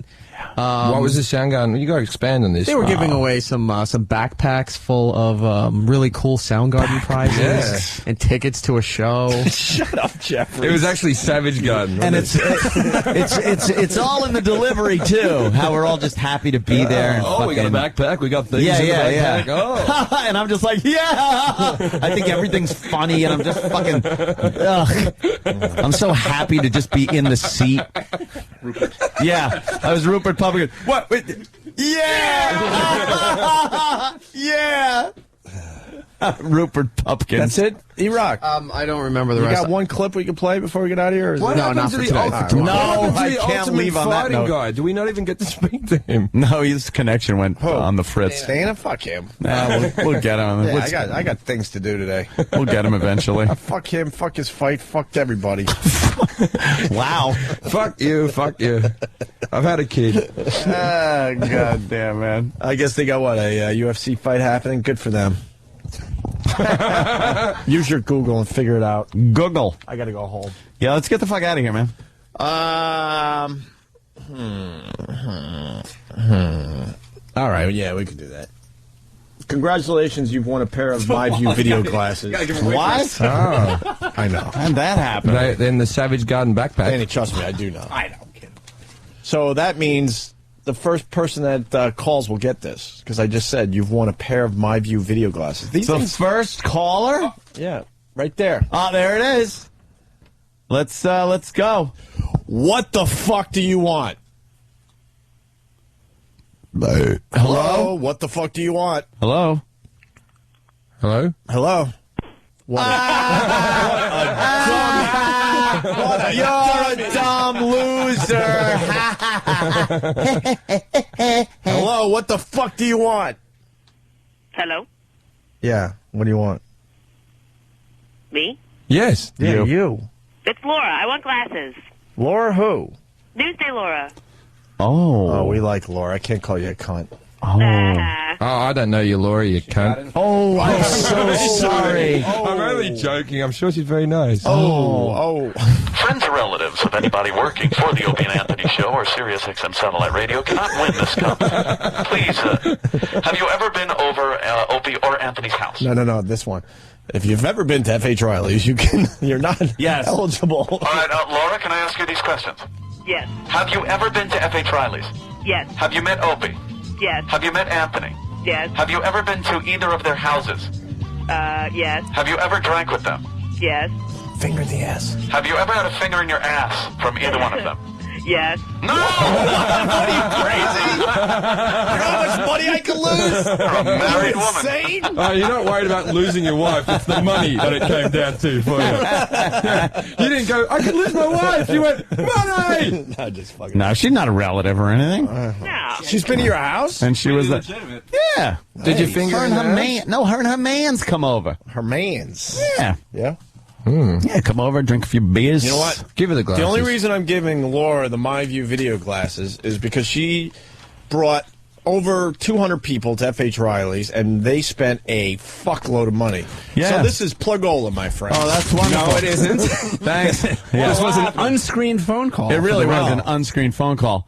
And thanks for doing that on a day where I thought I'd go to FH. She's the only person still listening. Everyone turned off what Jason was on. You know what? Once again, I want to say that it was nice standing there 4 deep. Big fan of Jason We went Ellis. to FH and we all got the flu. Yeah, we all got it was being called the F.H. Riley's plague. But can we make it perfully clear that it had nothing to do with my brother's food? No, it had to do with the 18,000 people. people that were in there that I couldn't get a fucking drink at the I couldn't get a drink at the fucking bar. Hey! I was being treated like a second-class citizen. What, put me on the pay me no mind list? Come on. Help me out here, Henry. I need a drink. I was trying to get a Guinness. Sunday, F.H. Riley's. Yeah. Parade day. Well, that's good. And another time you announce it and it fucking packs up and I can't get a goddamn beer. No, it's St. Patty's Day. Well, not day. St. Patty's Parade Day. No. So all the bars in Huntington are going to be packed. It's going to be a great day to be in Huntington this Sunday, but F.H. Riley's, of course, Is this the place Sunday to St. be. Patrick's Day? No. No. They do it a week early. Oh. You know, because every town has to have their St. Patty's Day parade, so they kind of... And they don't want it to get overshadowed by, like, the New York City parade. So they do it, like, separately. Yeah. Laura, you've won a pair of MyView video glasses. We've been talking about these things. They're awesome. Sweet. Super psyched. MyView connects to your iPhone, your iPod, your video player, turns that small screen into a big screen viewing experience. And now MyView and the movie Watchmen have teamed up. Visit myview.com/Watchmen to get free movie content. That would be myvu.com. Laura, congratulations. Oh, isn't that a shame? Stay on the line for your address for the glasses to be sent out to you. Oh, that's a shame. That really sucks. God, there's no way to get back in touch with her. No. I guess we're just gonna have to I get have some glasses? Oh, wow. We're gonna have to. Well, we'll give put it them back in the somebody else. closet and give them away some other time, I guess. Or we could just take another random caller. Or we can just give them to Steve C. with the other sets that he has. I did not steal it. Yeah. I swear to you. All right, yeah, sure. Jim Jeffries, you'll be here all day tomorrow, right? I'm going to be here again tomorrow, yeah. You're filling in for Jimmy, so you got to come in early. If I don't get fired for the Ellis comments, I will be back. He's cool. I can't get fired. You guys don't pay me. He's cool. Fuck off. He's Fuck everyone. He's that type of guy. He goes with the punches no matter what. You'll come in early tomorrow? What time do you want me? Well, I mean, Ed, we could do a little time by ourselves if you want to sleep in a little bit. But I was here at 7. I can come in at 6:30. Perfect. There we go. 6:30. We'll do the first break, and then you join us tomorrow for the whole show. Excellent. As we lead up to the big HBO taping on Saturday, we're very excited for you, Jim. I'm very excited. Extremely I'm going to go excited. see my set today. That's Fuck you, you can't. Yeah. What's the set? It's just a couple of big J's back to back. You know, that's what you do. It's red with a couple of big J's. Couple of big J's. Otherwise, they said, "Do you want Jim written in big?" I went, Why don't you get one of those? Why don't you go hack and have what? What was it? The red. What the fuck were you talking about earlier? The red kangaroo. Yeah, the giant. Get a big giant dinosaur kangaroo Google behind it. There were put prehistoric kangaroo into your computer. There'll be a picture. Prehistoric kangaroo. Well, no shit. They were like fucking dogs that were 12 feet high. Exactly. Back in But Ellis was saying that I was a liar. But I've never seen one. Yeah. I've only gone off the same news program that everyone else. I'm not lying from the aspect that I used to hang out with them. I've just heard that there might be. Oh, goddamn. Yeah. I know. I know he's just fucking with me. That's what I'm doing this It's not like I hung out with them. That's funny. A 12-foot fucking kangaroo. I'm running my ass off. I used to use them. Wow. Yeah, there we go. You can sit in that fucking pouch. Yeah. Yeah, how much pot did you It's a smoke? marsupial. That shit never That lived. thing looks like a... They've found... Is that really? Because it looks very sloth-like. Yeah, they weren't regular kangaroos. No? Obviously, look at that thing. It's like E-Rock. It had like a head a bit like... It looks Put that like on Alf. fattyrrock.com. Remember Alf, the TV show? Yeah, it looks like Alf. You're it's right. a big version of Alf. With a little young'un sticking out of its fucking cunt hole that's on its belly. It's called a pouch. A pouch, yeah. Cunt hole. The marsupial. Michael Jackson's doing a press conference. They're actually following his bus. There's a lot of traffic. No one gives a shit. On MSNBC, CNN kind of has it as the bottom part of their screen. He's going on tour again. The doctor said he's okay. He's going to do some gigs at the O2 Centre. That's what they reckon. Is that it? And it's a bigger red. It was the Millennium Dome. It used to be the big white dome. The guy said he was just going to go to Vegas. No one Vegas gives a fuck about Michael Jackson anymore. I'd still go see him though, just the once. Really? Wouldn't you, just to see how far? Because I think he hasn't even got his voice anymore. Yeah, he can't have his fucking voice. So you know what? You'll watch him lip sync. You won't even hear him sing like shit. You'll hear it all fucking lip synced. By the way, do yourself a favor. I'm sure most people know this by now, but if you don't, the video of the day is one of the most amazing videos of the day ever. A guy survives being. How do you explain this? A guy's standing near some train tracks, and he can't see down the train tracks because a flatbed truck full of shit is across the train tracks at a 90-degree angle. Basically a tractor trailer. Yeah.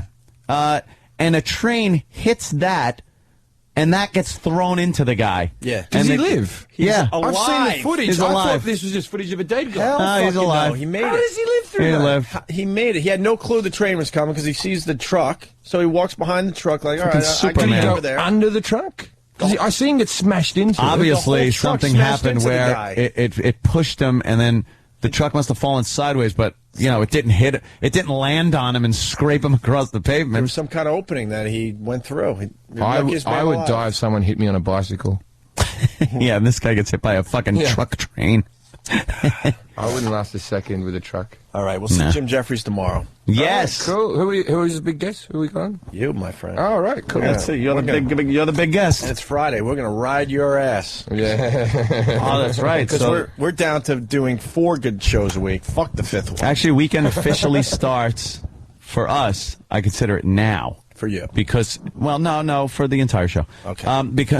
Because it's Thursday, and now I'm off until Friday, and Friday's the weekend. Right. So I could push it up. It's almost like a vacation day, like There you a go. 3-day weekend. Because it feels good, because you got the next day. Yeah, and tomorrow's Friday, so it's fucking party day anyway, so extend it out into Thursday night. That's what I say.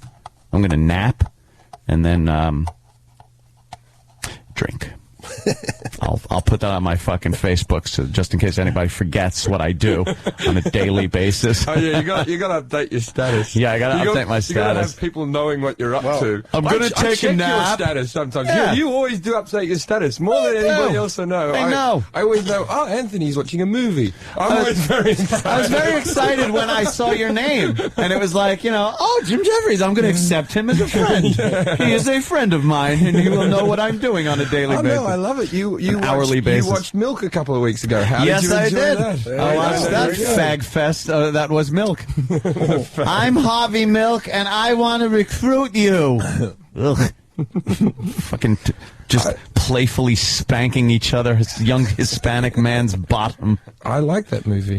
It was a good movie. It was a good movie. Yeah. Sean Penn was fucking ace. Amazing. Because he didn't camp it up. He just played it a little bit off kill. It was obvious he was going to win Best Actor. Yeah. I called that one. Well, I thought Mickey Rourke might have won it. No, he was playing himself. Mickey Rourke was I the launcher. said people love the comeback thing. No, I understand the comeback thing, but what hurt him was when he started doing interviews because he was getting all that attention. People were like, wow, he wasn't acting. He was just himself in this movie. Yeah, you realize he was just a dolt. Right. Fucking dolt. You look at early pictures of him, and it's not the same guy. No, the plastic shirt, he's all It's like a train truck hit him or some fucking shit. We go home now. We're out in the. All right, guys. See you tomorrow. Thanks for listening. Even though we sound bitter, we certainly appreciate that you listen to this show. Oh, we don't just sound bitter. Come on. Now go fuck off.